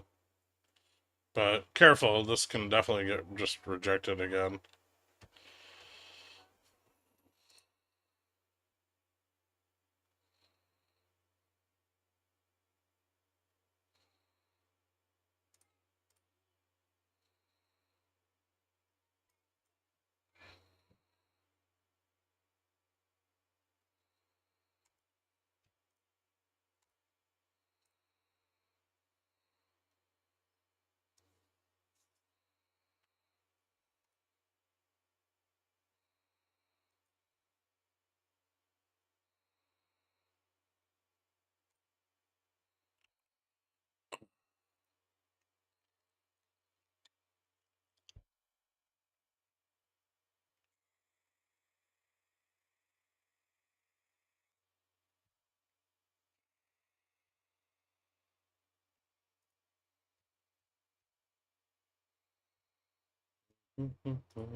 Bot calls picking up at 60.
Yep.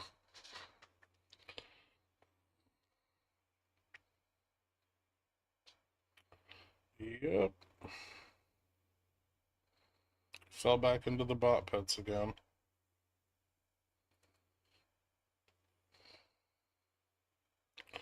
Doesn't matter. I still think this might be a good opportunity for bulls to lever up more now. So I may not do anything consequential with it.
Still have quite a bit of time.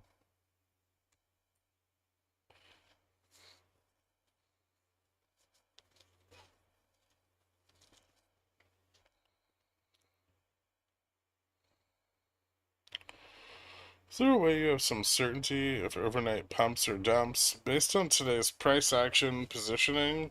Sometimes. It depends. Not certainty, but you know, higher odds of one outcome or the other. I don't think I can be certain. Head and shoulders forming. Still looking at like, picked up another 200 bot puts at 66.55. Ow.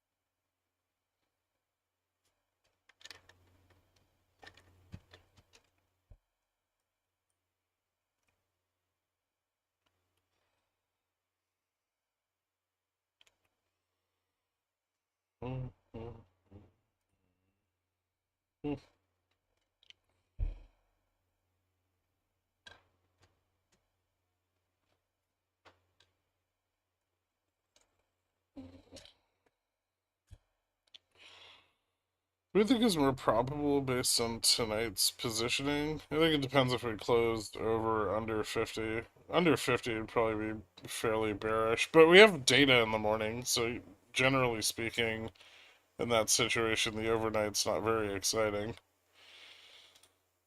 We have like a lot of data in the morning too.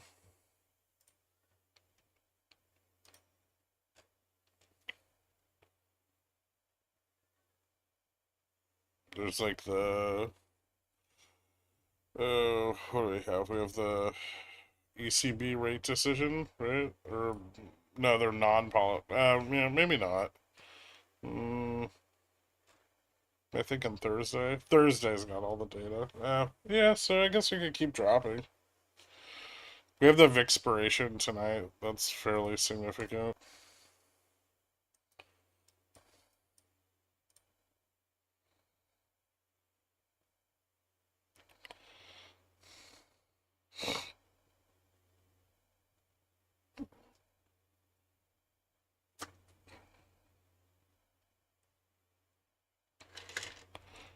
Yeah, tomorrow's just housing. We have a 5-year auction tomorrow, though. That could be kind of interesting. I don't know what time building permits are.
Okay, well, I guess I'm not going to hear back from my doctor. So I'm going to have to probably take a shower soon and head out.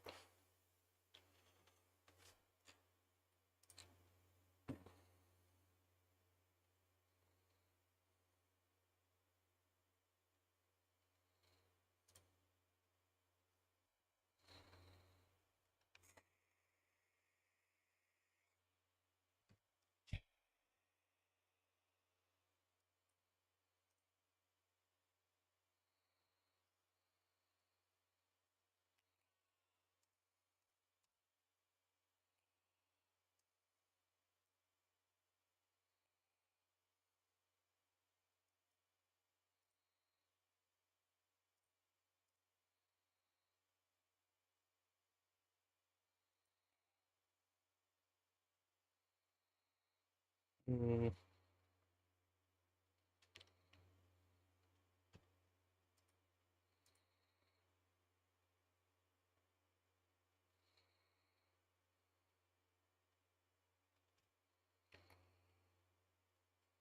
NQ's still kind of holding support at 24.8. ES hasn't lost 6,700 yet. Also hasn't retested 6722, which is the week open. Or prior week close, I guess. Yeah, we could have failed that without a retest. And that would put us at like...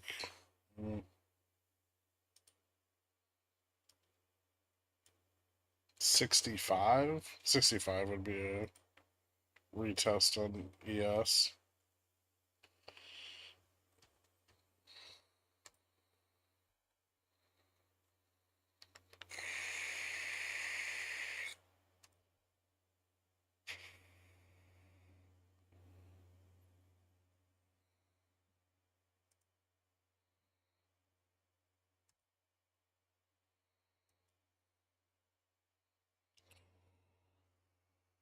Hmm.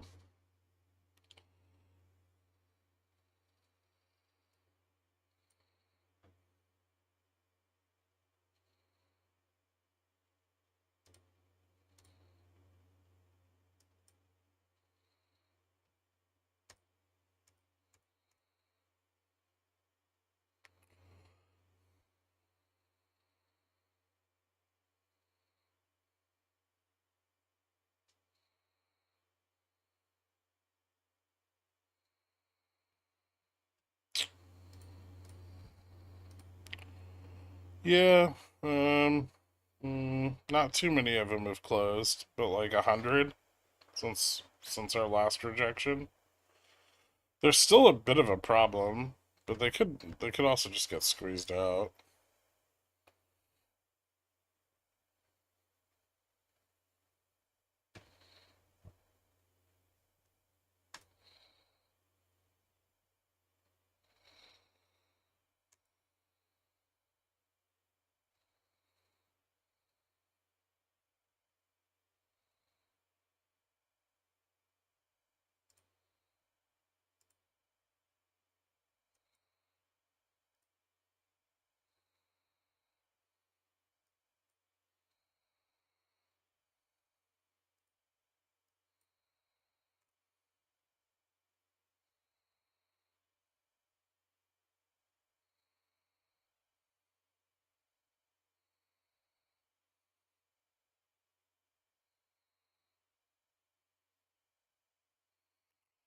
I think 65 would be pretty reasonable.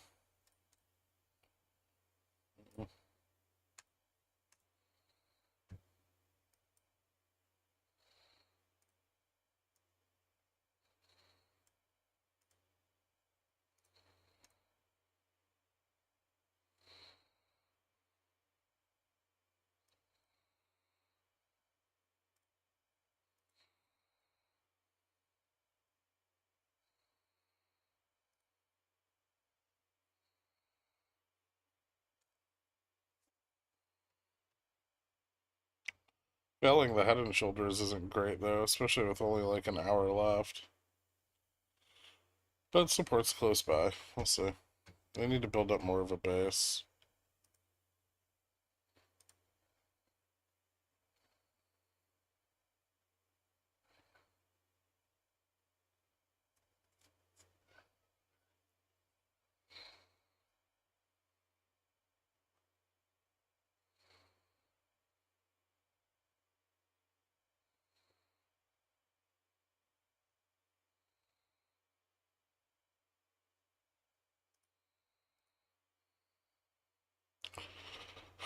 We pick up some lotto calls. I think if we fail back to 45, I might pick up like a 50 or something. Kind of more interested in selling the 40 put, but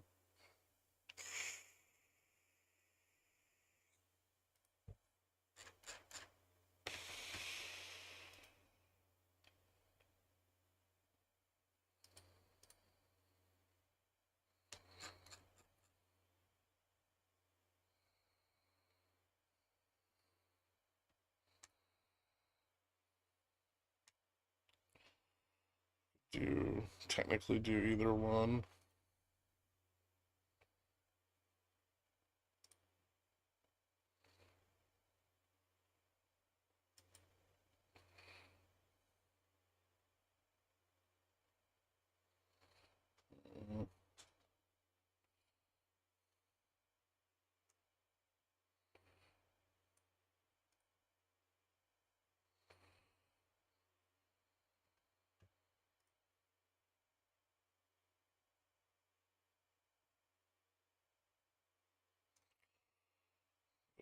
Always talking about 0 DTs, hamburger helper. Unless specified otherwise. But yeah, they're 0 DTs. They came in this morning.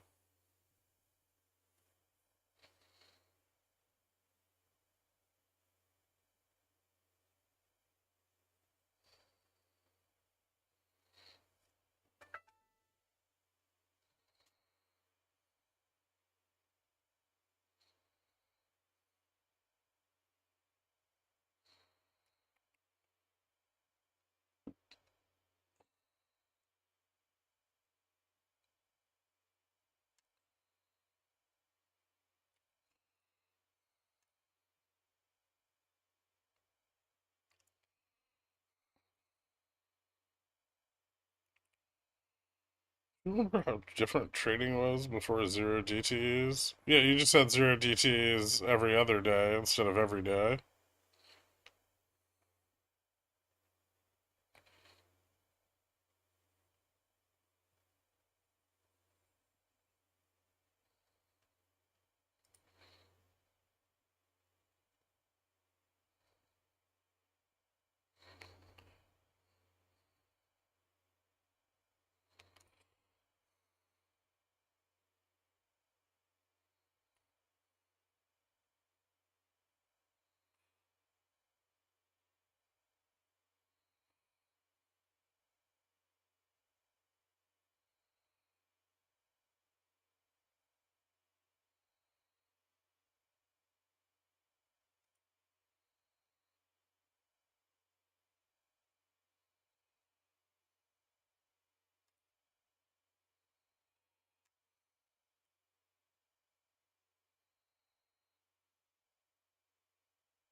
Mm-mm.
Hmm.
Bears already have the upper hand. The Bulls are trying to turn it around.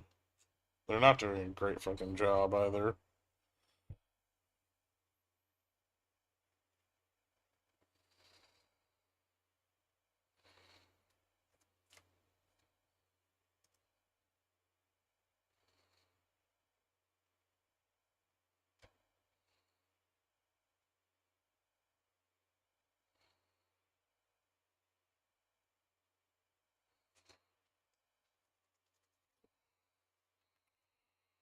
Mm.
Let me see if they're going to be able to pull it off. Yeah, not a lot of time.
What are the green candles? It's a good fucking question.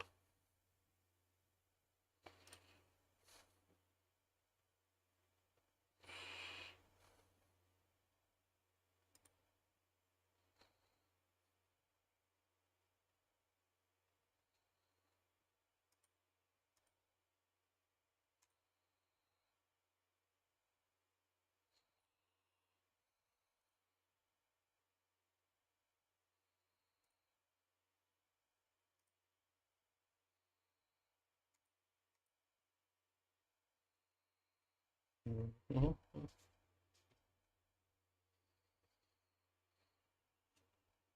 Sure doesn't look bouncy. Yeah, because there's like 5,000 puts at 55. This it's very hard to bounce.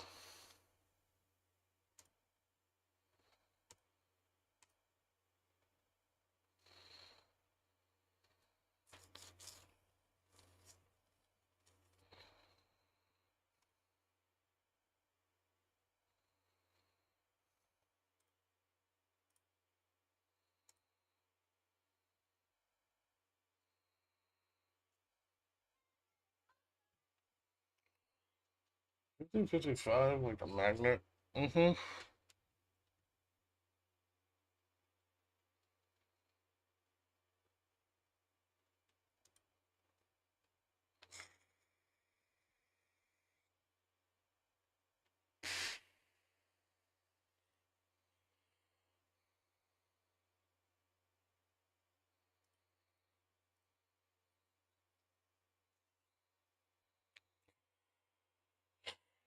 Hmm.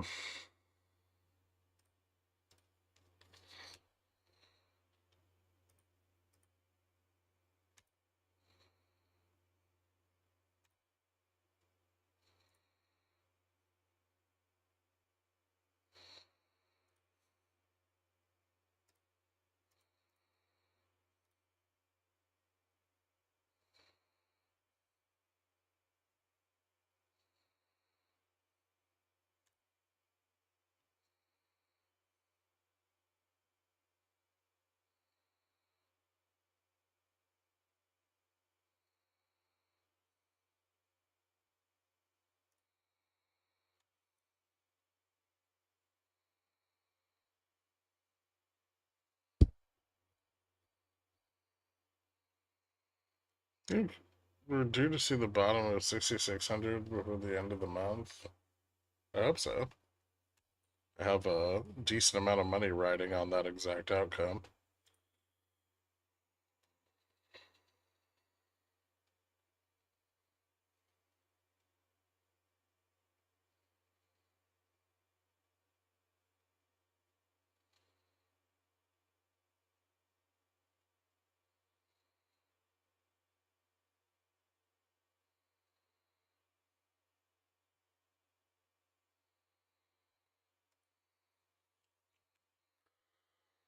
Mm-hmm.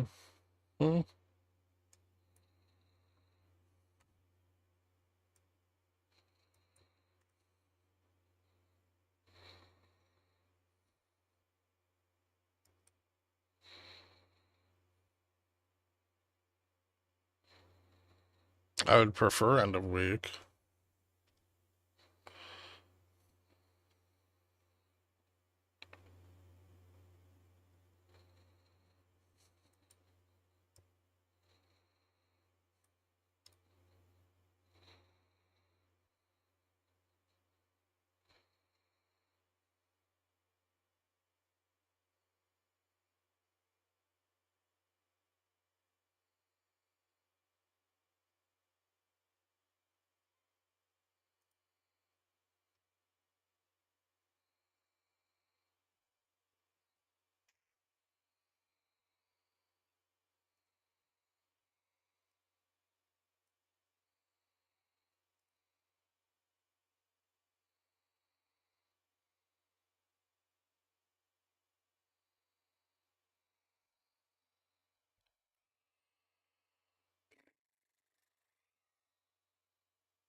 Where are we closing? There's just more puts at 55. I don't know. Right now it kind of looks like somewhere between 45 and 65. Or 45 and 60. Have to see if we get a breakout, because this kind of sucks dick.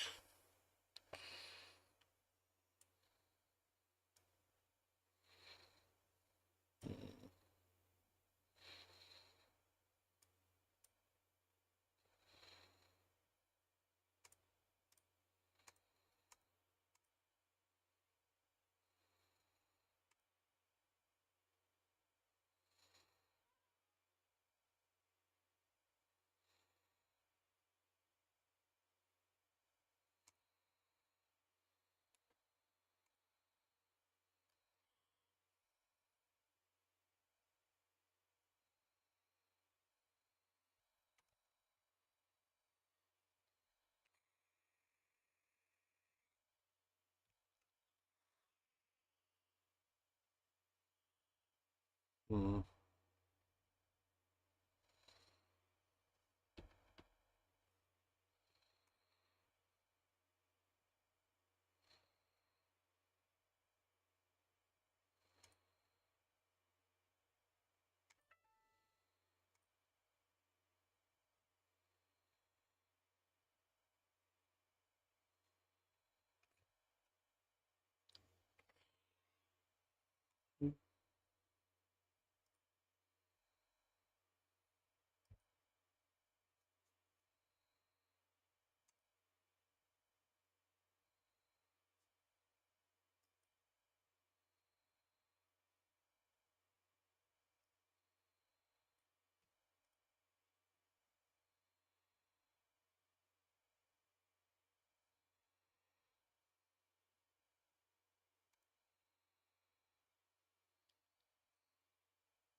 Hmm.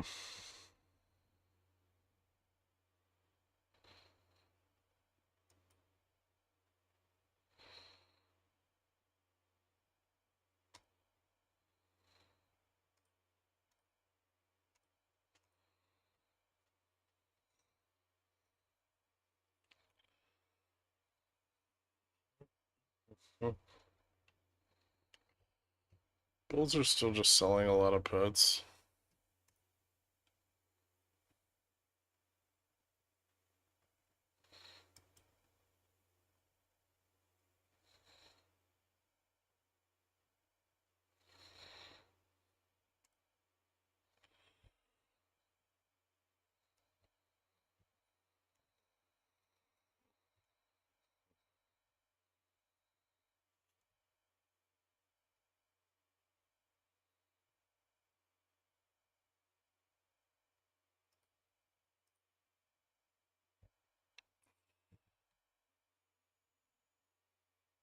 Powell says the stock market is fairly highly valued. Yeah, no shit.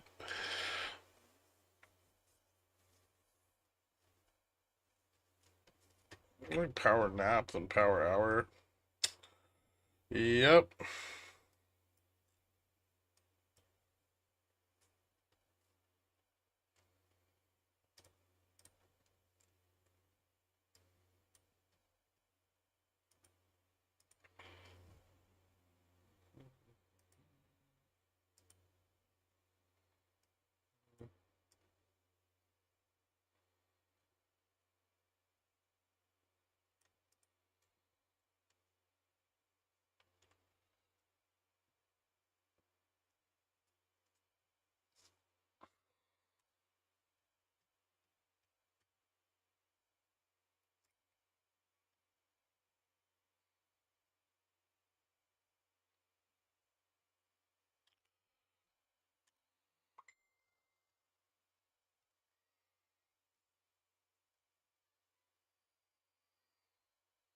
There's so much negative delta.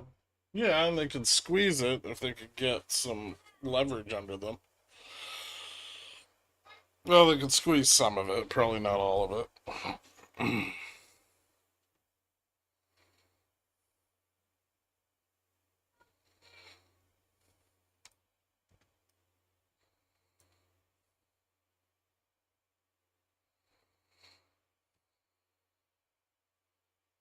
60, 65. Yeah, I think mine's the same. I think it'd be a little hard to get over that.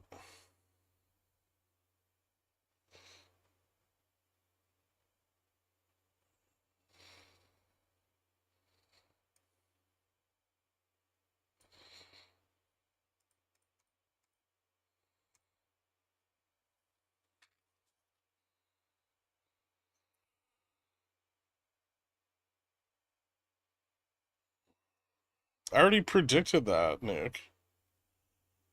Did Rock just remove it from history forever? Yeah, but I want to as well.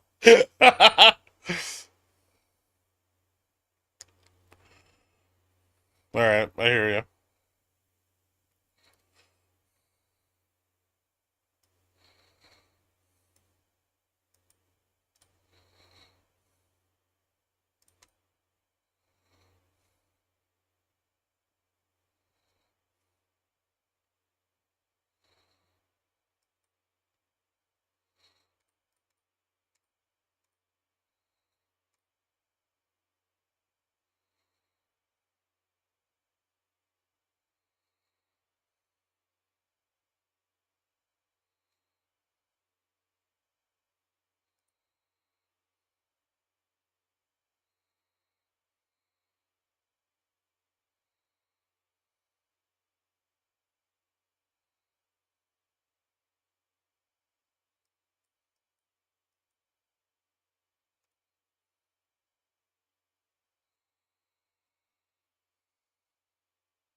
Hmm.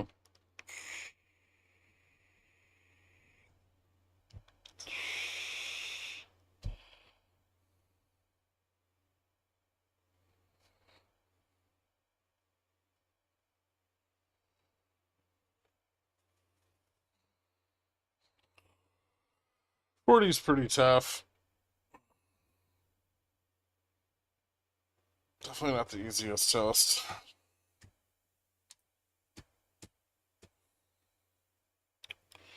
Still getting pinned a bit.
Here it comes. Is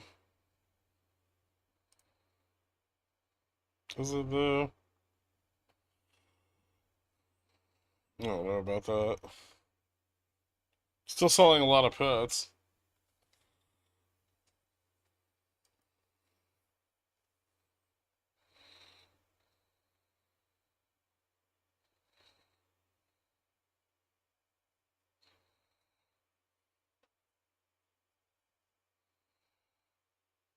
It calls up a whopping 5 cents.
Segs.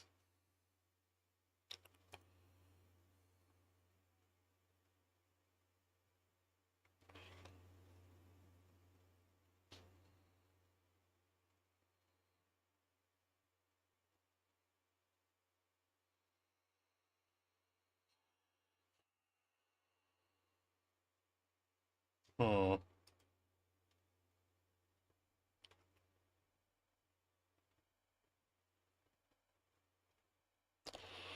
Still have to lever up over 55.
Oh, that was fucking sucky.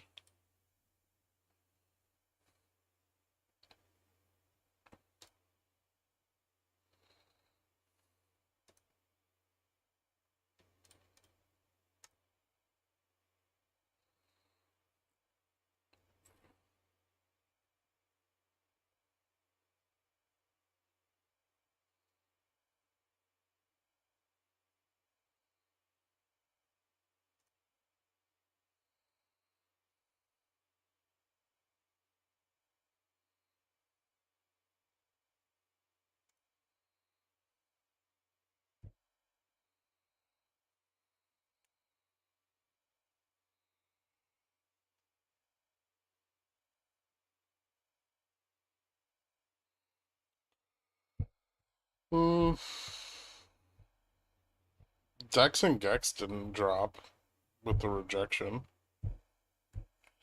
That might be pertinent to some degree.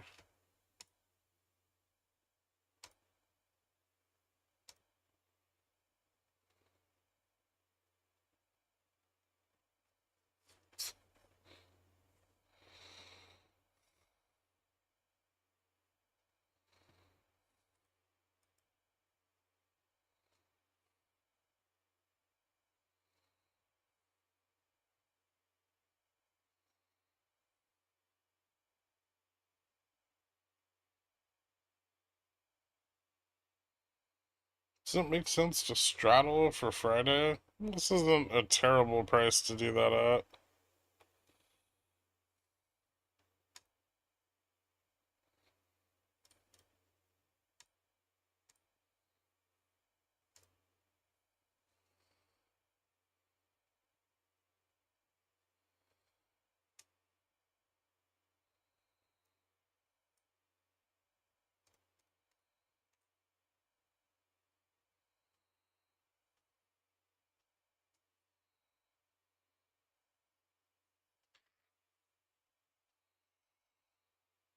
Not my favorite, but I guess Vol's at least a little bit stable. Friday, huh?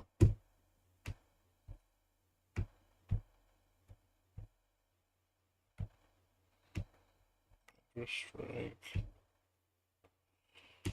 Yeah, it might be okay.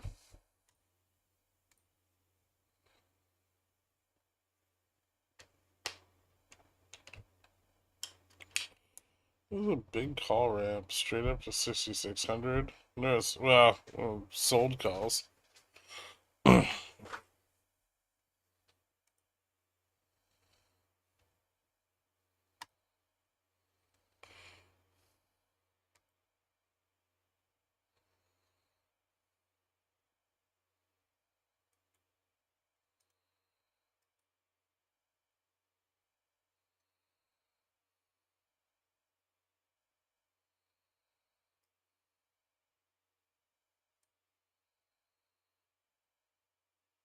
'You've asked me that question like 500 times.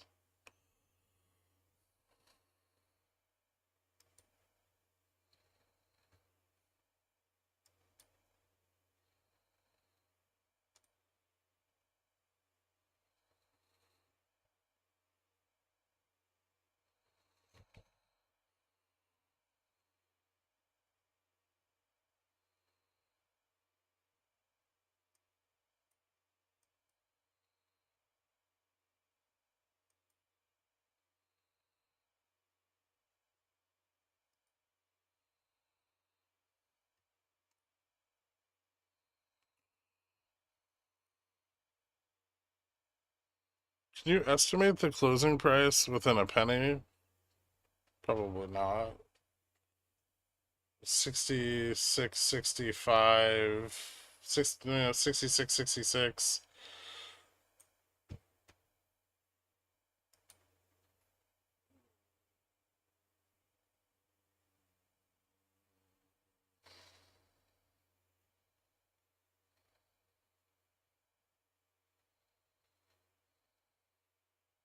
Sixty-six, 65, 11. Why the fuck not? Sure. I don't think that's gonna work out too well, but let's give it a shot.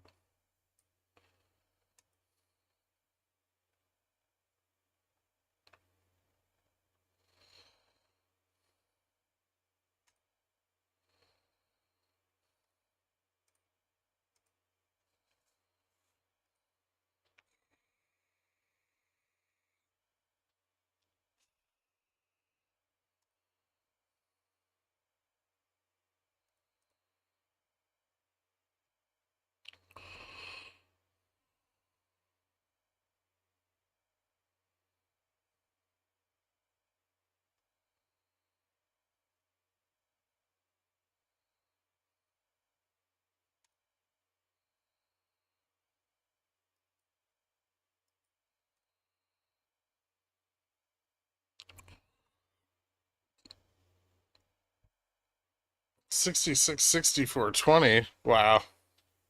Rude.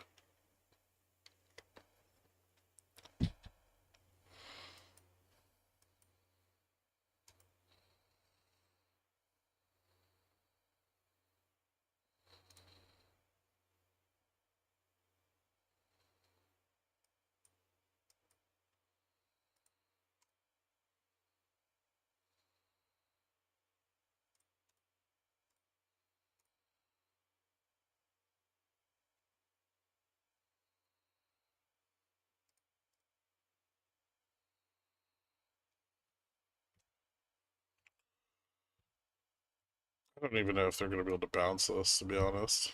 We could just close at 50 or 55. That's probably like 70%, but it's more fun if they do.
So negative gamma, no more of those 30 bip green candles into close, right?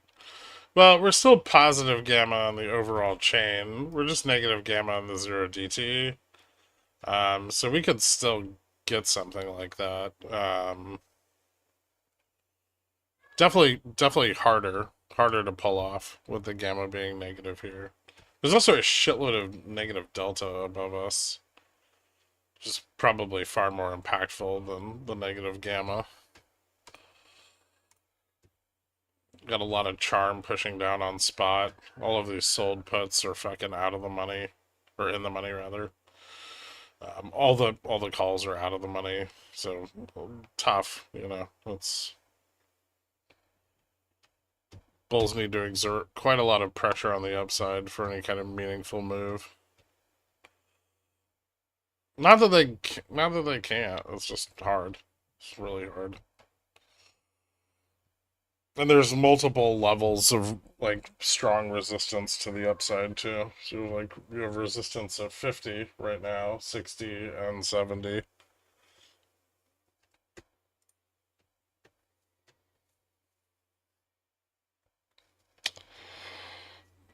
But if they sell enough puts, they might just pull it off.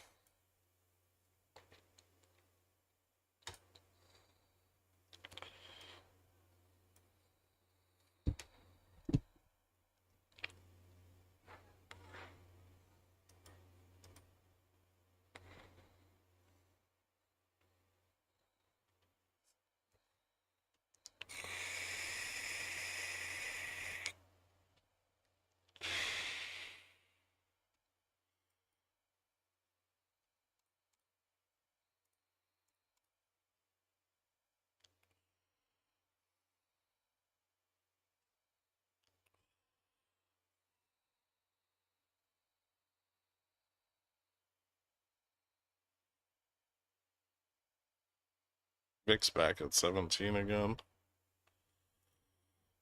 Looks pretty stable.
What's for dinner tonight? I don't know.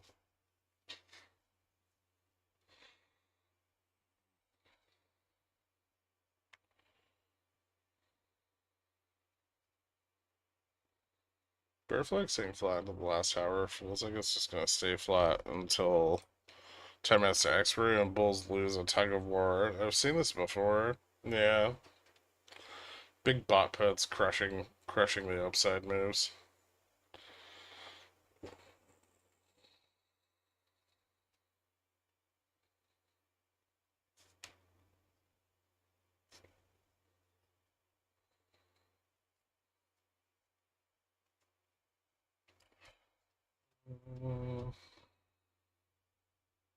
Wonder if we're shaking any of them off yet. Nope. Not at all.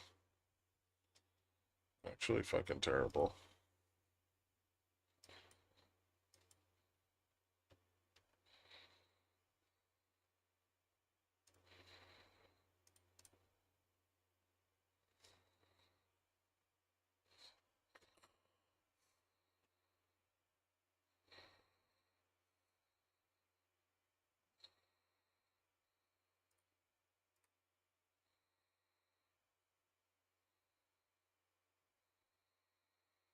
Do we still have a chance to leave tonight? Wait, what? Bot calls coming in 55, 60. Possibly not enough of them. Shitload of sold puts at 45 though.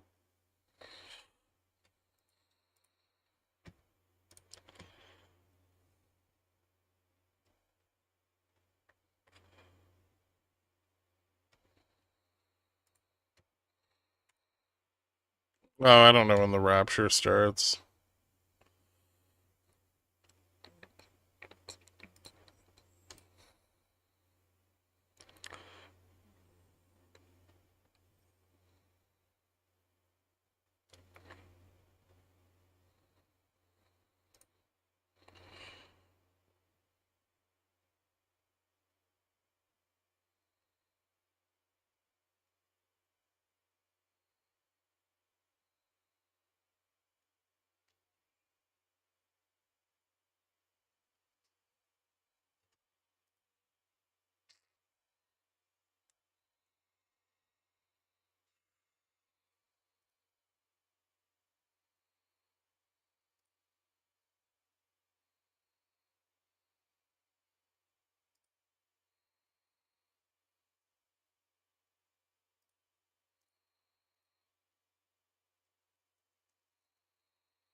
Still pushing a bit.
Mm,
mm,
mm.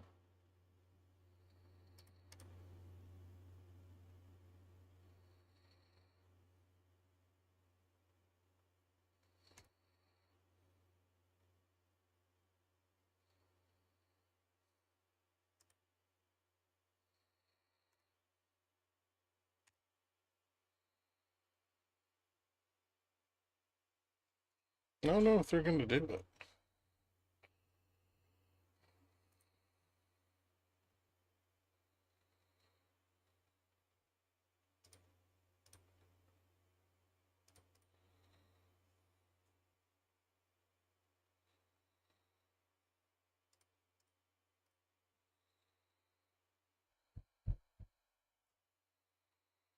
Trying really hard.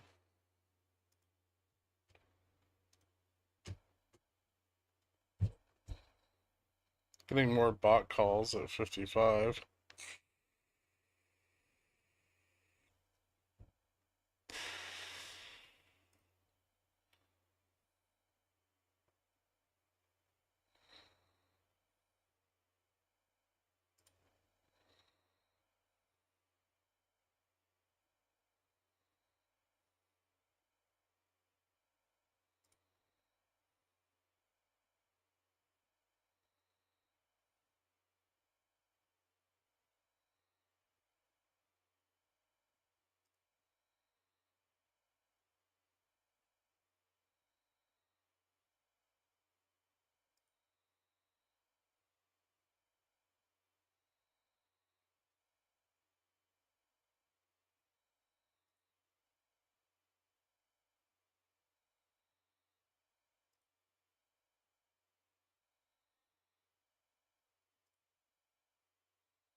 Bulls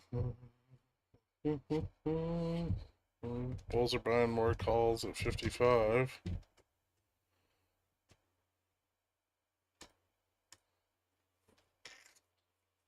Oh, pump it, you bitches.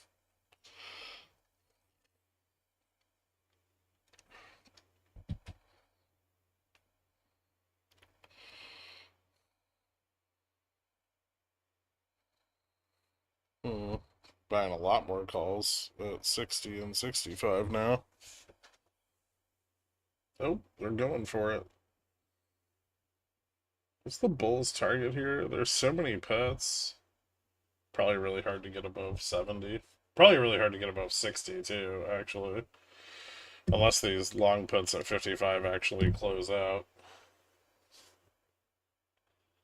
Which maybe they'll get them to do. They'll get them to do it if they break above 60. So 60 out to 70, I would say.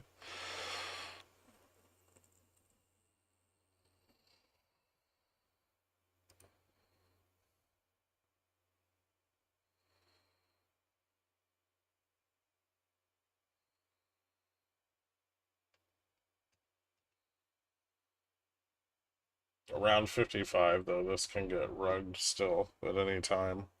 Gotta get above 60.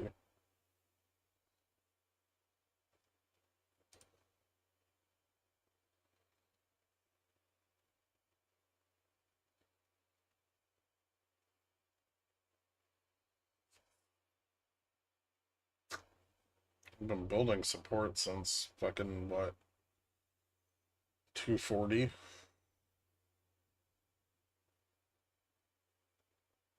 $140? Yeah, 140.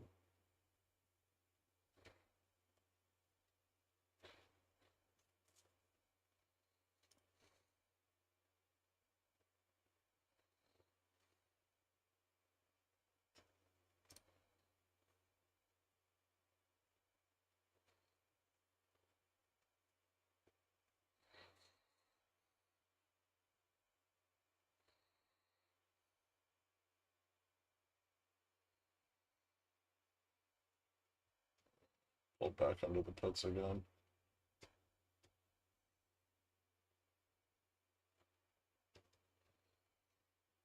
13 minutes left.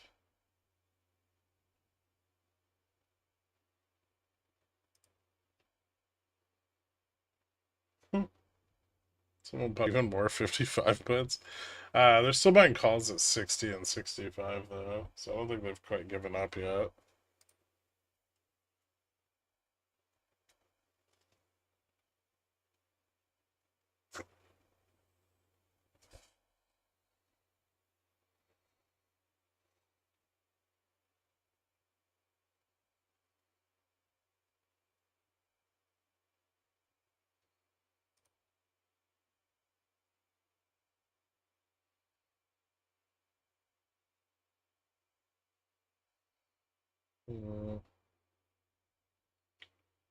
Fly moves at 63.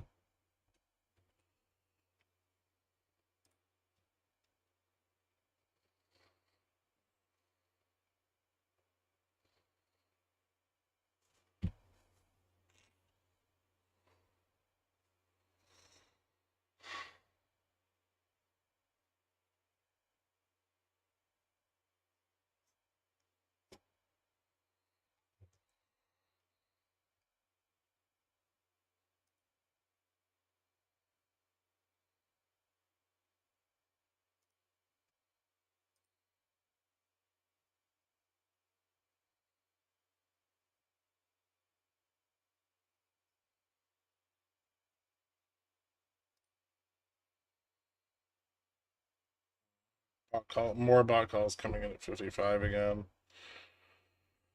55, 60, 65. Some profit taking on sold 45 puts on 35 puts, which is maybe not great for the Bulls here. Mean reversion would be like 77. 75 to 77. If they squeezed all the delta off.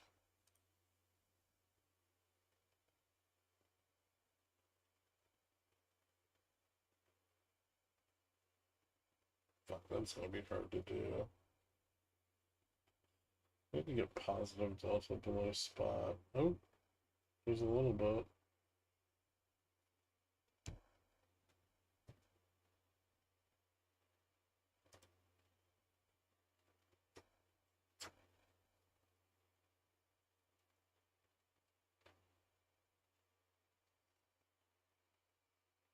Hmm.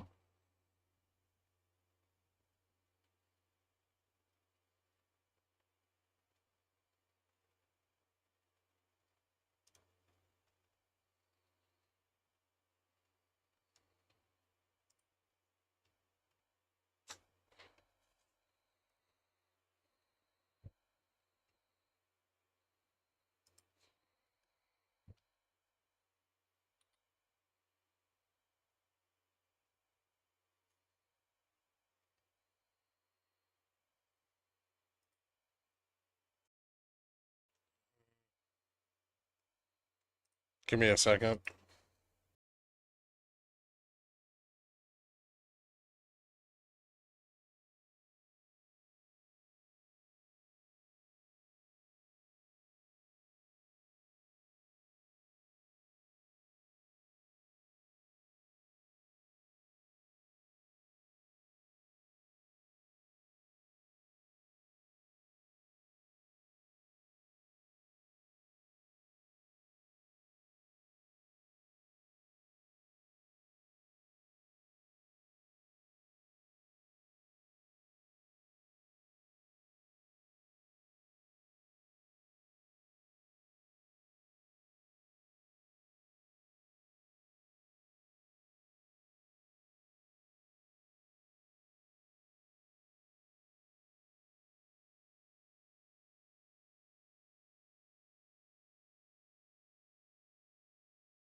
All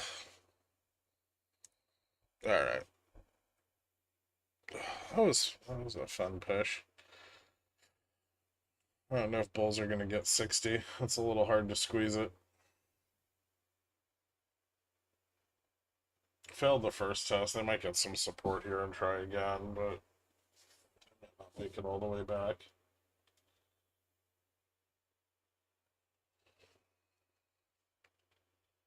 I think those bot puts are still just chilling there at 55. Yeah, they are. 5,600 of them, which is significantly larger than anything else on the chain. Yeah, about 1,500 calls took profit on the 60-60 test. Looks like it fails. I don't know. Maybe they push off and fuck the put buyers.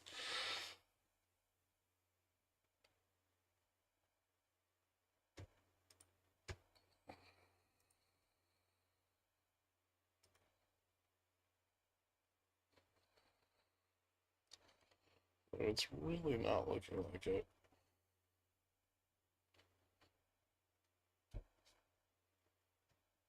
$55 puts back in the money. See if they take profit. That could also drive some upside. There's what, 1 minute left? Not even, a few seconds.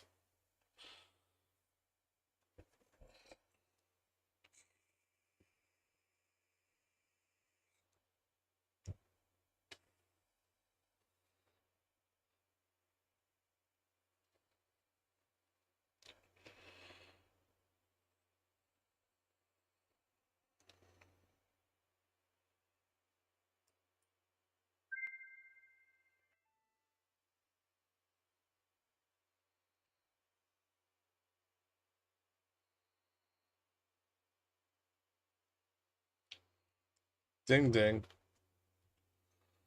Looks like that failed on the overnight too. So yeah, not the strongest fucking push. But the 55s didn't close in the money. They definitely closed up a bit, or well, most of them did.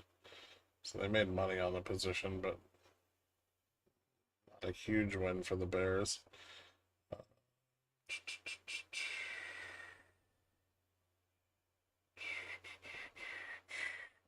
Alright, trading view. End of night. Alright.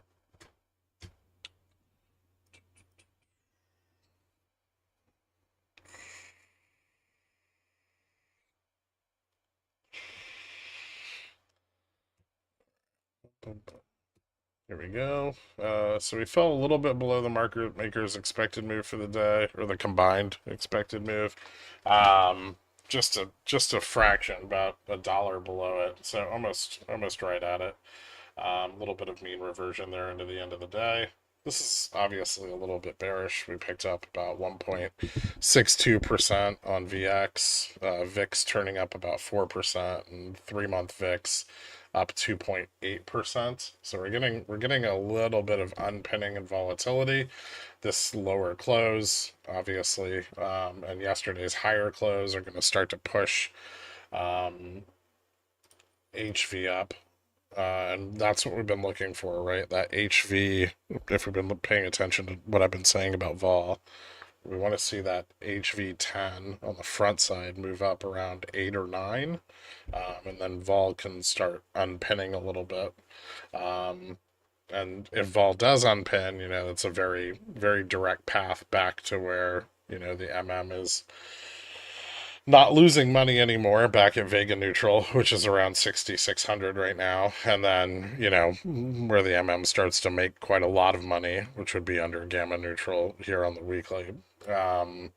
We've definitely seen a bit of risk off. If that continues into tomorrow and, well, into tonight with the Vixpiration and then into tomorrow morning, I think it's pretty possible that we open up a test a bit further to the downside, possibly even going back to that like 65.08 technical level.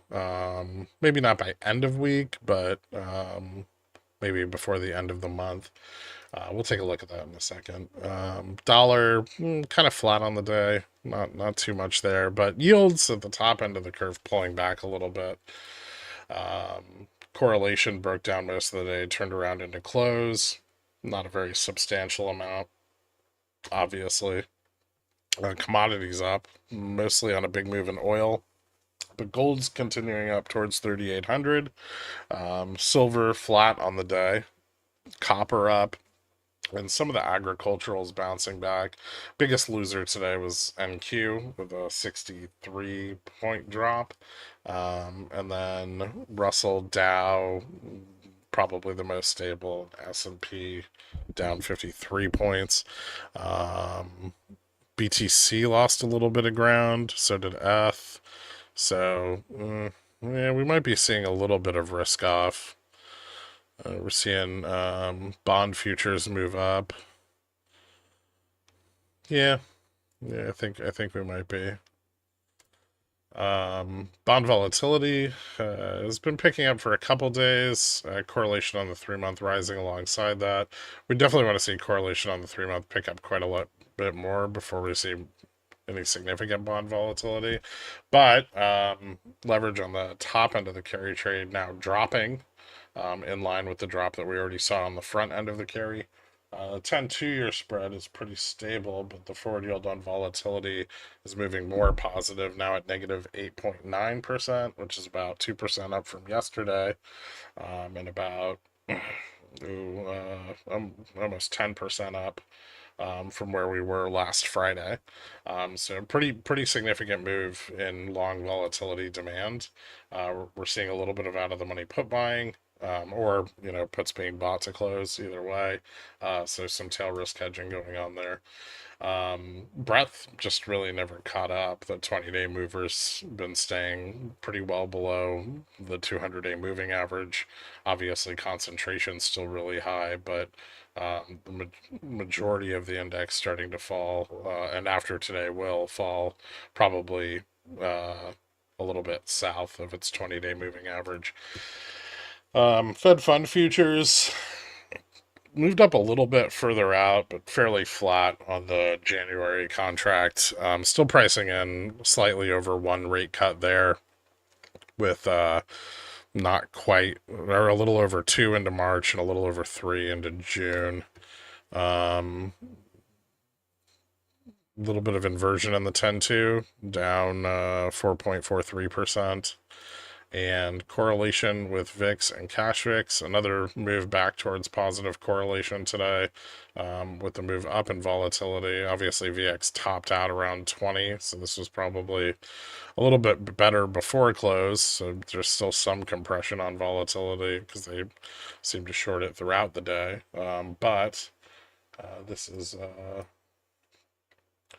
negative 29.67%. From negative 32 yesterday.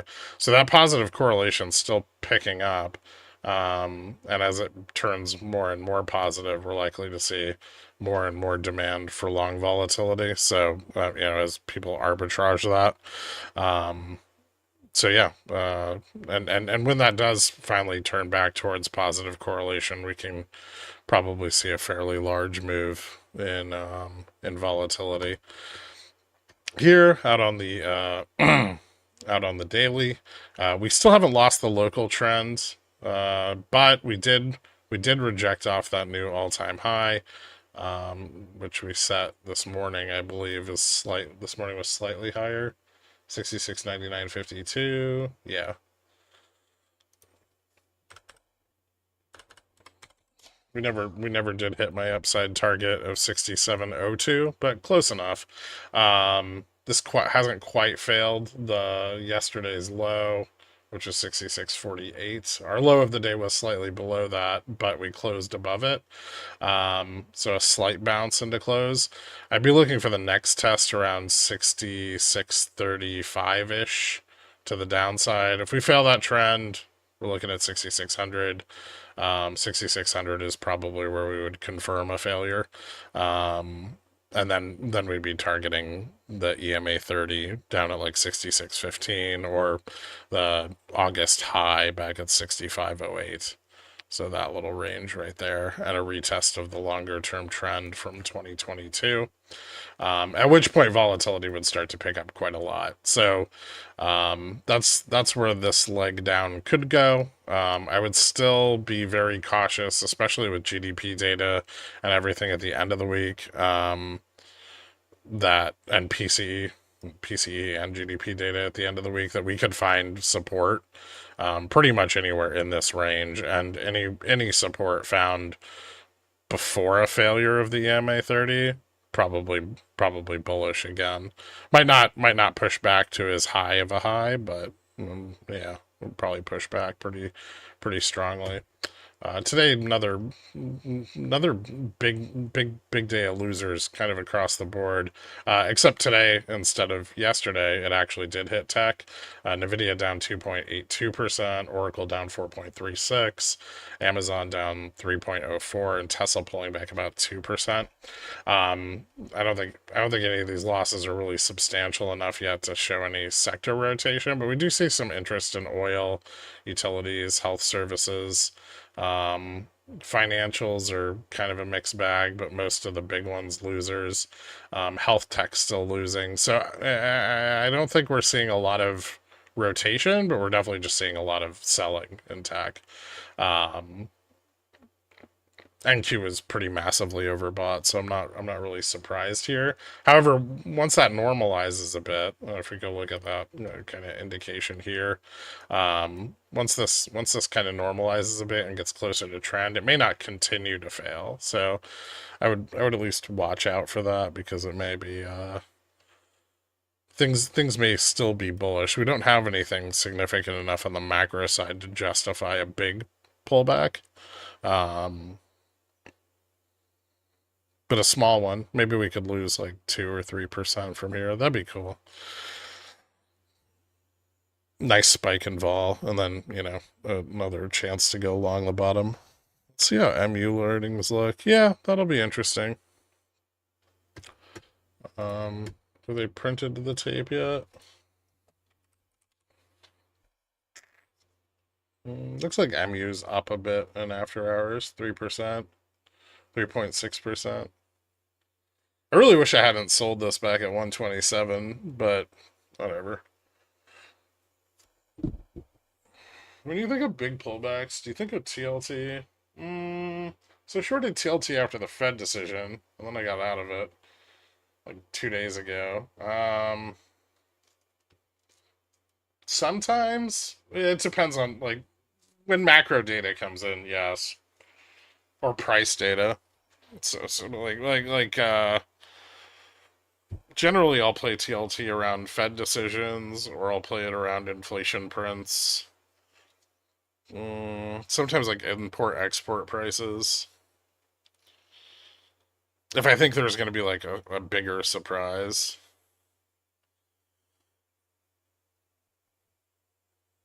YOLO puts, what are YOLO puts? But put spreads are still fairly good here, especially if we get into like a more pro-cyclical market maker environment. Tomorrow flat, could be, yeah, it's possible. I'd like to see us drop more, but without data, I don't know. We have a 5-year auction tomorrow. It's not that bad of a day. It's just not stacked with data like Thursday. And we could get some negative interest in the overnight from like the German data around like 4 a.m. I think there's like a 7-year bond auction. But if I'm not mistaken, Germany has like its IFO conditions prints, which are kind of like their economic index, and I think those are expected to improve. Foreign stocks have been fairly attractive, especially with S&P valuations as high as they are. I just blinked. Did I miss it? No. Oh, no. I don't think so. No Fed speakers during the day tomorrow. But we do have new home sales. New home sales might not be that good either. They're reporting August, so yeah, August was kind of shitty.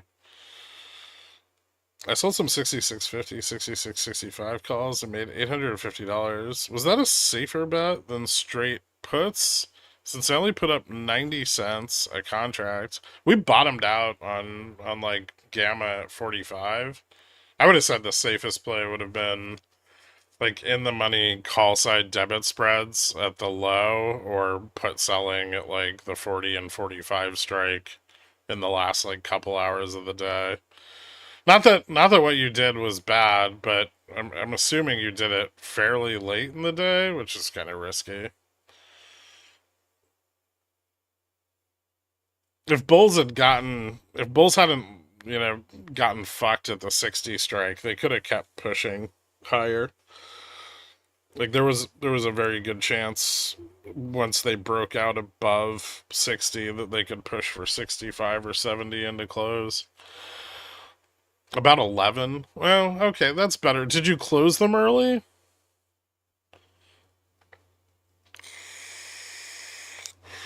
Yeah, that's always an option. In the money spreads are really useful. Especially if you're, trading specific price targets and not trying to scalp. They can be a great way to reduce risk while still maintaining exposure to the price target you want. Okay, good. Yeah, that sounds nice. When financial freedom, when you stop losing money on dumb shit. You know what I'm talking about.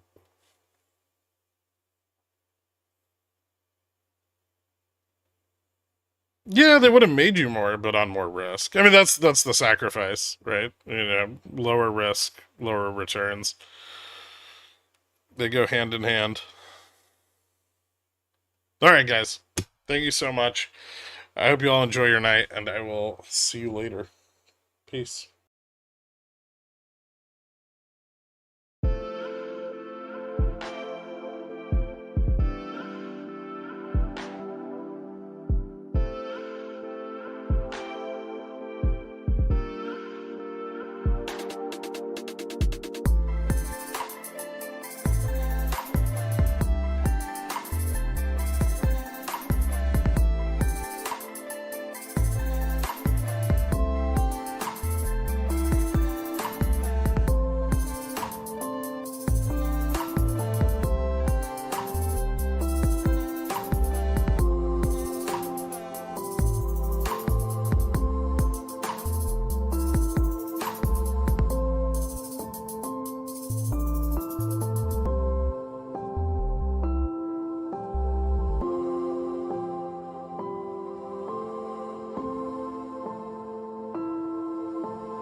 Kenny's Mayonnaise is a proud sponsor of Pickle Financial, so when you get a hankering for some creamy, delicious mayo after a long night of snorting, sweating, and pacing, grab some Kenny's.